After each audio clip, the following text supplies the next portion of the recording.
Something's wrong with the elevator in my building. I first noticed it 3 weeks ago, little things at first, movements in the mirror that didn't match, shadows that shouldn't be there. Now it's gotten much worse. I need to write this while I still can. Before whatever happens next. I work night shifts in the city center data center, network security. Boring things, mainly looking at records and making sure nothing breaks. My apartment is on the 11th floor of Highland Towers, an older building on 47th Street. It's not fancy, but it works. The elevator is one of those old models with mirrors on 3 sides. I never really liked those mirrors now. I hate them. He started on a Tuesday. I remember it because he had just finished a double shift covering Dave, who had called the clock sick from the lobby. Mark finishes 3:17 in the morning. When I swiped my card, my feet hurt. My eyes burned from staring at screens. I just wanted to go up and sleep. The elevator doors opened. With that familiar ding.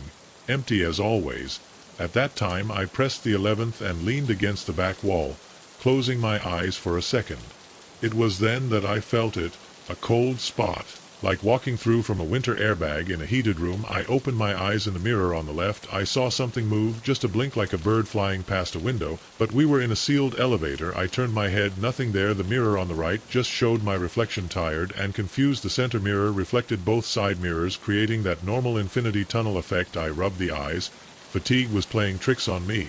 It had to be that. The elevator stopped at the 11th. I went out. I went to bed. I forgot it in the morning. But the next night at the same time, the same cold spot. This time the movement was in the mirror on the right, clearer, a darkness that did not match the reflection sliding through the glass like oil in water.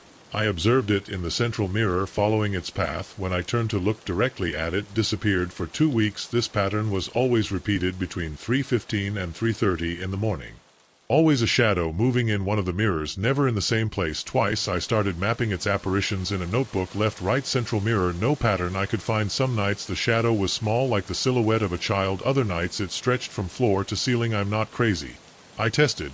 I shot videos with my phone. Shadows never showed up on the recordings. I changed my schedule. I came home at different times. Nothing unusual happened before 3 a.m. or after 4 a.m. I used the stairs a few times. But 11 floors after a 12-hour shift, that got old quickly. Last Friday I decided to confront it. What outside? I bought a flashlight. Better. I set my phone to record anyway, even though I knew it didn't pick up anything. I waited in the lobby until 3:15 in the morning exactly. The elevator opened empty. I entered my position in the center, flashlight ready, pressure on the 11th. I looked at the mirrors. Floor 3, floor 4, nothing unusual. If their left mirror, a shadow darker then darkness moving like smoke, but purposefully I directed the flashlight towards her. The ace hit the mirror and bounced, multiplied by the reflections. At that moment I saw it clearly, a human form, but wrong, too tall, too thin, edges too sharp, without features, just absolute darkness in a person's form, and it was closer than it had been before. Floor 8, the shadow slid through the left mirror towards the center. Floor 9 reached the mirror, and now I could feel her behind me. The cold radiated from that point, bristle, the skin on the neck. Floor 10, I didn't turn around. I couldn't. The doors opened on the 11th and I ran 3 steps down the hallway, and I realized my mistake. The cold spot had followed me. My feet froze on the carpet. The hallway lights flicker. They'd never done that before. Slowly, very slowly, I turned my head to my looking over my shoulder was there, no longer confined to mirrors, at least 7 feet high, a perfect silhouette of darkness that seemed to devour the fluorescent lighting around it, faceless, but I knew it was looking at me. The cold intensified. I ran, tripped over my keys twice before opening the door, slammed it shut, locked all the bolts, stood there, talking, listening to any sound in the hallway. Nothing. After 10 minutes I had the courage to look through the peephole. The hallway was empty, normal lighting, no cold spots, no shadows. I called in sick the next day. I spent hours researching the history of the building, looking for deaths, accidents, anything related to the elevator. I didn't find anything unusual. I called the building manager about the elevator mirrors. He said they had been there since the building opened in 1983. No reports of no complaints from other tenants. Saturday night I stayed in a hotel. On Sunday I also had to go back yesterday. I can't afford hotel rooms forever. I used the stairs despite my exhaustion. I refused to look at the elevator to the lobby, but now it's 3:14 in the Morning, I'm sitting in my living room looking at the light under my door. The fluorescent lights in the hallway started to blink. The temperature is dropping. I can see my breath. Something is casting a shadow under the door, something tall and thin that shouldn't be there. The shadow is spreading, seeping into my apartment like black water. The cold is everywhere. Now my fingers are stiff as I write this. The shadow is taking shape, rising up the wall, spreading towards the ceiling. It's behind me now. I can feel it. The cold, it's unbearable. My screen is dimming, or maybe it's the darkness creeping into my vision. I don't want to turn around. I don't want to see what that is. This text was found in a document opened on a laptop in apartment 11C. Tenant James Morrison was reported missing on October 15th after not showing up for work for 3 days. Security cameras show him entering the building at 3:12 a.m. on October 12th. He has not been seen since. Elevator mirrors were removed during the investigation, but revealed no anomalies since. Several tenants have reported unusual cold spots and moving shadows in the elevator between 3 and 4 a.m., but no more disappearances have occurred. The case is still open. The first time I heard his voice through from the internal phone system, I dropped my wrench, hit the concrete floor of the empty server room, the sound bouncing between the shelves, buzzing. It was 2:47 in the morning, and I was alone in the building, or Jimmy was supposed to be Jimmy. Really, are you? The voice crackling in my receiver, a voice I hadn't heard in 23 years. My hands froze. Mom had died when I had 12 night jobs at Meridian Tech Solutions doing maintenance and IT support. When the usual staff was gone that night, it was a standard check in the server room, tightening loose connections, checking temperature checks, basic things I had done hundreds of times. The headset is mandatory company policy to be connected to the internal communication system in case there are emergencies. Normally you only hear static or some automated alert. I picked up the wrench from the floor. My fingers were shaking. Hello, my voice came out hoarse. Jimmy, honey, you never visit me anymore. The sound quality was perfect, better than the usual scratchy audio of the system. I had that slight mom Texas accent, the way she lengthened certain words. This is not funny, I said, leaning my back against the metal shelf. It felt solid, real. Who you are? You don't remember the house of the Jimmy's tree? The one your dad built before he left. You used to spend hours there reading those science fiction magazines. My throat went dry. Nobody knew about that treehouse. I'd never told anyone about those afternoons, hiding from Mom's depression, surrounded by worn-out copies of Asimov and Clark. You remember how angry I got when I drilled the floor for that old phone line all the way up, but I couldn't. I got angry. You were so proud of your little communication system. I ripped the headset off my head and threw it across the room. It bounced off a shelf and hung from the wire. The weakest voice but audible. You were always my child, smart. I ran to the security desk downstairs. My boots echoed in the empty hallways.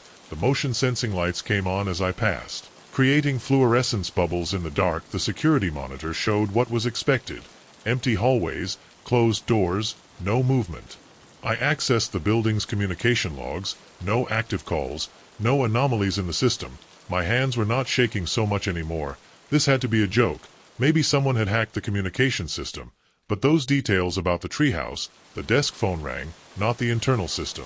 The line. I stared at him, watching how the red light flashed with each bell. At the fourth tone, I answered. Security desk. Why did you run away, Jimmy? We were having such a beautiful conversation. Mom's voice, but different now, harder, with that edge that I remembered from her worst days. What do you want? I pressed the edge of the desk. Why, you left me alone that day, Jimmy. You knew I was having one of my episodes. You knew I kept the pills your father's old women in the medicine cabinet. My chest closed.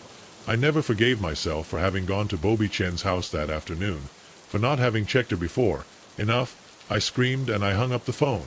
My hands were shaking again. I opened the phone. System diagnostic. The call hadn't been registered according to the system. That conversation never happened. The speakers on the ceiling crackled. You always run away from me. You keep running from everyone. I didn't type commands into the security system, trying to isolate the source of the voice. Nothing appeared on any channel. Do you remember what you said at my funeral? I should have been there. I was right. I remembered. It hit me like a physical fist. Don't go, Jimmy. Please stay. I need you today. The screen went off, then more words popping up letter by letter, as if someone was writing them. But you left anyway. I ran, went through the dark offices, passed through the lobby, forged my keycard at the exit. The night air hit me like a slap in the car. I put the key in the when the radio turned on. All the stations were static, except for a voice that filtered through the noise, fleeing again. Jimmy. I ripped the key and got out of the car. My legs were shaking so much that I had to lean against the door. The building was rising behind me. Except for the security lights, My bag of tools was still in the server room, my broken phone on the security desk. I had 4 hours left on shift. Night air was cold and damp. October in Seattle. It would probably rain soon. My clock was 3:23 in the morning. The voice had appeared at 2:47. 36 minutes of impossible conversations with my dead mother. I walked to the side entrance of the building, away from the front door. My hands were firmer. Now fear was turning to rage. Very well, I told the empty air. Do you want to talk about that day? Let's talk. I swiped my keycard. The door clicked. The side hallway was dark until the sensors detected my movement. I walked to the central staircase. My footsteps sounded loud on the floor. Pulido was 12 years old. I told the empty corridor. 12-year-olds make mistakes. There was no response from the speakers. I went up the stairs 2 at a time to the 4th floor. Server room door was still open. The lights were still on. My earpiece was where I had thrown it. You want to blame me, right? I blame myself too. I've done it for 23 years. I picked up the earpiece. I was silent, but here's what you don't mention. I continue the other days I was there. All those times I stayed home instead of hanging out with friends. All those times I threw your pills for the toilet or I called the doctor when you couldn't. I was 12 and I was doing the best I could. The overhead speakers were humming slightly. Then Mom's voice soft, now sad. Jimmy, no, now it's my turn. Talk. I sat heavily in the desk chair by the monitoring station. My hands were shaking again, but not from fear. This time I loved you.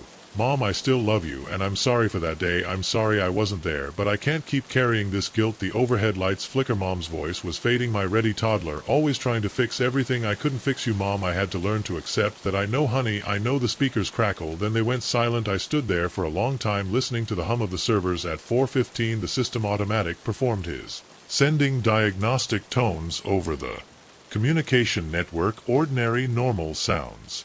I finished my maintenance checks. I tightened the loose connections I was working with. When the voice was first heard, I logged everything into the system. At 6:30 the morning shift started coming. I crossed with Lisa from the accounting department in the lobby. Wished me good. I nodded. I didn't trust my voice in my. I sat there watching the sunrise paint the windows of the building orange. My hands didn't shake anymore. I took out my wallet and took out an old picture, Mom and I on the beach summer. Before it all fell apart, she was smiling, her arm on my shoulders. Goodbye, Mom whispered. I put the photo back in my wallet and started the car. The radio was playing normal morning shows, commercial traffic reports. I drove home through the morning traffic. The next day, I had to replace my broken phone, fill out an incident report about the communication system malfunctioning, find some way to explain everything. But for now, I just drove, watching the city wake up around me. The sun was already completely up, dispelling the last traces of the night. When I got home, I called Sarah about the maintenance. It was time to stop running away from things. The next night at work, the communication system worked normally. No voices, no impossible conversations, just the usual static and system alerts. But sometimes, during the quiet hours before dawn, I catch myself touching the receiver, wondering if he'll call me again. There are things I'd like to tell him about my children, my life, the man I love, the man I'm trying to be, but maybe some conversations are better left unfinished. I still carry the photograph in my wallet, and sometimes in my breaks I take it out and look at his smile. I remember his voice. My smart child had told me maybe it's time to start living up to that. My hands won't stop shaking as I write this. I need to leave it all in writing while it's fresh, while I can still hear those footsteps surrounding from the outside. I'm safe now, I think. But I need to tell someone what happened yesterday in those woods. I'd been hiking. I took the Black Rock Trail since dawn. It's a remote route in northern Vermont that I've ridden maybe a dozen times. The weather was perfect, crisp autumn air, clear skies. I paved lightly, just water, trail mix, and my phone should have been a easy 6-hour circuit. Around 2 p.m. I noticed that I had deviated from the marked trail. Nothing serious. Sometimes happens when one disconnects during a long hike. I checked my phone to open the GPS without signal. Well, just back up until I found the marks again. It was then that I saw it among the trees. A wooden cabin about 45 m old boards, slightly sloping roof. Definitely not marked on no trail map I've ever seen. But it looked solid enough, and I thought I could at least see if there was anyone to guide me back on the road. The closer I got, the worse the wood looked. It was rotten in places. Dead leaves covered the porch. The windows were dirty, making it impossible to see inside. But there was something else that felt wrong. The cabin looked abandoned, but there were fresh footprints on the road. Mud near the big steps, and the door was ajar only a couple of inches. I stopped at the foot of the porch steps, called hello. No response. just birds and wind through the trees. I should have turned around at that point, but I didn't. The porch boards creaked under my feet, pushed the door slowly, moved easily, no rust on the hinges. The smell hit me first, loved but with something else. Something chemical like paint or markers. There is someone I called silence again. The light filtered through. The dirty windows revealed a single room of about 6 met paintings, an old iron stove in one corner, a wooden table and a chair in the center, some shelves on the walls. But it was the symbols that caught my attention. They covered all the walls, hundreds, perhaps thousands, drawn in black paint or marker, circles within triangles, strange angular letters that I didn't recognize, spirals and zigzag patterns. Some looked recent, the paint still shiny. Others had faded to gray. They formed larger patterns too, as if someone had been adding them over time, building towards something. I approached the symbol wall up close. I could see small details, dots and lines connecting different shapes. Some had been violently crossed out with big black X's, others had what appeared to be dates written underneath in tiny numbers. The table contained more recent clues, an empty water bottle, a box of protein bars with only 2 inside, a battery-powered flashlight that still worked when turned on, and a notebook open on a page full of letters and symbols, along with scribbled calculations. I held up the notebook. The last entry was dated yesterday. Full setup, new moon tonight. The portal then when I heard it, a footstep on the porch outside, heavy, deliberately, another step closer to the door. My heart was pounding against my ribs. I turned off the flashlight. The sun had already set. The footsteps stopped right outside. A shadow crossed the dirty window, something big. I hit the wall by the door. Trying not to breathe. More footsteps now circled the cabin, slow, regular, as if they knew exactly where they were going. I looked at the windows, too small to escape through, and they'd see me anyway. The footsteps came full circle around the cabin. Then they started again and again. Always the same rhythm, always the same course, circling, waiting. I stayed glued to that wall for what seemed like hours, listening to those endless footsteps. Sometimes they stopped for a few minutes. Those were the moments I struggled to hear some sound asking me if I was going to break through the door. The light through the windows started to fade. My legs hurt from standing still for so long, and those symbols on the walls in the growing darkness seemed to move in my peripheral vision. I had to do something. My phone still had no signal, but the GPS was working. The trail was about 400 m to the east. If I managed to get there, I could follow it back to the parking area, but first I had to go through whatever it was. I was out there. The steps were on the opposite side of the cabin. I opened the door just enough to look out. The porch was empty. The forest beyond was getting dark. I took off my boots to move more quietly. I held them in my left hand. I counted the steps as they moved around the cabin. When they reached the far corner, I moved 3 quick steps down the porch. I went down to the ground. I ran 20 meters to the thickest tree. Arrived just as the footsteps returned to the front of the hut. Stopped, stuck to the trunk, not daring to look back. A sound came from the direction of the hut. An air, long and low like air, being sucked through a deep tunnel. Then the steps resumed their circuit. I waited for them to reach the opposite side again. Then I ran to the next tree and to the next, zigzagging through the woods using the trees as cover. The footsteps kept circling. If whatever it was I knew I was gone, didn't show it. After about 45 met, I stopped to put on my boots with my hands shaking as I tied the laces. The cabin was still visible among the trees, a darker shape in the crescent twilight. The steps were weaker, but they were still there around. I located the eye trail with the GPS and started walking east. After 10 minutes I found it. After another hour of fast walking, I got to my car, drove straight home looking in the rearview mirror. All the way that was yesterday. I haven't slept. I can't stop thinking about those symbols. In that last entry, the portal, I know what will open. It will close, and the steps, always the same pace. Always surrounding, but this is what really keeps me awake at night. I took photos inside the cabin, many trying to document those strange symbols. But when I checked my phone later, all the photos were corrupted. Only black boxes with weird pixelated patterns, except for one. The last photo I took just before I heard those first steps clearly shows the wall of symbols, and in the bottom corner there is something I didn't notice at the time. One small mark, different from all the others. Looks like an arrow pointing down. I found the same mark on my hiking boot this morning. Drawn with black marker on the inside where it touches my ankle. The steps outside my apartment started an hour ago. Same rhythm, same circuit, always circling. I have the car keys in my hand, but now I know, it doesn't matter where I go, those steps will follow me, because whatever that I was in that cabin, what was waiting for me in those woods, wasn't trying to stop me from leaving, was making sure I brought something back with me. The footsteps are getting closer. Now I should have burned that first note. Just crumple up and set it on fire right there on the trail. But I didn't. Picked it up, read it, and put it in the one on my jacket that was 3 weeks ago. Now I'm sitting on my room completely dark. My heart beating 1,000 miles an hour trying to figure out how I'm going to survive tonight. My night walk started 6 months ago after my doctor told me my blood pressure was too high. Do more exercise. She told me try walking 30 minutes a day. I chose the night because the doors were quiet, no cars, no people, no distractions. Just me and the sidewalks empty of my suburban neighborhood. The routine was simple. Leave home at 9 p.m., walk 3 blocks east to Cedar Street, turn right, follow to the park, go around the park twice, and return home 45 minutes total. I did it every night regardless of the weather.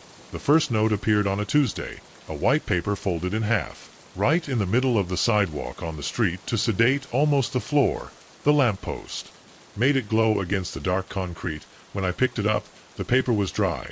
Despite the light rain that had fallen all night, the message was typed in simple black letters. You shouldn't walk alone at night. I looked around. The streets were empty, the houses dark, save for the blue glow of the televisions in distant windows.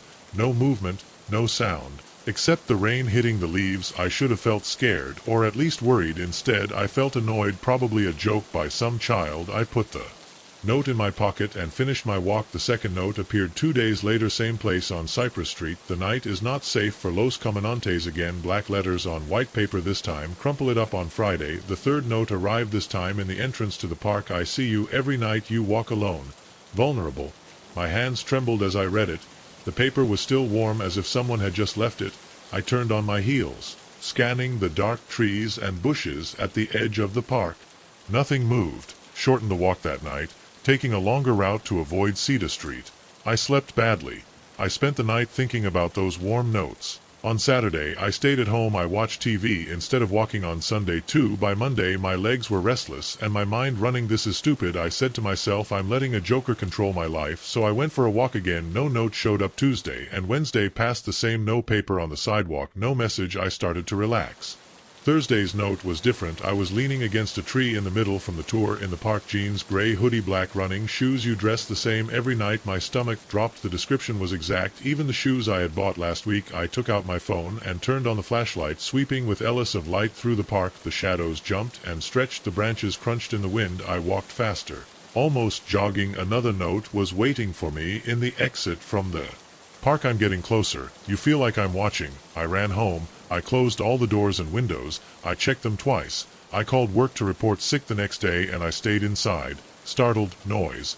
But by Saturday I had already convinced myself that I was exaggerating. The notes were creepy, sure, but in reality nothing had happened. No one had confronted me. There were no explicit threats, only words on paper. I went out to walk again. New route this time. Instead of Cedar Street, I headed west towards the high school. Another neighborhood, other streets. The note was waiting for me on the steps of the school. You can't help changing your route. I found 3 more notes on the way home, each closer to my house than the previous one. Warming up. We almost arrived. Just a few blocks more. My hands were shaking so much that I could get the key in the lock on the front door. Bolted it and slumped against the wall, breathing heavily. A white paper slipped under the door. Nice house. Number 1847. The blue shutters need painting. The garden is neglected. You should take better care of things. I crawled away from the door, called 911. The police came but found nothing.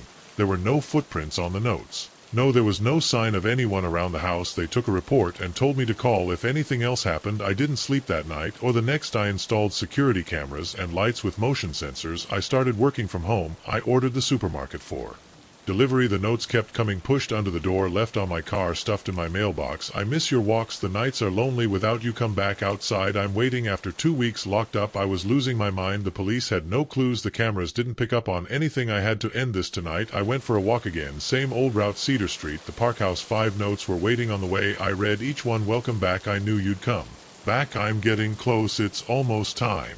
Look behind you. I didn't look alone. I walked faster. Sweat soaked my shirt despite the fresh air. The last note was stuck on my door. Gray t-shirt, black sweatpants, white socks peeking out from over my shoes. You're reading this at 9:47 p.m. on a Thursday night. Now turn around. My heart stopped. The note described exactly what I was wearing. The time was exact 9:47 p.m. I heard footsteps on the sidewalk behind me. That was 10. Minutes ago, now I'm sitting in my living room, completely cured, listening to the footsteps. They stopped at my gate. My phone is dead. The electricity just went out all over the street. A paper slips under the door. I can see the white square in the dark shining faintly in the moonlight through the windows. New message. Let me in. It's time to talk about all those nights when you looked at other people through their windows over the pictures on your phone about the other walkers who disappeared. Let me in, or tomorrow everyone will know what you really do on your night walks. My hands are shaking as I get up. They know somehow. They discovered everything. Another note slips under the door. 10 seconds to decide. Then I start sending evidence to the police. I reach out to the bolt. The knob turns before I touch it. The door was unlocked all the time. It's opening now. I see a figure at the entrance holding something. A bunch of photos. My photos. Hello, Walker says. Let's take a night walk. I have no choice but to follow him. The night swallows us both. One last note falls to the ground. As we walk away, justice comes for everyone eventually. Hopefully I wouldn't have walked into that store. Even now, my hands tremble at the memory. The things that happened next don't make sense, but they happened.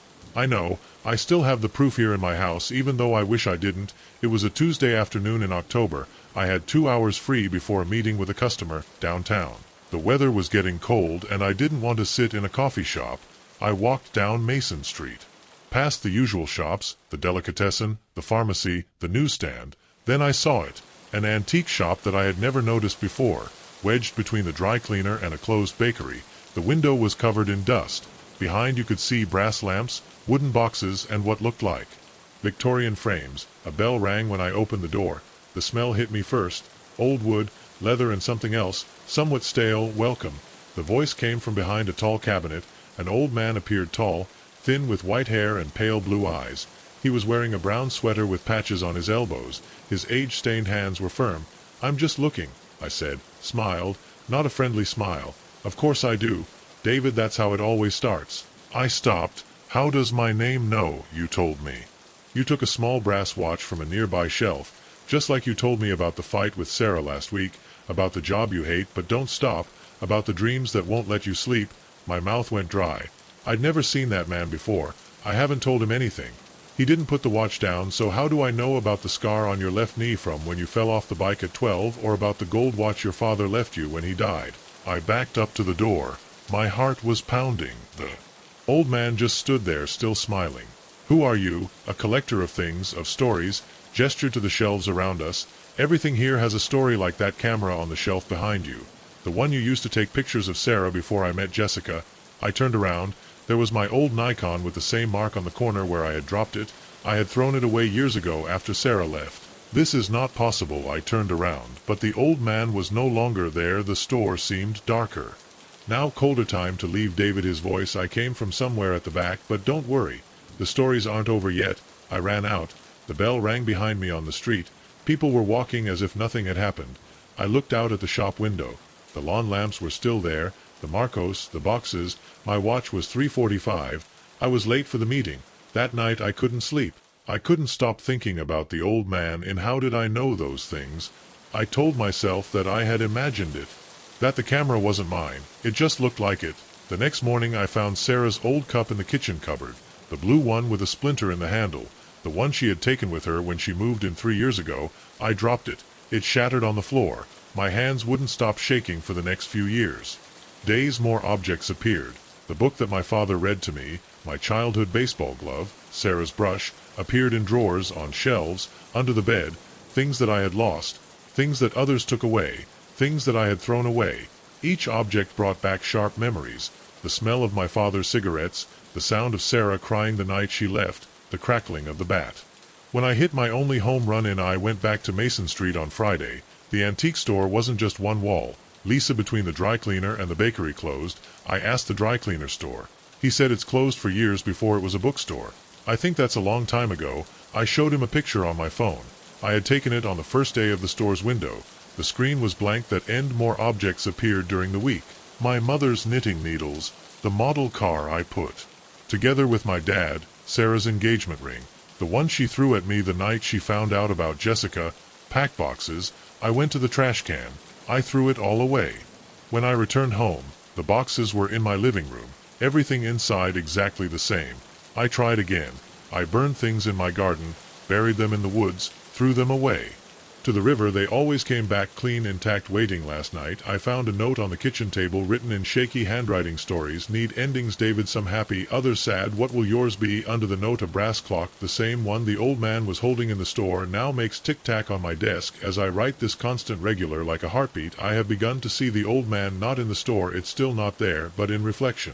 Shop windows, the rear-view mirror of my car, always watching, always smiling. This morning another notice appeared. It's time to choose, David. Fix the stories or they will fix themselves. I called Sarah yesterday. We talked for hours about the past, about what went wrong. I apologized for Jessica. She apologized for things. She said, let's have coffee next week. The objects are still here, but now they're different. The mug doesn't have the splinter anymore. The engagement ring shines brighter. The camera has a new role. The old man observes, waits. I see him more often now, in crowds across the street, outside my window at night. His smile is different, warmer, like he knows something, that I'm not writing this, because I need someone to know what happened, what it still passes. The old man was right.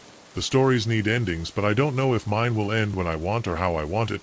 The clock keeps ticking, regular, constant. I check Mason Street every day. The wall is still empty. But sometimes when the light hits it, I just see the faint outline of a door, and through the bricks I hear a bell ring. I dream with the store now, with shelves full of other people's lost things, their stories, their endings. I wonder if the old man collects that too. If in some version of that impossible shop there's a shelf with my story already finished on top, now finished. Sarah will come tonight to talk more. To try again. The objects observe from their places around the house. The clock ticks tick-tack. The old man waits. Maybe that's what I wanted from the beginning, not just collecting stories, but changing them, fixing them, giving them other endings. Or maybe I'm wrong. Maybe it's something else, something worse. The tick-tack of the clock is louder. Now the sound fills my head, and in the window behind me I see a reflection, a tall figure, a brown sweater, a smile. I'm not going to turn around yet. No, first, I need to finish writing this. I need to warn whoever reads it. If you see one store you've never noticed, if an old man knows things he shouldn't run, if an old man knows things he shouldn't run before your lost things find you, before your story has an ending you didn't choose. The bell is ringing. I hear it clearly now, though there's no shop or door, just the sound, the tic-tac, the smile I don't see, but I know it's there. It's time to end this story one way or another. I'm going to turn around now. The first time I heard it was at 3:47 in the morning on a Tuesday. I know the exact time because I checked my phone. When the sound woke me up, a soft, slow piano melody coming through the wall of my bedroom. I assumed my neighbor was having trouble sleeping. I put the pillow over my head and I tried to go back to sleep at 4:12 in the morning. I was still awake. The music hadn't stopped. The same melody kept repeating over and over again. I got up. My bare feet touched the cold wooden floor standing next to the wall. I stuck my ear to the music. I heard clearer now, a simple pattern of notes that twisted my stomach. I put on a pair of sweatpants and went out into the hallway of the apartment 4B. From there the music came from. I had never met the neighbor. I had been living here for months and had only seen a silhouette or come out. I knocked on the door. Nothing. Knocked louder. The music kept playing. I went back to my apartment and called the building janitor. For tones, then voicemail. I left a message about a noise complaint. I went back to bed. I put on earplugs and watched YouTube videos on my phone until dawn. When my alarm went off at 7 a.m., the music was gone. That day at work, I couldn't concentrate.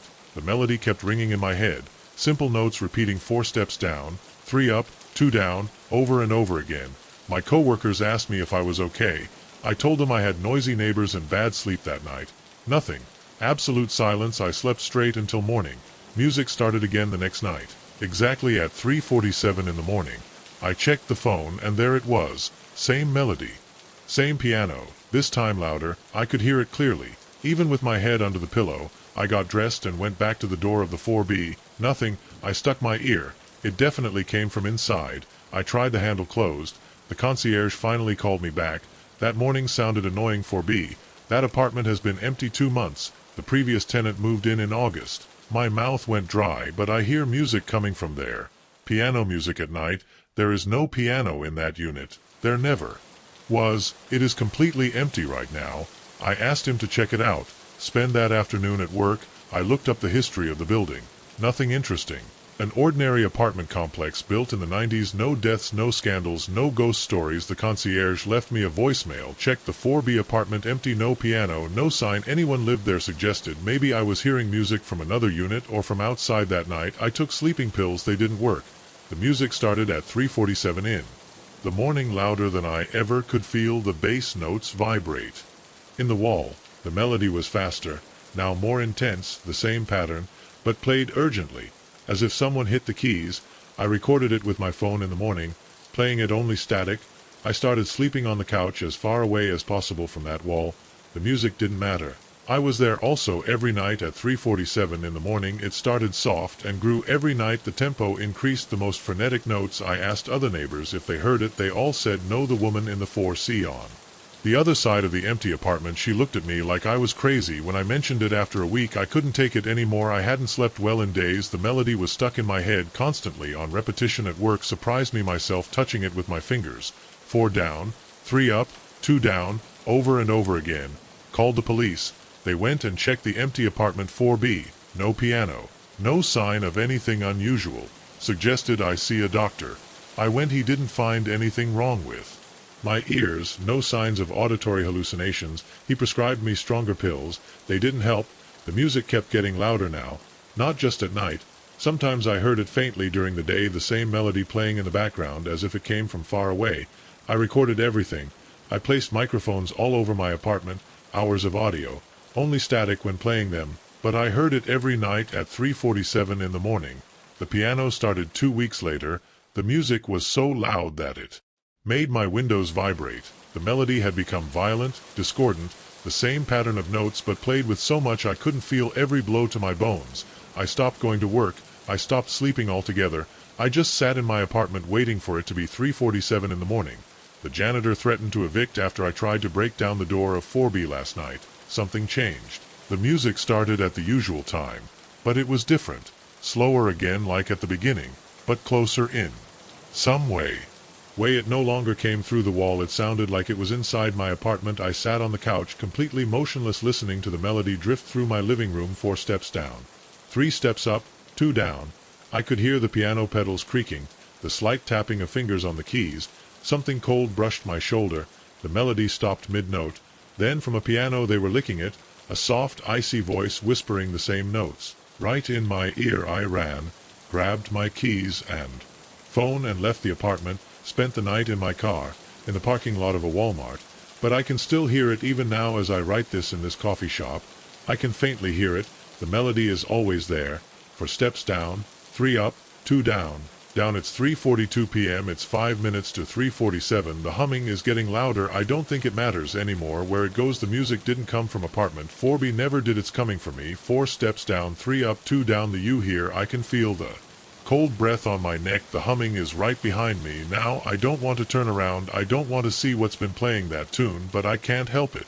I'm spinning now. I'm the first picture arrived 3 weeks after Sarah moved in. Just a common envelope in my mailbox with no return address inside. Was a 4:6 print of me walking to my car Monday morning, cup of coffee in hand, portfolio under the arm, normal morning routine. I almost threw it away thinking it was junk mail or some publicity strategy. 2 days later, another envelope. This time was me in the parking lot of the supermarket.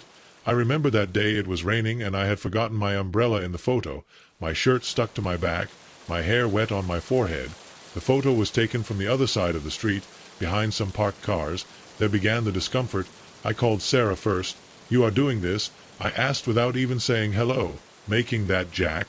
His voice had that a familiar tone of annoyance. Sending me photos of me? Why would I waste time taking pictures of you? I'm trying to forget that you exist. Hung up. We just managed to stay civil during the divorce, but barely 12 years of marriage ended with a sigh, not a bang. She discovered me with her yoga instructor. I blamed her constant emotional distance. The truth was I was somewhere in the middle, buried under years of resentment. The photos kept coming every 3 or 4 days like clockwork.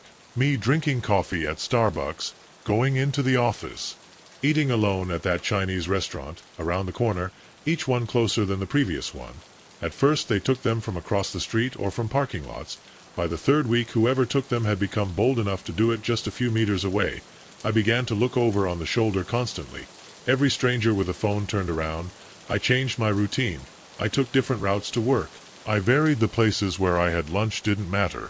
The photos kept coming. The police didn't help. There was any threat of violence? Asked the officer looking through the pile of photos I took. Didn't, but he has received threatening messages along with these numbers, so technically no crime has been committed. All public spaces. Nothing illegal in taking photos in public places. I hired a private investigator, Wayne Dexter, ex-cop turned detective, stocky man with a shadow of a perpetual beard and coffee-stained teeth. He could be a stalker, he said, examining the photos with a magnifying glass, or someone with a grudge, ex-employee. Maybe. I shook my head. I direct a signature. No one is fired dramatically. The ex-wife is not her style. Besides, she is on Maui with her new boyfriend. She still took the case. Installed security cameras around my house, put a tracker in my car, followed me for a few days. It didn't help. The photos kept coming in and Wayne kept cashing my checks. Then came the photos of the inside. The first one, it was like a punch in the gut. Me sitting on my couch watching TV, taken through the living room window. The next, cooking in my kitchen, then getting out of the shower with the towel around my waist, all taken from windows I thought were private enough, high enough, safe enough. I stopped sleeping. I installed blackout curtains on each window. I bought more security cameras, motion sensors, reflectors. My house became a fortress. But it didn't help somehow. They kept getting the pictures. The photos became more intimate. Me sleeping, with my face half buried in the pillow. Me crying over old wedding photos afterwards. A few too many drinks. Me masturbating in what I thought was the privacy of my room. Every new envelope was a rape, a reminder that my life no longer belonged to me. My performance at work began to deteriorate. Clients were complaining about errors in their files. My boss called me into his office. Take some time, Jack told me. You look terrible, and I did. I hadn't shaved in weeks. Deep dark circles under the eyes. I had lost 15 pounds without trying. The man in the mirror was a nervous and paranoid stranger. Wayne wasn't helping anymore. Maybe you should consider moving. He suggested another city. Start over, but I knew that wouldn't fix anything. Whoever was behind this had resources, patience, determination. They would follow me wherever the breaking point came. Yesterday, the photo showed me sitting at my kitchen table holding the same one over the timestamp in the corner. It said 30 years ago. I turned, my heart pounding, but all the windows were covered. There was no way anyone could see inside, and yet there was proof in my trembling hands that someone was watching me, always watching. I'm writing this now because I need a record, that someone understands what's happening to me. The cameras don't show. Nothing helps. My friends think I'm going crazy. Maybe I am. There's an envelope in my mailbox right now. I see it from my window, flat white with no return address. Like everyone else, my hands are shaking as I write this. I've been looking at that mailbox for 3 hours, unable to muster the courage to go get it. The photo.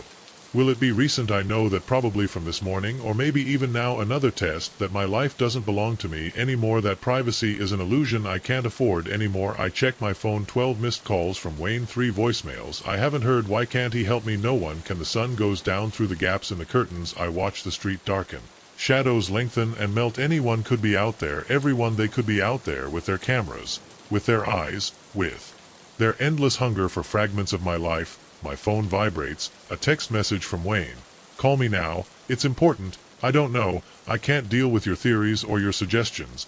I can't deal with anything except the envelope that's on my desk now. It's no longer in the mailbox. I didn't hear the door. No window opened. But there it is, carefully placed in the center like a gift. With trembling fingers I open it. The photo slides bright and new. It shows me sitting at this same table, opening this same one over the timestamp. It says now. I crush the photo. I throw it across the room. I run to every window. I rip off the curtains. Nothing but darkness outside. Empty street, silent houses, motion lights turning on and off again. In the kitchen, the crumpled photo has been smoothed out, placed back on the table. Next to it, a new envelope. I don't want to open it. God help me, I don't want to open it, but I will, because that's what they want. What they've always wanted: to see me dance with their strings, see me crumble thread by thread. My hands approach the envelope. Inside there's a photo of my hands approaching the envelope river. I can't avoid it. The sound bounces off the walls of my kitchen. Too loud, too sharp. Outside, a camera clicks. Another envelope appears on the table. I extend my hand. Click. Another envelope. I extend my hand. Click on. I extend my hand. Click. I continue here, opening envelopes, watching me open envelopes in an endless loop of surveillance and submission. The pile grows, every photo more recent than the last. Every click of the shutter, another nail in the coffin of my sanity. My phone keeps vibrating. Wayne's messages pile up without reading. The motion lights keep going off, lighting up my kitchen with an artificial day. I should run, get in the car and drive until the road is over. But why are they watching how I think? In Escape right now, they probably already have a picture of me, considering running away timestamp coinciding with this exact moment, so I sit down and wait and open envelopes, because that's what I am now, a man in a photo in an envelope on a table in a house with no privacy, a man watching himself being seen documenting his own dissolution, a 4 or 6 print at a time. The next envelope is already waiting, click, my hands are stretched out, click, the cycle continues, click, until there's nothing left of me but images, moments frozen in time, a life reduced to light and shadow on glossy paper, click. I open another envelope, click, and another click, and another. My stomach had been growling for the last hour as I drove down the endless, dark stretch of Highway 23. The clock on the dashboard read 11:47 at night. I hadn't seen another car in at least 40 minutes. My GPS was useless in this area, showing nothing more than a thin blue line running through empty space. The first sign of civilization appeared as a faint glow on the horizon. As I got closer, I made out some scattered buildings, a kind of small town. My headlights illuminated a worn-out wooden sign. Welcome to Mill Creek, population 842. The numbers seemed to be hand-painted. Probably decades ago, the main street was deserted, dark facades on either side, its windows black and empty, but then I saw it, an isolated building still with lights on. An old restaurant with a neon sign that said open, flashing in the window. The sign above the door read Pete Place. My watch now read 11:52 at night. I walked into the empty parking lot. The creaking of the stones under my tires sounding too loud in the silence through the windows. I could see a few tables and a bar with red vinyl stools. At least one place was still open in this ghost town. The bell over the door rang. When I walked in, the sound echoed throughout the empty restaurant. The place smelled of old grease and coffee. The fluorescent lights buzzed above my head, bathing everything in a bluish and hard light. Hello, I called, my voice. It sounded strange in the empty space. A man emerged from the kitchen, tall and delgado with a stained white apron. His face was wiry, with sunken eyes that fixed on me immediately. His gray hair protruded into uneven strands. Welcome to Pitts, he said. His voice was hoarse, as if he didn't use it much. Sit wherever you want. I chose a bench near the door. The seat creaked as I sat down. The man, I guessed I didn't like it, offered a menu. Just stood there looking at me. What's good here, I asked, trying to break the awkward silence. Everything is good, he replied. But meatloaf is our specialty. I did it today. It sounds good, I said. Tom, that didn't write anything. He just kept watching me. Coffee, clear, walked behind the counter, his movements stiff and clumsy. He poured coffee into a cup and brought it back. His hand was shaking slightly as he placed it on the table, making it the liquid splash in passing. He asked, still standing by my table. Yes, I walked to Chicago for work, long commute. He said, a lot of accidents on these roads at night. People disappear, they never find them. My stomach tensed up. I took a sip of coffee to avoid answering. It was bitter and it burned my tongue. He didn't move away from the table. He just stood there too close watching me drink. I'll bring your meatloaf, he said, for finally turning abruptly towards the kitchen. As soon as he left, I looked around more carefully. The place felt bad. The other tables were set with plates and cutlery as if waiting for customers, but everything had dust. The napkin dispenser on my table, it was empty. The ceiling tiles had dark stains of moisture. I heard noises from the kitchen, metal crashing, running water, but also something else, a scraping sound as if something heavy dragged on the floor. He came back with a plate. The meatloaf was dark and shiny, steamed out of it, placed it in front of me and stood there watching. Looks good, I said, raising the fork. The metal felt cold in my hand. Eat, he said. You must eat it all. I cut a small piece. The meat was dense and had a strange texture. The taste was weird, not like any cake of meat I'd tasted before. There was something metallic in it. It's good, right? He asked. He had come even closer. I could smell it now, a damp and rancid smell. Yes, I lied. Very good. Keep eating, he said. His voice had changed. It became harder. You have to finish it all. I took another bite, trying not to throw up. I felt a lump in my throat. Sweat covered my forehead. I think I must go, I said, reaching for my wallet. How much I owe him? No. His hand shot out and grabbed my wrist. His skin was cold. You have to finish your meal first. I tried to let go, but his grip was steel. Let go of me. Eat, he said. His eyes had changed somehow now. They were completely black. Finish it all. My heart was pounding. I looked at the door. He moved to block my view. The meat is fresh, he said. Very fresh here. We waste nothing. The implications of his words made my stomach churn. My voice firm. I have to go. No one leaves until they finish their meal, he said. House rules. I stood up suddenly, throwing the cup of coffee. The liquid spread on the table, dripping to the floor. He didn't move. "Get out of my way," I said. "Sit down." His voice was no longer human. "Finish your meal. Mu to the left." Then I unseat to the right, trying to get around him. But he moved with an impossible speed, blocking me again. His hands raised, his fingers like claws. Desperate, I took the plate of meatloaf and threw it in his face. He screamed a high-pitched screech that no human being could make. I took advantage of his distraction to run towards the door. My hands trembled, so much so that I could barely turn the handle behind me. I heard Pitt's footsteps approaching. The door wouldn't open. I pulled harder in panic, climbing up to my chest. It finally hit. I shot into the cold night air, running through the gravel parking lot. My keys fell twice before I put them in the lock. I threw myself into the driver's seat and slammed the door shut. Struggling to start the engine, in the rearview mirror I saw standing in the driveway of the restaurant his face. It was twisting into something that was no longer human. The engine roared. I reversed and accelerated the gravel, flying through the air. When I got back on the road, I looked back at the building. It was dark, completely dark, with no lights, no neon sign. The windows were boarded up. It was coming out of the cracks in the pavement. It looked like it hadn't been open in years, but it was still there, standing in front of the abandoned building. Even from that distance I could see his eyes, 2 points of absolute darkness on his pale face. He raised a hand and waved, stepped on the accelerator. The engine. Screaming as I left town, my hands did not stop shaking. The taste of that meat was still in my mouth. Gagging, I drove 3 more hours until I found a gas station. 24 hours I ran to the bathroom and vomited everything. Looking at the mirror, my face was pale and sweaty. I had bruises on my wrist where I had grabbed 5 perfect black finger marks on my skin. The gas station attendant looked at me with concern as I left. "Okay, sir," he asked. "It seems like he's seen a ghost." I asked him about M. Creek. He frowned. "That old place was abandoned 20 years ago. Since they found all those bodies in the restaurant, they never caught the owner, Randall. He just disappeared one day. They say he didn't wait for I listened to the rest. I got back in my car and drove straight until dawn, the sun finally rising over the Chicago skyline. I never took Highway 23 again, but sometimes late at night I still feel that metallic taste. I still feel those cold fingers on my wrist, and I wonder how many other travelers have stopped at Pitt's place hungry for a late-night meal, not realizing what they were really eating until it was too late. The marks on my wrist never quite disappeared. They're still there. 5 perfect footprints, black like La Brea. Sometimes, when I'm alone at night, they beat with an icy pulse, as if something was trying to drag me back to that dark restaurant on Highway 23, where Peter still waits, ready to serve his specialty to anyone hungry enough to stop. The first thing I noticed when I moved in, it was the smell. Wasn't the typical musty smell of old houses.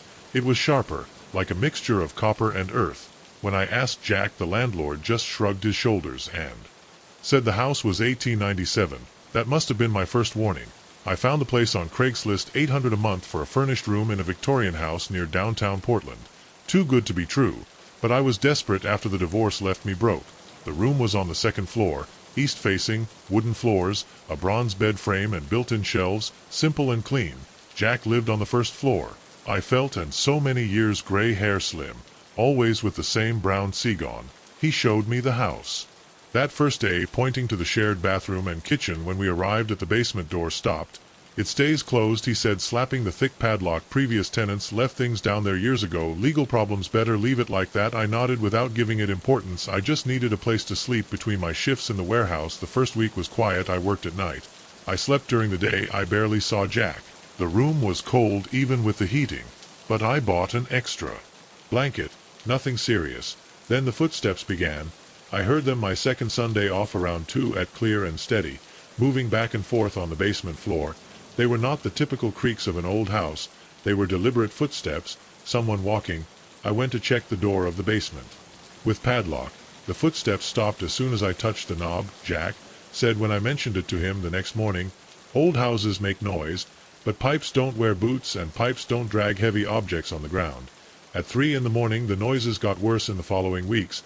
Sometimes it was just footsteps. Other nights I could hear something dragging, like furniture being moved. Once the glass sound breaking, followed by what was maybe a laugh. I started to lose sleep. The noises always stopped when I went to investigate, but they came back as soon as I went to bed. I started keeping a log. October 12th, steps 1 hour and 15 minutes to 4 hours 30 minutes in the morning. October 15th, drag sounds from 2 to 4 in the morning. October 3rd to 18th, broken glass at midnight. October 20th, blows like a hammer. Then everything escalated. One morning I woke up and my watch had disappeared from the bedside table. I always leave it there. Before going to sleep I searched all over the room, under the bed, in the drawers, even in the shoes. I found it that night perfectly centered in front of the basement door. I convinced myself that I had lost it and Jack had found it, but 2 days then my wallet disappeared. Then my phone charger. Each time the lost object appeared in the same place, right in front of the basement door, as if placed on purpose. I started taking photos of where I left things before sleeping. I recorded videos during the night. The recordings clearly showed the steps, but never anything else, and still things kept moving.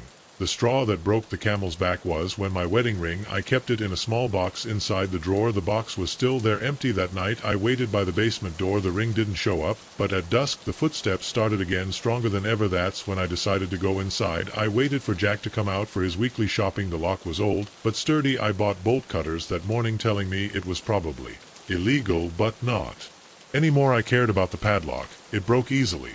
The basement steps were wood, worn in the center, no guardrail. The light switch didn't work, so I used the flashlight on my cell phone.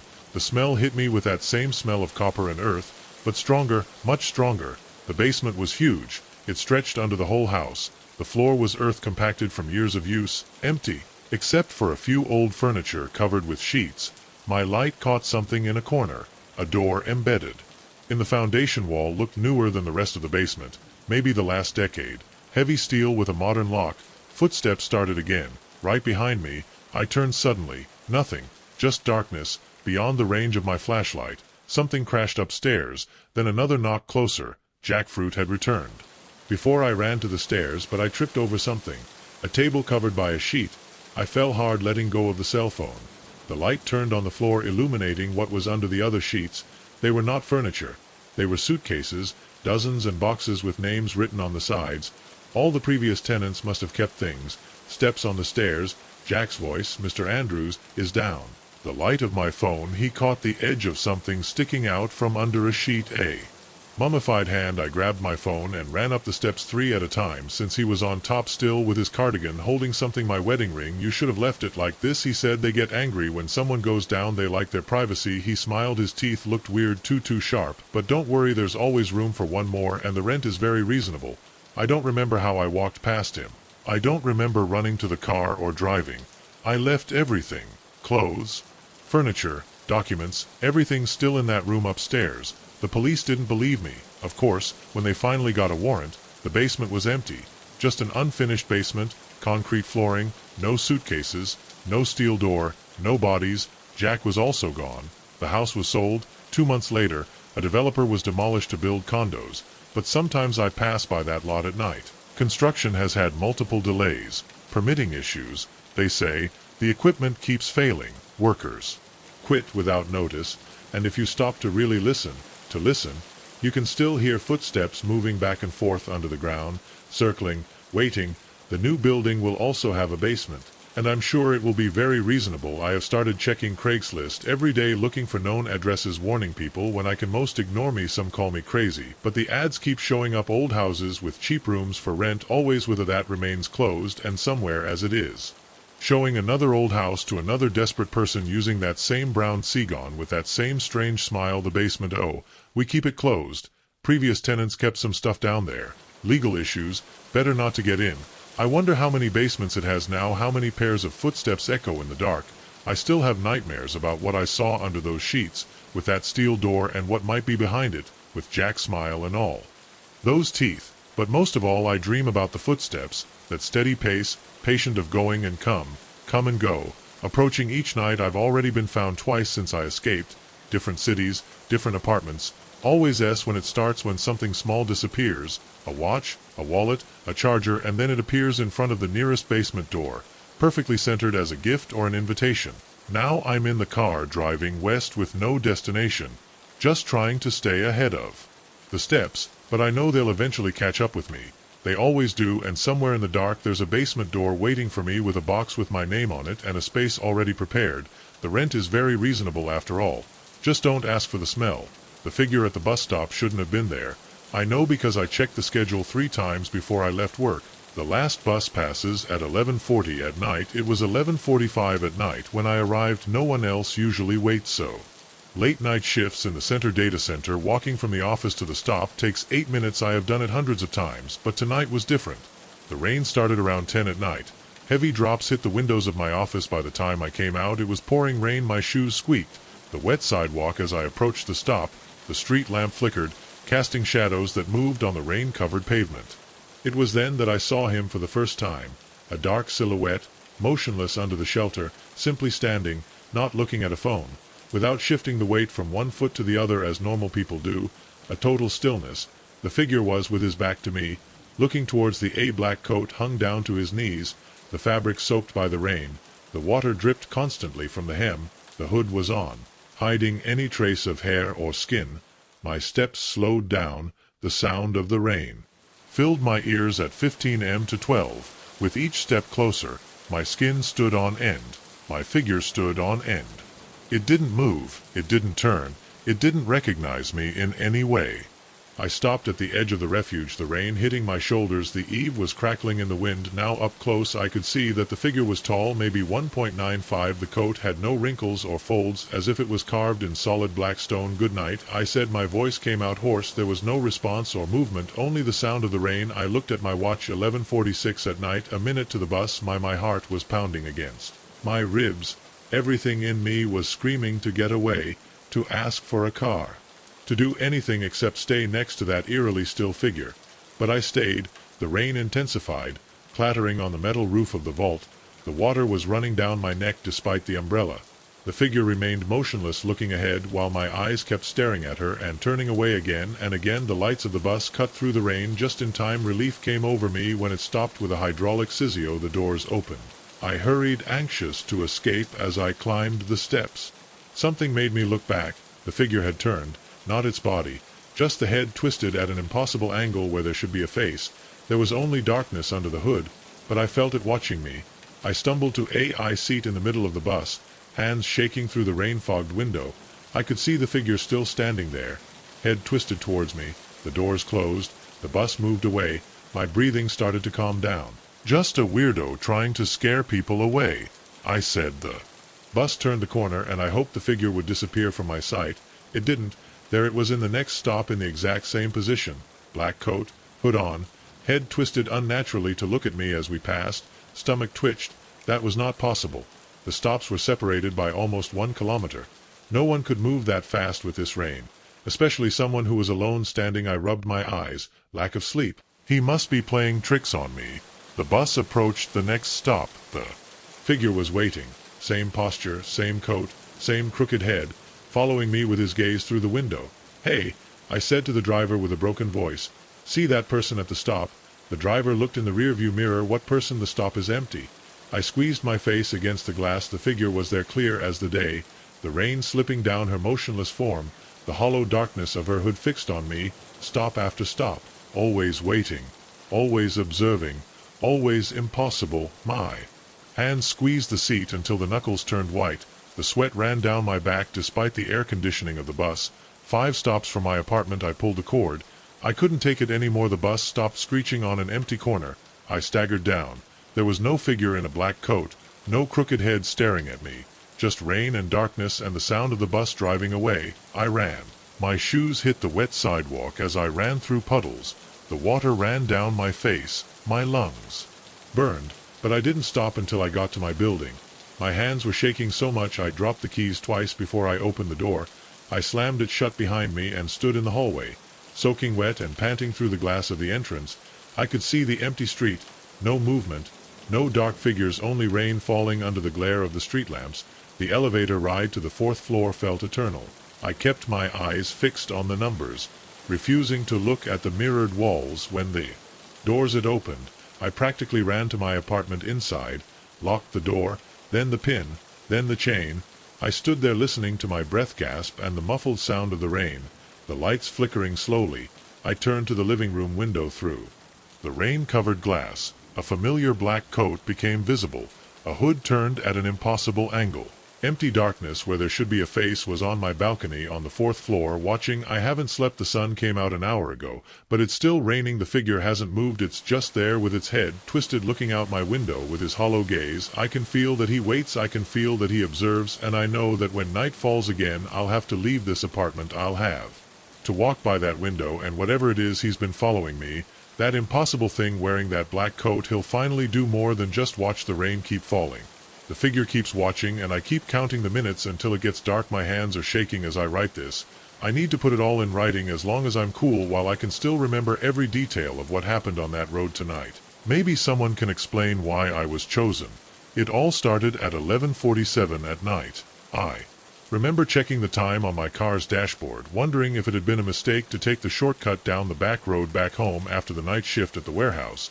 The main highway would have added 20 minutes to the trip, but at least it had street lighting, other cars. The rural route was just empty fields and patches of forest lit only by my headlights and a quarter of luna. I had been on the road for about 10 minutes when I noticed the lights behind me, only 2 points of light in the rearview mirror, still quite far away. Nothing unusual in another vehicle on the road. Even at that time I didn't give it importance. 5 minutes later those lights were much closer enough to distinguish that it was a large vehicle, some kind of CV or truck.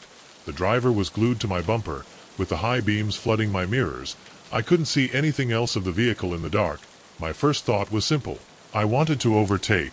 The road was straight, with good visibility. I moved too much. He didn't overtake. Instead, the vehicle matched my speed exactly, sticking to my tail.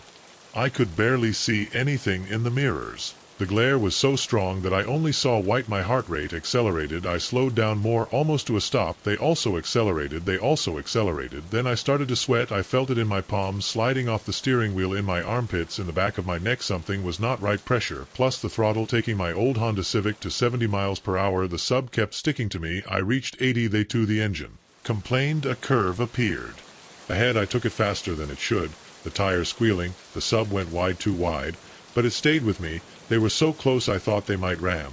My hands were squeezing the steering wheel. My breathing was getting choppy. I tried to think clearly. A mile away, there was a detour, Old Miller Road. Maybe there I could lose them. I didn't point. I didn't want to give my move. At the last second I turned hard to the right, barely getting the corner. The Civic skidded, throwing gravel. The brakes of the sub screeched as they passed by. For a beautiful moment I thought I had lost them. Then I heard the roar of the engine as I reversed and turned hard onto Miller Road behind me. Miller Road was little more than a bumpy dirt road. My car was jumping and shaking. The sub was closing the distance again, devouring the quarter of mile I had gained in seconds. I reached for the phone with my right hand, keeping my left on the steering wheel. I tried to dial 911 with no clear signal ahead. Miller Road forked back to the main road. The right went even deeper into the countryside. I turned left, needed to get back to civilization. I needed to go back to civilization. The sub turned right as we approached the fork. For a second I felt relief. Then I understood. They knew these roads better than me. The right fork intercept with my route in half a mile, and they would be ahead. I slammed on the brakes, turned the steering wheel to the right. The Civic turned on itself before I regained control. Throttle in the background. It roared, taking the right fork in the rearview mirror. I saw the sub appear at the intersection behind me. They had guessed wrong. They thought that I would stay on the left. I had about 30 seconds of advantage. Now my hands were numb on the steering wheel. Sweat ran to my eyes. The car rattled on the uneven terrain. I didn't know any more where I was going. The road was winding through a patch of forest, the branches scratching the sides of my car. The headlights picked up something ahead. A rusty fence was crossing the road. I didn't slow down. The gate was chained, but it looked old. I aimed for the center and braced myself. The impact shook my teeth. The metal squealed. The fence was given, pieces of dinner and rust flying. The check engine light came on. Something was dragging under the car behind me. The sub went through what was left of the fence as if it were made of paper. The road was now even worse, more like a trail. The branches whipped the windshield. I couldn't go as fast as I wanted. I went up again. Something hard hit my rear bumper. I felt the impact on the spine. Another harder hit. The Civic swerved. I struggled with the steering wheel ahead. The trees opened up some kind of old quarry or gravel pit. A fence of Maya surrounded it beyond a steep slope. They hit me again. The Civic turned. The world turned into a blur of trees and headlights. The Civic hit sideways into something solid. Probably a tree. The airbag burst in my face. The pain went through my chest and arms. I blinked blood out of my eyes. The ESUV headlights illuminated my car from behind. A door slammed shut. Steps creaked on the gravel. Approaching, my door was stuck. I crawled into the passenger seat. Everything hurt. The footsteps stopped next to I heard knuckles bang on the glass. I kicked the passenger door and rolled outside. Fell to my knees and hands. Got up. Ran up. The quarry fence was right there. I ran to it. Climbed up. Heard screams behind me. More steps. Reached the top of the fence and lunged. Fell badly. Felt something dislocate in my ankle. The ground was descending sharply. I tripped. Began to slide on loose gravel. Tried to slow down without getting grabbed the edge of the dark void beyond. I clung to something. A root or an old pipe hanging there. I looked down the slope. A figure was on the fence, silhouette by Lisu's headlights. He wasn't climbing. He just watched, hanging there. I waited for him to come for me. He didn't move. Finally I heard the engine of the subway turn on. I saw the headlights spin. The sound faded into the distance. It took me almost 2 hours to move along the edge of the quarry until I found a place to climb. Another hour limping back to the road. A truck driver picked me up at dawn. The police found my car. They said it looked like I had run off the road and hit a tree. No sign of another vehicle, no traces except mine. But I know what happened. I have the bruises of the impacts, the cuts in the fence, the dirt under my broken fingernails, and I know something else. As I hung there, I saw the figure on the fence right for a second. In the light of the headlights, I was wearing a uniform, some kind of security uniform, I think, and I was holding something in my hand. It looked like a board with a paperclip or a tablet, like I was marking something on I don't take that road anymore. I don't drive at night. Yes, I can help it, but sometimes when I'm lying in bed, I think about it, that figure with his chart, and I wonder whose name it was that he marked that night. And I wonder if they're still out there, still ticking names off their list, still deciding who needs to be tested, still watching. My hands are still shaking as I write this. I need to put it in writing while it's still fresh. I've been driving for ride-hailing apps for 3 years, mostly on the night shift because money is better. I've never had anything like this happen to me. Even now, sitting in my apartment with all the lights on, I can't make sense of it. It all started at 2:47 in the morning last night. I remember the exact time because I'd been looking at my phone debating whether I should by the end of the day. The streets of downtown Chicago were already empty and I was exhausted after 8 hours behind the wheel. Then came the ride request. The pickup location was in an industrial area I didn't recognize. Beyond the old meatpacking district, the GPS took me down streets I'd never traveled. No lampposts, just warehouses with barred windows and barbed wire fences. Cancel the trip. My gut told me something was wrong, but I needed the money for rent and this could be my last customer of the night. I stopped in the direction of a loading ramp behind what looked like an abandoned factory. The man appeared from behind a dumpster. He was wearing a black coat that reached his knees. His face was pale, almost gray under my headlights. He opened the back door and slipped inside without saying a word. "Good night," I said, trying to sound casual. "Where are we going?" He didn't answer. In the rearview mirror I could see he was looking straight ahead. His eyes were strange, too dark, as if the pupils had swallowed the irises. "I need a destination to start the journey," I said louder. His voice was barely a whisper. "Drive north through Ashland." I started with my hands tense on the steering wheel. The silence inside the car felt heavy. Normally the passengers are on the phone or trying to make conversation. This guy just sat there perfectly motionless. Every few minutes he gave another direction. "Turn left. Go straight. Take the next right." We were heading to an unknown area far from the center. The buildings were becoming scarcer, empty lots between them full of weeds and garbage. I checked the again. The mirror was looking at me. Not just taking a look, staring at me with those black eyes. The back of my neck stood on end. Sweat ran down my back despite the air conditioning. "Where exactly are we going?" I asked. My voice came out higher than usual. "We're almost there." His lips barely moved. The street we turned wasn't even paved. The gravel creaked under my tires. There were no buildings or empty fields stretching out in the darkness. My GPS marked that we were miles from any inhabited area. "Stop here," ordered, braked instinctively. We were in the middle of nowhere. There were no lights except those of my headlights that illuminated patches of tall grass and dry bushes. The clock on the dashboard read 3:23 in the morning. "This can't be right," I said. "Here, there's nothing. It's perfect," whispered. My hands trembled. On the every horror story about rider drivers went through my head. I needed to get out of there. "Look." I can't leave you here, this ain't a real address, I'll take you somewhere else. I looked in the mirror, the back seat was empty, my breath was short, I spun to look at nothing, just the leather seat completely unoccupied, the door was still closed. I started the car and gravel flew as I turned, the tires sliding. I didn't slow down until I got back on the pavement again on familiar ground. I walked into a gas station, open 24 hours, my whole body was shaking. I checked the back seat, empty again, all the doors were still locked. I opened the RAR app, the trip wasn't there, was no record of the pickup of the journey. You're welcome, like it never happened. But it did happen. I got the gravel dust in to test it, and when I cleaned my car this morning I found something in the back seat. A small piece of paper folded in half, inside a series of numbers written in thin, shaky handwriting. When I looked them up later, they were coordinates. They pointed to an old cemetery on the outskirts of the city. I don't drive at night anymore. I can't get those black eyes in my mirror out of my head, nor the impossibility of how it disappeared. Sometimes when I'm driving I just check the back seat just to make sure, and I never, ever pick up passengers from industrial areas after midnight. The police showed no interest when I tried to report it. They get dozens of weird stories from Riker every week, but I know what I saw or what I didn't see yet. I have the paper with the coordinates. I haven't gone to the cemetery. I won't go. Some questions are better left unanswered. Last night I passed again by that industrial area where I picked it up. The factory is no longer in its place. There is an empty lot covered with weeds. The loading ramp where it appeared has been demolished.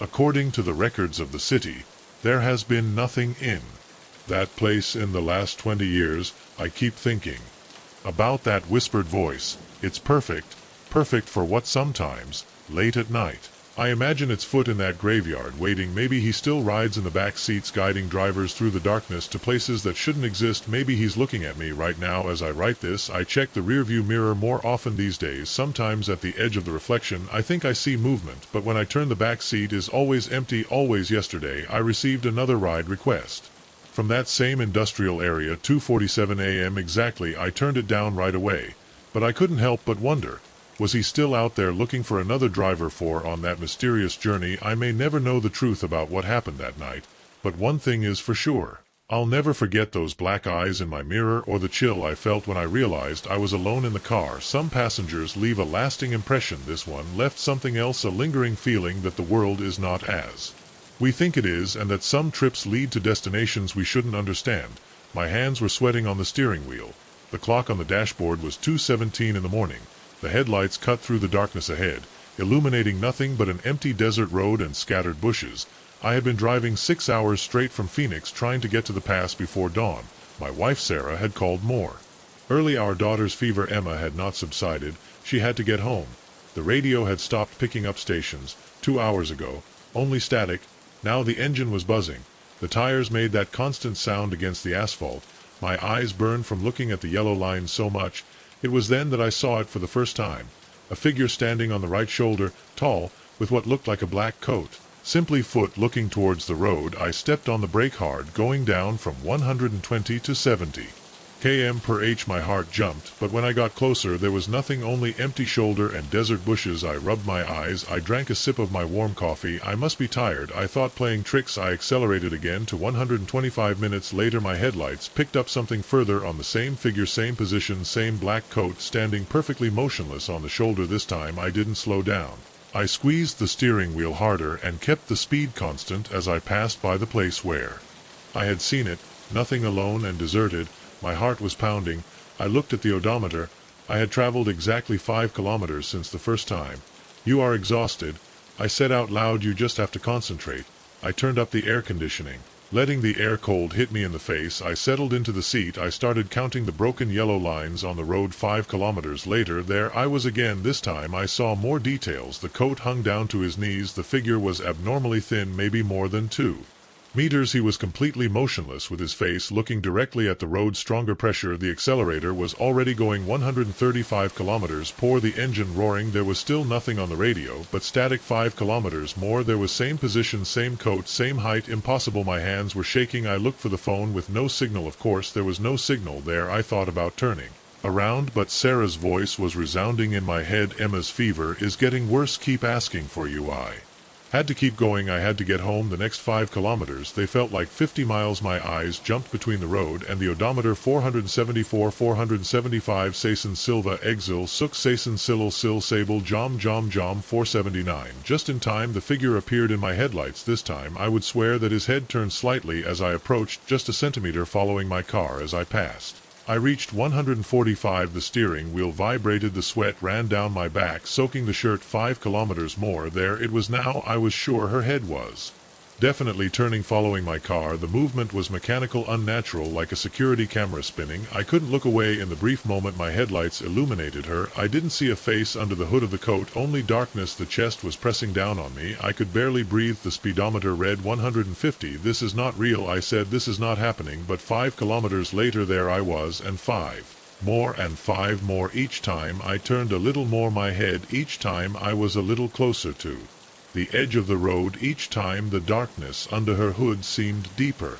I lost count of how many times I saw her. 2030. The desert stretched endlessly. The clock on the dashboard kept reading 2:17 in the morning. My hands were numb on the steering wheel. My eyes were burning. The static in the radio had acquired a rhythm like a breath. In the next apparition it had moved now. It was directly over the white line of the shoulder. Its head turned completely towards my car as it passed in the rearview mirror. I would swear I saw it. Dara. One step onto the road. 5 kilometers now. I was with one foot in my lane. The coat was waving even though there was no wind. My car was shaking at 160. The engine was howling. The static on the radio was getting louder. 5 kilometers. I was in the middle of my lane. I swerved into the opposite lane to avoid it. As I passed, the hood turned to follow me. The darkness inside seemed to throbbing. I chattered my teeth. My vision blurred. Every shadow on the road. I looked like a tall figure in a black coat. CKM. I was in the center of the road, with no time to dodge. I went straight through it. The temperature in the car dropped 20 gr. The radio exploded in static. The headlights flashed. I didn't feel my hands. I didn't feel the pedals under my feet. The road ahead seemed to stretch and distort. 5 kilometers was right in front of my car. The coat opened like wings, filling my entire field of vision. The darkness under the hood was absolute, unfathomable. I closed my eyes and braced myself for impact. Nothing. When I opened my eyes it was dawn. My car was parked on the shoulder, the engine off. The clock was 6:43 in the morning. My phone was ringing. Sarah, where are you? Asked. Emma's fever went down an hour ago. He's sleeping now. I looked around like that. It stretched out in all directions. No references, no signals. The odometer showed that he had driven 300 kilometers more. But I had no memory of anything. After seeing the figure open his coat, "I'll be home soon," I said. My voice sounded strange in my own ears. I just had to make a few stops. I hung up and started the engine. The radio came back to life. Clear signal now, broadcasting the morning news. I rejoined. Empty in the rearview mirror. A tall figure in a black coat was looking down from the shoulder. His head turned. He followed my car. He pressed the accelerator to the bottom. The figure was getting smaller in the mirror, but I knew exactly what I would see. 5 kilometers later I kept driving. What else could the sun do? I climbed higher. The desert spread out, and every 5 kilometers something impossible awaited me on the road. I'm still driving now. The clock keeps ticking. 6:43 a.m. The radio is broadcasting the same news segment in an endless loop. My phone shows the same missed calls from Sarah. Every 5 kilometers I see him, sometimes on the shoulder, sometimes on the road. Sometimes he opens his coat like wings. Sometimes he's just standing watching. I don't know how long I've been driving. I don't know how many times he does. I've seen. I don't know if I'll ever make it home. I just know this: every 5 km he's there waiting, watching, and with each step he gets a little closer. He turns a little more his head, opens a little more his coat. I can't stop driving, but I'm running out of road. I'm running out of time. I'm running out of distance between me and whatever is waiting under that hood. At 5 kilometers something high and dark is standing on the shoulder. I press the steering wheel harder. I press the accelerator harder. What else can I do? Just keep driving. Just keep counting the kilometers. Just keep pretending that I don't see what awaits me ahead. Just keep telling me that I will get home. 5 kilometers more. The trail ended in a town that did not appear on my map. I checked the GPS again. Without the afternoon sun cast long shadows on empty wooden buildings. Something wasn't right. The structures looked old, maybe 100 years old, but they were too well preserved to be a real ghost town. No graffiti, no beer cans, no signs of modern visitors. Not at all. I should have turned around at that point, but I didn't. My feet hurt after 8 hours of hiking, and the water, it was running out. The temperature was dropping fast. Typical of October in the Rocky Mountains of Colorado, I needed shelter at night. The town was in a narrow valley between steep mountain walls with only one driveway in and out. About 20 buildings flanked what must have been the main street, their planks worn the color of ash. I passed by the first building, a kind of general store. The windows were intact but covered from decades of dust. My boots made hollow sounds on the wooden sidewalk. Each step echoed against the cliffs that surrounded the place. No birds could be heard. The wind was not blowing. The air felt thick, cold, and still. The bronze bell over the door of the store jingled. When I pushed it, the sound made me startle. The dust was spinning in the ray of sunlight that came through the door. Shelves covered the walls, still full of old cans and boxes. A cash register rested on the counter, its keys green with age. Everything was covered in dust, but nothing was broken or altered. The straps of my backpack were digging my shoulders as I went further into the store. The floor creaked under my weight. I took a can. The label was discolored, but I could see a date, 1923. My hands trembled when I put it down. A new movement caught my attention. Only a flash in my peripheral vision. I turned suddenly. Nothing there. Just rows of dusty shelves in the dim light. My heart was pounding. The silence pressed against my ears. I backed up to the door. Without taking my eyes off the empty tent, the bell rang again at sunrise. The sun had already gone down behind the western ridge. Purple shadows filled the valley. I needed finding a place to sleep. A hotel stood across the two-story street with a sunken porch and peeling paint. The sign was still hanging, Mountain View Lodge. I crossed the street. My footsteps echoed. The temperature had dropped at least 20 degrees in the last hour. The front door of the hotel jammed, then opened with a grinding sound. The lobby smelled of old wood and rot. A log book, it rested open on the counter. Its pages were yellow and fragile.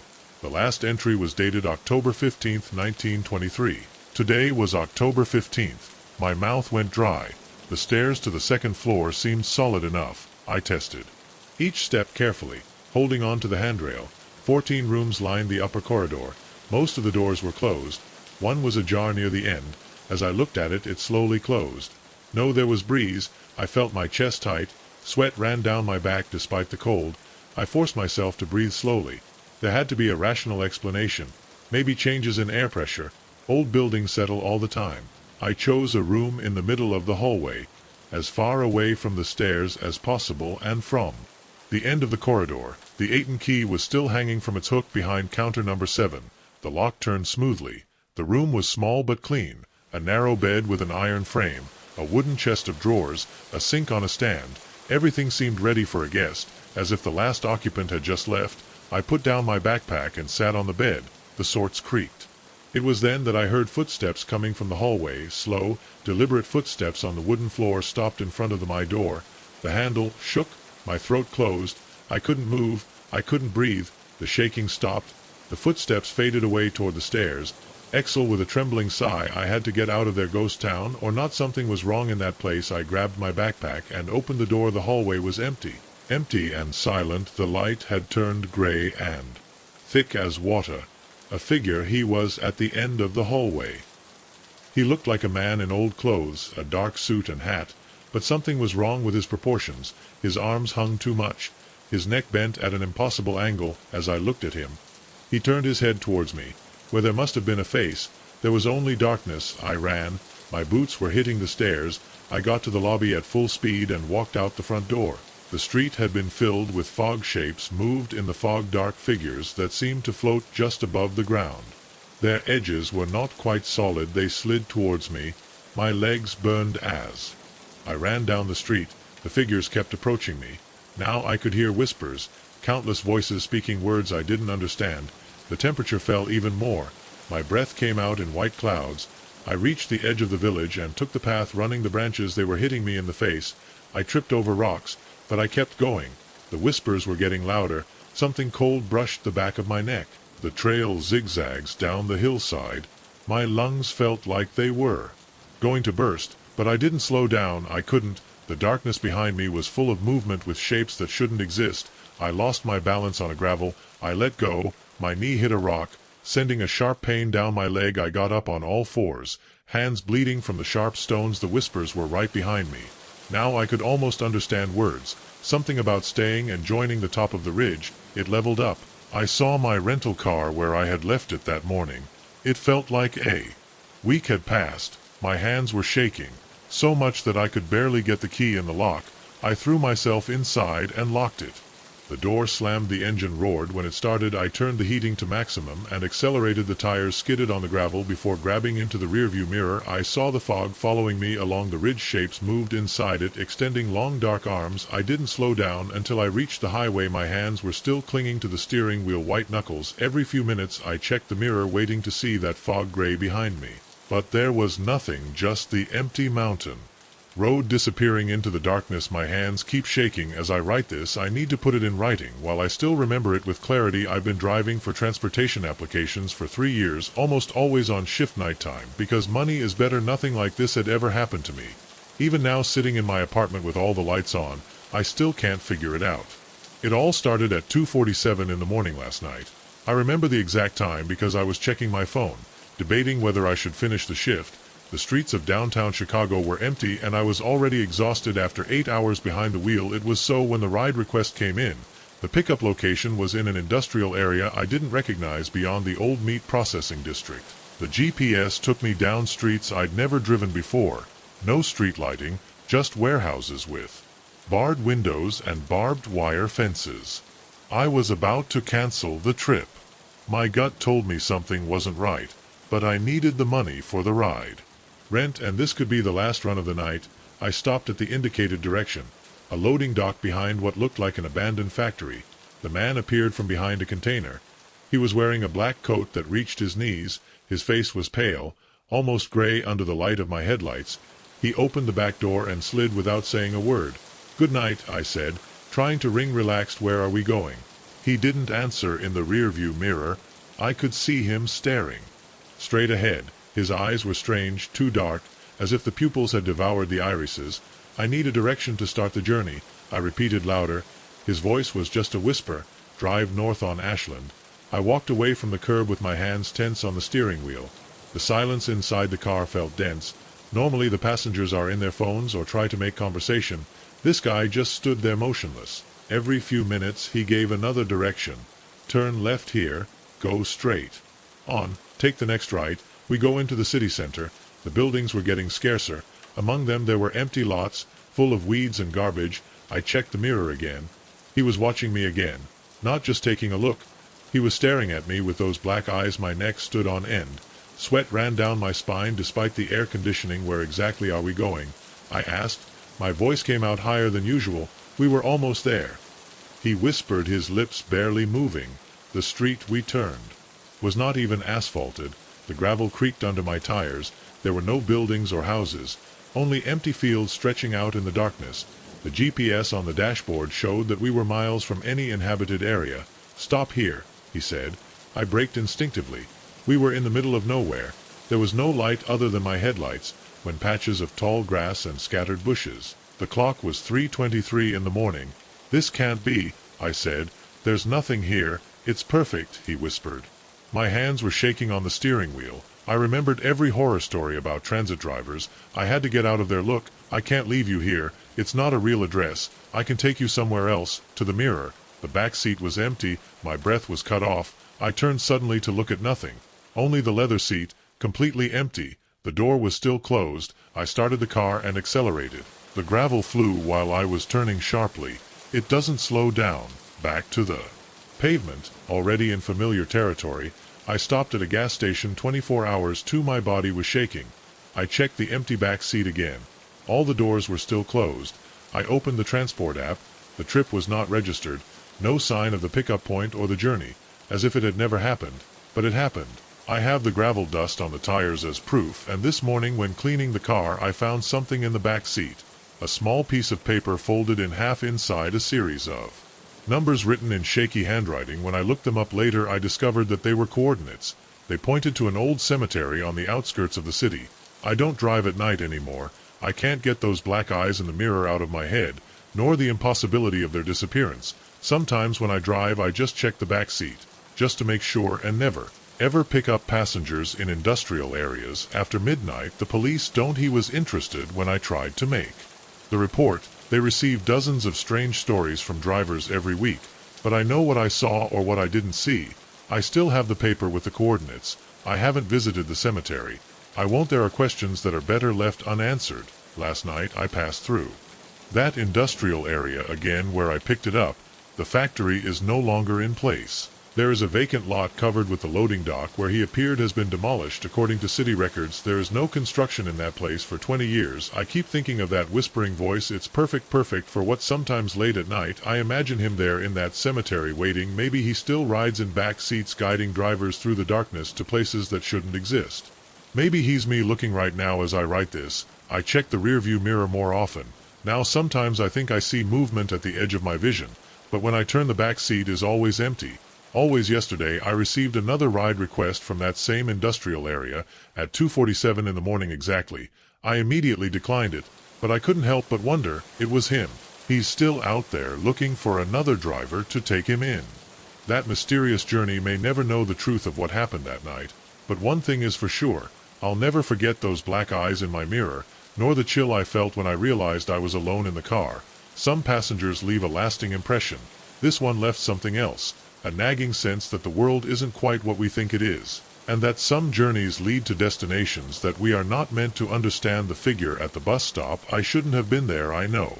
Because I checked the schedule 3 times before leaving work. The last bus passes at 11:47 at night. It was 11:45 at night when I arrived. No one else waits so late. Work night shifts in the downtown data center. The walk from the office to the stop takes 8 minutes. I've done hundreds of times. But tonight was different. The rain started around 10 p.m. Heavy drops hitting my office windows. By the time I got out, it was pouring rain. My shoes squeaked against the wet sidewalk as I approached the stop. The street lamp flickered, casting shifting shadows on the soggy pavement. It was then that I first saw him.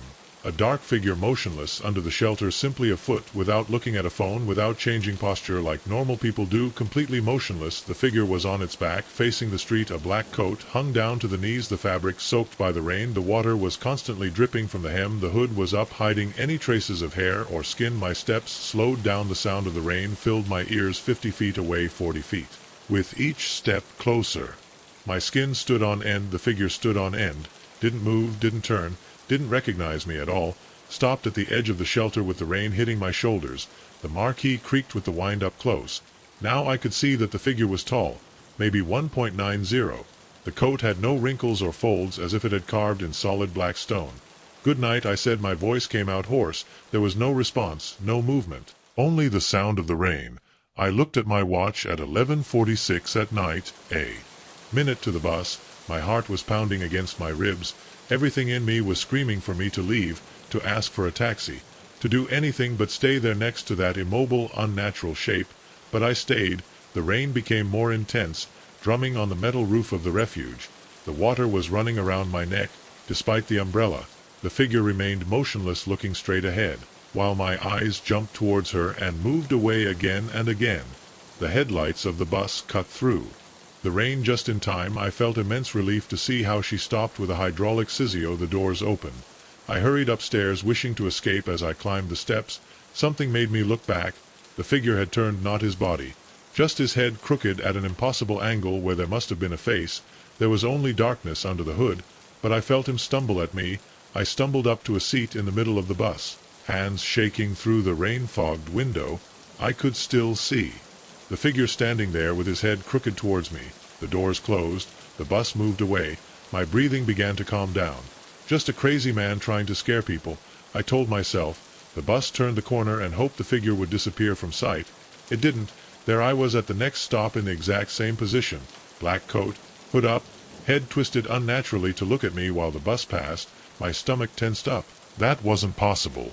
The stops were almost a kilometer away. No one could move so fast in that rain, especially someone who was just standing motionless. I rubbed my eyes. The lack of sleep. I had to be playing tricks on me. The bus approached the next stop.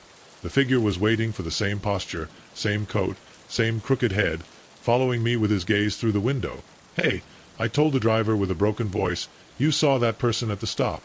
The driver looked through the rearview mirror. "What a person! The stop is empty." Press my face against the glass. The figure was still there, clearly visible, with the rain sliding down its motionless form, the hollow depths of its hood fixed on me. Stop after stop. He showed up, always waiting, always watching, always impossible. My hands clung to the seat until the knuckles turned white. Sweat ran down my back despite the air conditioning of the bus. 5 stops from my apartment. I pulled on the cord. I couldn't take it anymore. The bus stopped, squeaking on an empty corner. I staggered down. I ran. My shoes hit the wet sidewalk as I ran through puddles. The water was sliding down my face. My lungs were burning. But I didn't stop until I got to my building. My hands were shaking so much that I dropped the keys twice before opening the door. I slammed it behind me and stood in the hall, soaking wet and panting. Through the glass of the entrance I could see the empty street, without movement, without dark figures, only rain falling under the glare of the streetlights. The elevator ride to the 4th floor felt eternal. I kept my eyes fixed on the numbers, refusing to look at the mirrored walls. When the doors opened, I practically ran to my apartment. Inside, locked the door, then the pin, then the chain. I stood there listening to my breath gasp and the muffled sound of the rain, the lights flickering slowly. I turned to the living room window. Through the rain-fogged glass appeared a familiar black coat, a hood turned at an impossible angle, empty darkness where there should have been a face. I was on my 4th floor balcony looking. I haven't slept. The sun came out an hour ago, but it's still raining. The figure hasn't moved. It's just there, with its head crooked, watching. Looking through my window with its hollow gaze. I can wait. I can feel that he watches me, and I know that when night falls again I'll have to leave this apartment.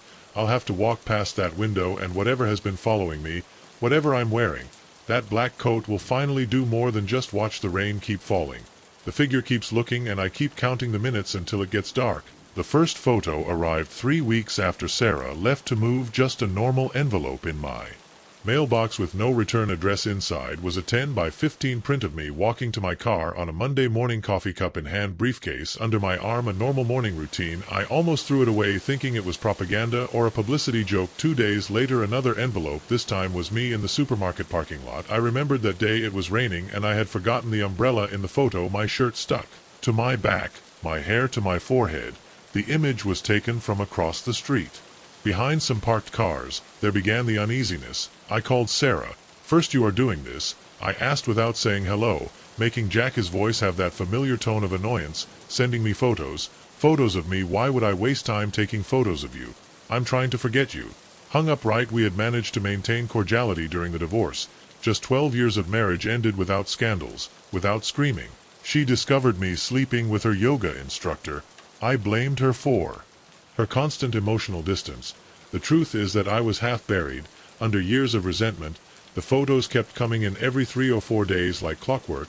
Me drinking coffee at Starbucks, going into the office, eating alone at that Chinese restaurant on the corner, each one closer than the previous one. At first were taken from streets or parking lots. By the 3rd week, whoever took them was close enough to do it just a few steps away. I started looking over my shoulder constantly. Every stranger with a phone became suspicious. I changed my routine. I took different routes to work. I varied the places where I had lunch. It didn't matter. The photos kept coming. The police were useless. How there has been any threat to ask the officer looking through the pile of photos I took didn't, but he has received some threatening message along with these photos numbers, so technically no crime has been committed. They were all taken in public places. It is not illegal to photograph in public spaces. I hired a private investigator, Wayne Dexter, former policeman, a robust guy with a permanent shadow beard and coffee-stained teeth. "Could be a stalker," he said, examining the photos with a magnifying glass, "or someone with a grudge, a former employee." Maybe. I shook my head. I run an accounting firm. No one leaves dramatically. The ex-wife is not her style. Plus she's in Mao with her new boyfriend. She still took the case. She installed security cameras around my house. She put a tracker in my car. She followed me for a few days. Nothing worked. The photos kept coming and Wayne kept charging my. Then came the photos from inside my house. The first hit me like a punch in the stomach. Me sitting on the couch watching TV, taken through the living room window. The next cooking in the kitchen. Then getting out of the shower with a towel around my waist. All taken through windows that I thought were high enough, private, safe. I stopped sleeping. I installed blackout curtains on all the floors. Windows. I bought more security cameras, motion sensors, reflectors. My house became a fortress, but it didn't help. Somehow they kept getting their photos, the images. They became more intimate. Me sleeping, face buried in the pillow. Me crying over wedding photos after too many drinks. Me masturbating, believing I was in the privacy of my bedroom. Every new envelope was a rape, a reminder that my life was no longer mine. My performance at work started to decline. Clients complained about errors in their files. My boss called me into his office. Take some time, Jack. You look terrible, and yes, he sees me terrible. I hadn't shaved in weeks. Dark circles under my eyes. I lost 7 kilos without trying. The man in the mirror was a nervous and paranoid stranger. Wayne was no longer helpful. Maybe you should consider moving. He suggested another city, a new beginning, but I knew that wouldn't solve anything. Whoever was doing this had resources, patience, determination. They would follow me wherever. The breaking point came yesterday. The photo showed me sitting at the kitchen table holding that same over the timestamp in the corner. It said 30 seconds ago. I turned my heart out of control, but all the windows were covered. There was no way that someone could see inside. However, there it was. I proof in my shaky hands that someone was watching me. I always write this now because I need a record. Someone must understand what's happening to me. The cameras don't show anything. The police don't help. My friends think I'm losing my mind. Maybe I am. There's an envelope in my mailbox right now. I see it from my window. Simple white without sender like everyone else. My hands are shaking as I write. I've been looking at that mailbox for 3 hours, unable to muster the courage to go get the photo. It will be recent from that. I'm sure probably from this morning, or maybe even right now. Another piece of evidence that my life no longer belongs to me. That privacy is an illusion I can no longer afford. I check my phone. 12 missed calls from Wayne. 3 voicemails I haven't heard for. Why can't he help? No one can. The sun is setting through the cracks in my curtains. I see the street getting darker, shadows lengthening and merging. Anyone could be out there. Everyone could be out there with their cameras, their eyes, their endless hunger for bits of my life. My phone vibrates. A message from Wayne. Call me now. It's important. I ignore him. I can't handle his theories and suggestions anymore. I can't handle anything except the envelope that's in my mailbox, waiting like a white flag of surrender for the night. It falls completely down. Motion sensors flood my yard with light every few minutes, triggered by cats or the wind, or maybe for something else. I'm sitting in my chair staring at the mailbox through an opening in the curtains. A car passes by. The headlights illuminate my house. I instinctively bend down, my heart beating. When I look back at the envelope, it's gone. My front door is still closed, all the windows are locked, but there on the kitchen table is the envelope, carefully placed in the center like a gift with trembling fingers. I open it. The photo slides brightly and new. It shows me sitting at this same table, opening this same one on the timestamp says. Now I crumple up the photo, throw it across the room, run to every window, rip off the curtains. Nothing but darkness outside, an empty street, quiet houses, motion lights turning on and off. Back to the kitchen. The crumpled photo has been smoothed, placed back on the table. Next to it is a new envelope. I don't want to open it. God help me, I don't want to open it, but I will because that it's what they want, what they've always wanted, to see me dance to their rhythm, to see me crumble thread by thread.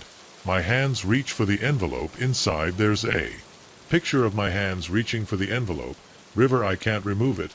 The sound bounces off the walls of my kitchen. Too loud, too sharp. Outside a camera clicks. Another envelope appears on the table. I extend my hand. Click. Another envelope.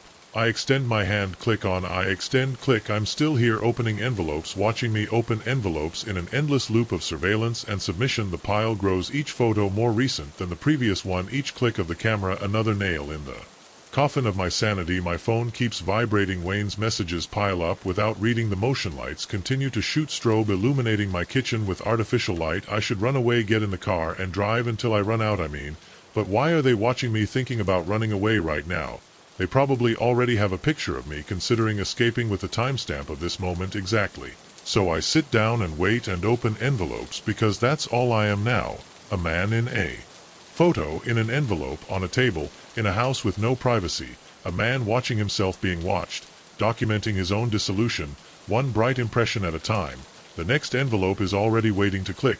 My hands reach for it. Click. The cycle continues. Click until there's nothing left of me except images, moments frozen in time, a life reduced to light and shadow on glossy paper. Click. I open another envelope. Click, and another click, and another. The photos will never stop coming. I know they'll keep coming until there's nothing left of me except what can be captured by a lens. Nothing more than the empty shell of a man who used to believe in privacy, in security, in the simple human right if not observed. Click. My hands reach for the next envelope. Click. This is my life now. Click. This is all I am. My hands are shaking as I write this. I need to put it all in writing while it's still fresh, while I can still remember every detail of what happened on that road tonight. Maybe Someone can understand, maybe someone can explain why they chose me. It all started at the same time. 11:47 p.m. I remember looking at the time on my car's dashboard, wondering if I had made a mistake taking the shortcut down the back road back home after the night shift at the warehouse. The main highway would have added 20 minutes, but at least I had streetlights, other cars. The rural route was just empty fields and patches of wood, lit only by my headlights, and a moon in Crescent Quarter. Had driven about 10 minutes when I first noticed the lights behind me, only 2 dots in the rear view mirror, still quite far away. Nothing unusual in another car on the road. Even at that time I didn't give it much thought. 5 minutes later those lights were closer, much closer enough to see that it was a large vehicle, some kind of climb or pickup truck. The driver was stuck to my bumper, the headlights flooding my mirrors. I couldn't see anything else of the vehicle in the dark. My first thought was simple: I wanted to overtake, just the road was straight here, good visibility. I opened up a little to the right. I slowed down. I gave it plenty of space. It didn't overtake. Instead, the vehicle matched my speed exactly, staying right behind me. I could barely see anything in my mirrors now. The glare was so bizarre and my heart rate increased. I slowed even more, almost to drag myself. They also reduced acceleration, they too. Then the sweat started. I could feel it in the palms, making the steering wheel slip in the armpits on the back of my neck. Something was not right. I stepped harder on the accelerator, taking my old Honda Civic to 70 miles per hour. The SUV was still stuck to my bumper. I reached 80. They matched me. The engine complained in protest. A curve appeared ahead. I took it faster than I should have, the tires screeching. The sub spun sharply but stayed with me. They were so close now I thought they might ram. My hands were holding on to the steering wheel. I was breathing in short bursts. I tried to think clearly. There was a fork a mile away. Old Miller Road.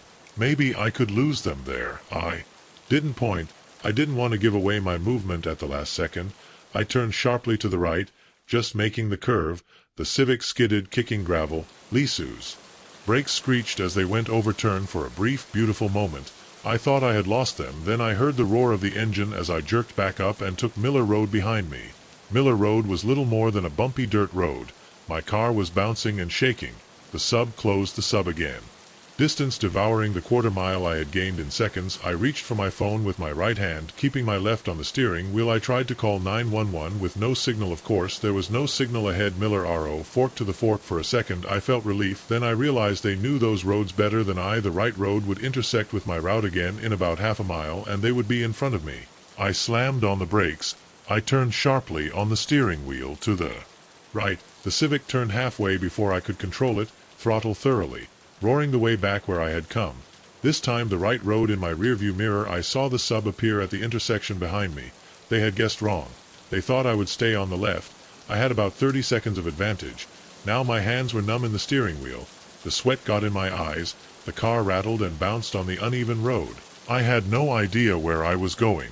The road curves through a wooded stretch. The branches scraped the sides of my car. The headlights picked up something ahead. A rusty fence crossed the road. I didn't slow down.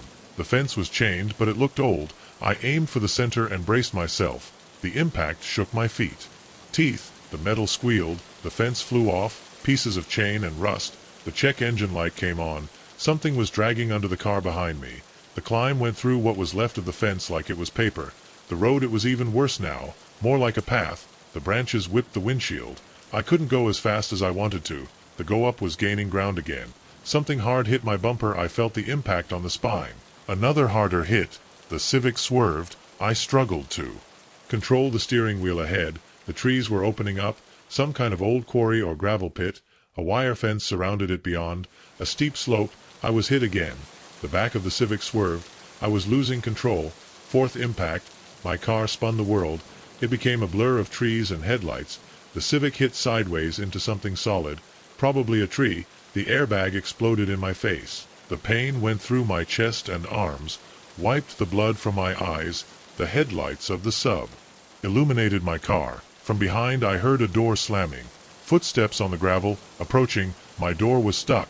I crawled to the passenger side. Everything hurt. The footsteps stopped next to me. Window, knuckle banging on the glass, kicking the passenger door and lunging off, falling to my knees, running up. The quarry fence was right there, catching up with it at full speed, starting to climb. Hearing screams from me, more footsteps, reaching the top of the fence and lunging to the other side, falling badly, feeling a snap on my ankle, the ground descending steeply. I tripped. I began to slide on loose gravel. I tried to stop but couldn't hold on. The edge of the quarry appeared. A dark void scratched the ground with bleeding fingers. Finally I clung to something. A root or an old pipe hanging there. I looked up the slope. A figure was standing on the fence cut out by Lisu's headlights. I wasn't climbing, just watching. I hung there for what seemed like an eternity, waiting for them to come, for I didn't move. Finally, I heard the engine start of the sub. I saw the lights turn, the sound faded. It took me almost 2 hours to make my way over the edge of the quarry until I found a place where I could limp up. Another hour back on the road. A truck driver picked me up just after dawn. The police found my car. They said it looked like I had gone off the road and crashed into a tree. No sign of another vehicle, no footprints except my own. But I know what happened.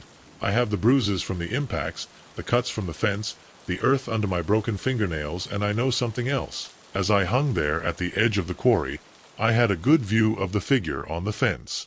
For a second, under the headlights, I was wearing a uniform, some kind of security guard outfit, I think, and I was holding something in my hand. It looked like a chart with a paperclip or a tablet, like I'm checking something off a list. I don't take that road anymore. I don't drive at night if I can help it. But sometimes when I'm lying in bed, I think of that figure with his chart, and I wonder who marked the name that night, and I wonder if they're still out there, still marking names, still deciding who needs still being tested by observing. The first voice was heard at 2:17 in the morning. I know because I looked at my watch when I heard it. Anyway, I wasn't sleeping. Too many strange sounds in these woods. The voice was low, almost a whisper, but clear enough to understand the words. She always drinks her black coffee 2 cups every morning. My hand froze over the flashlight. That was true. I had the same morning routine for 15 years. Had been 3 days into my solo camping trip in the Cascade Mountains, about 20 miles from the nearest town. The nearest marked trail was 5 miles back. I chose this spot specifically because it was so isolated. No cell service, no other campers, no rangers, just me, my tent, and nature. At least that's what I thought until now. The ace in my flashlight cut the outside of the store. Nothing was moving. The October air was cold enough to see my breath, and my thermal sleeping bag suddenly felt like paper. Lives alone in that blue house at 247 Maple Street. A different voice this time, younger female. My throat dried. That was my direction. I sat up slowly, trying not to make noise. The thin walls of the store, suddenly they looked like a joke. I could see shadows moving outside as the clouds passed over the moon, but I couldn't tell if any of them were a person. She got divorced 3 years ago. Sarah left him. I couldn't stand his obsession with work. A drop of sweat rolled down my neck despite the cold. My ex-wife's name was Sarah. We separated because she spent too many hours at the accounting firm. Not anymore. Were random guesses. I reached for my house knife. The handle felt solid, real. I kept it next to my sleeping bag every night, but I had never seriously thought I'd need it. Lost her mother to cancer last spring. Still hasn't cleaned her house. The pills are still in her medicine cabinet. My hand started shaking. Mom's house was exactly as she left it. Couldn't force me to touch anything, but how could they know that? The voices were coming closer. Now I could hear footsteps, leaves rustling, branches breaking. They were circling the tent. Think about jumping off the bridges.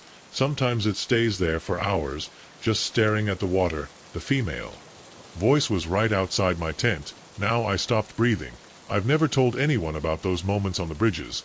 Neither my therapist nor Sarah. No one. Should we tell about December? The hoarse voice asked. There was a laughing sound, but it wasn't quite right. Like someone trying to imitate laughter, not knowing what it should sound like. My hands moved on their own, unbuckling the store flap. I had to see them. I had to know what I was dealing with. The knife felt useless now, but I grabbed it anyway. The moonlight showed nothing but trees and shadows. But the footsteps continued, and now I could see the leaves moving as if someone stepped on them, but there were no feet making the prints. He's looking now, said the first voice. We should show him. Still didn't answer. The female voice. Tell him about December 12th. I staggered out. I said my voice sounded weak even to me. I'm armed. More of that wrong laugh. He thinks the knife will help. The hoarse voice was behind me. Now steel can't cut what's not there. I turned around. Nothing, just more leaves moving.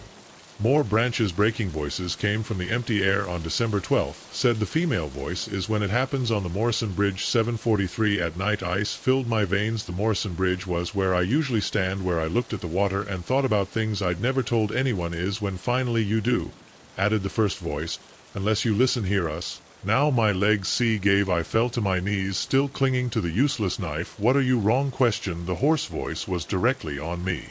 Now ask why are we here? Why did the word come out like a whisper to change things? The female voice was soft now, almost kind. On December 12th, it doesn't have to happen, but you need to come with us, where the leaves began to move in a pattern, forming a path that led to the darkest part of the forest. The moonlight didn't penetrate there at all to see what's really going on, said the first voice. To understand why you keep standing on that bridge. I stood.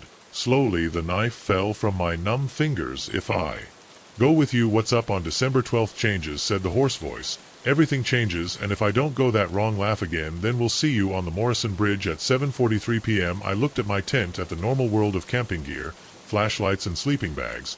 Then at the dark trail they had made in the leaves led to total darkness. It's time to choose, said the female voice. Took one step into the darkness, then another. The voices made sounds of approval. Good choice, said the first voice. Now you see, the darkness swallowed me. I felt cold hands on my shoulders guiding me forward. They were real enough to touch now, but I still couldn't see them. We walked for what seemed like hours. The forest changed around us. The trees grew taller, older. Their branches blocked even the moonlight. The only illumination came from bluish lights that floated through on our side as we walked. We almost arrived, said the female voice. Her hand was icy on my right shoulder. The trees opened into a clearing. In the center there was a circle of stones, each taller than me, glowing with the same blue light that had guided us. Mira, commanded the hoarse voice. Images appeared among the stones. I saw myself on the bridge. Morrison. I saw what would have happened on the 12th.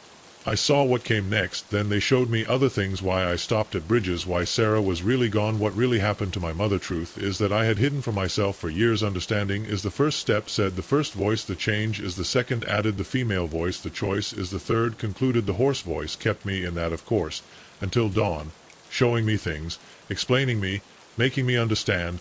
When the sun came up, I was back in my tent as if I had never gone out, but the tent was no longer the same. My sleeping bag was covered in dead leaves. My boots were full of mud, from places I didn't remember walking, and on my phone that I had been dead since the second day of camp there was a new note. The 12th no longer it's, but we'll still be watching, we'll always be watching. I packed the camp with shaky hands, and I went back to civilization. As I walked I heard the female voice one last time. We see each other soon. I was right, they kept their word. On December 12th he came and went, and I didn't go near the Morrison Bridge. I haven't thought about bridges the same way since that, but sometimes when I'm home alone I hear leaves rustling on my kitchen floor, or I find mud from the clearing on my shoes in the morning, even though I haven't left the house, and every now and then I hear them whispering, telling me things about me that I never knew or never wanted to know. They're still watching, still guiding, still changing things. I'm not sure if they saved me or if they claimed me that night in the woods, maybe both, but I know one thing for sure, I'm never really alone and never will be again. The worst part, some nights I'm actually grateful for that. I wish I hadn't walked into that store. Even now my hands shake thinking about it. Things that happened next don't make sense, but they happened. I know I still have the proof here at home, even though I wish I didn't have it. It was a Tuesday afternoon in October. I had 2 hours free before a meeting with a client downtown. The weather was getting cold, and I didn't want to sit in a coffee shop. I walked down Mason Street past the usual businesses, the delicatessen, pharmacy, the newsstand. Then I saw it, an antique shop I'd never noticed wedged between the dry cleaner and a closed bakery. The window was dusty. Behind it were old brass lamps, wooden boxes, and they looked like Victorian marks. A little bell rang when I pushed the door open. The first thing I noticed was the smell. Old wood, leather, and something else, something stale. Welcome, said a voice from behind a tall cabinet. An old man came out, tall, thin, with white hair and pale blue eyes. He was wearing a brown sweater with patches on his elbows. His hands were stained with age, but they were firm. I'm just looking, I said. He smiled. Not a gentle smile, of course. Yes, David, that's how it always starts. I stopped. How does he know my name? You told me, he said, taking a small bronze watch from a nearby shelf. Just as you told me about the fight with Sarah last week, about the job you hate but don't stop, about the dreams that don't let you sleep. My mouth went dry. I had never seen this man before. I haven't told him, so how do I know about the scar on your left knee from when you fell off your bike at 12, or about the golden watch your father left you when he died? I backed up to the door. My heart was pounding. The old man just stood there with that smile. Who are you? A collector of things, of stories. He gestured to the shelves that surrounded us. All over us. Here's a story like that camera on the shelf behind you. The one you used to take pictures of Sarah before you met Jessica. I turned around suddenly. There was my old Nikon. The same notch in the corner where I dropped it. I had thrown it away years ago, after Sarah left. This is not possible. I turned around. But the old man had disappeared. The store seemed darker. Now cooler. It's time to go, David. His voice came from somewhere in the background, but don't worry. The stories aren't over yet. I ran out. The bell rang behind me in the street. People passed by as if nothing had happened. I looked back at the glass case. The brass lamps were still there, the Marcos, the boxes. My watch was 3:45. I was late for my meeting. That night I couldn't sleep. No, I stopped thinking about the old man. How he knew all those things. I told myself I'd imagined it, that the camera wasn't mine. It just looked like it.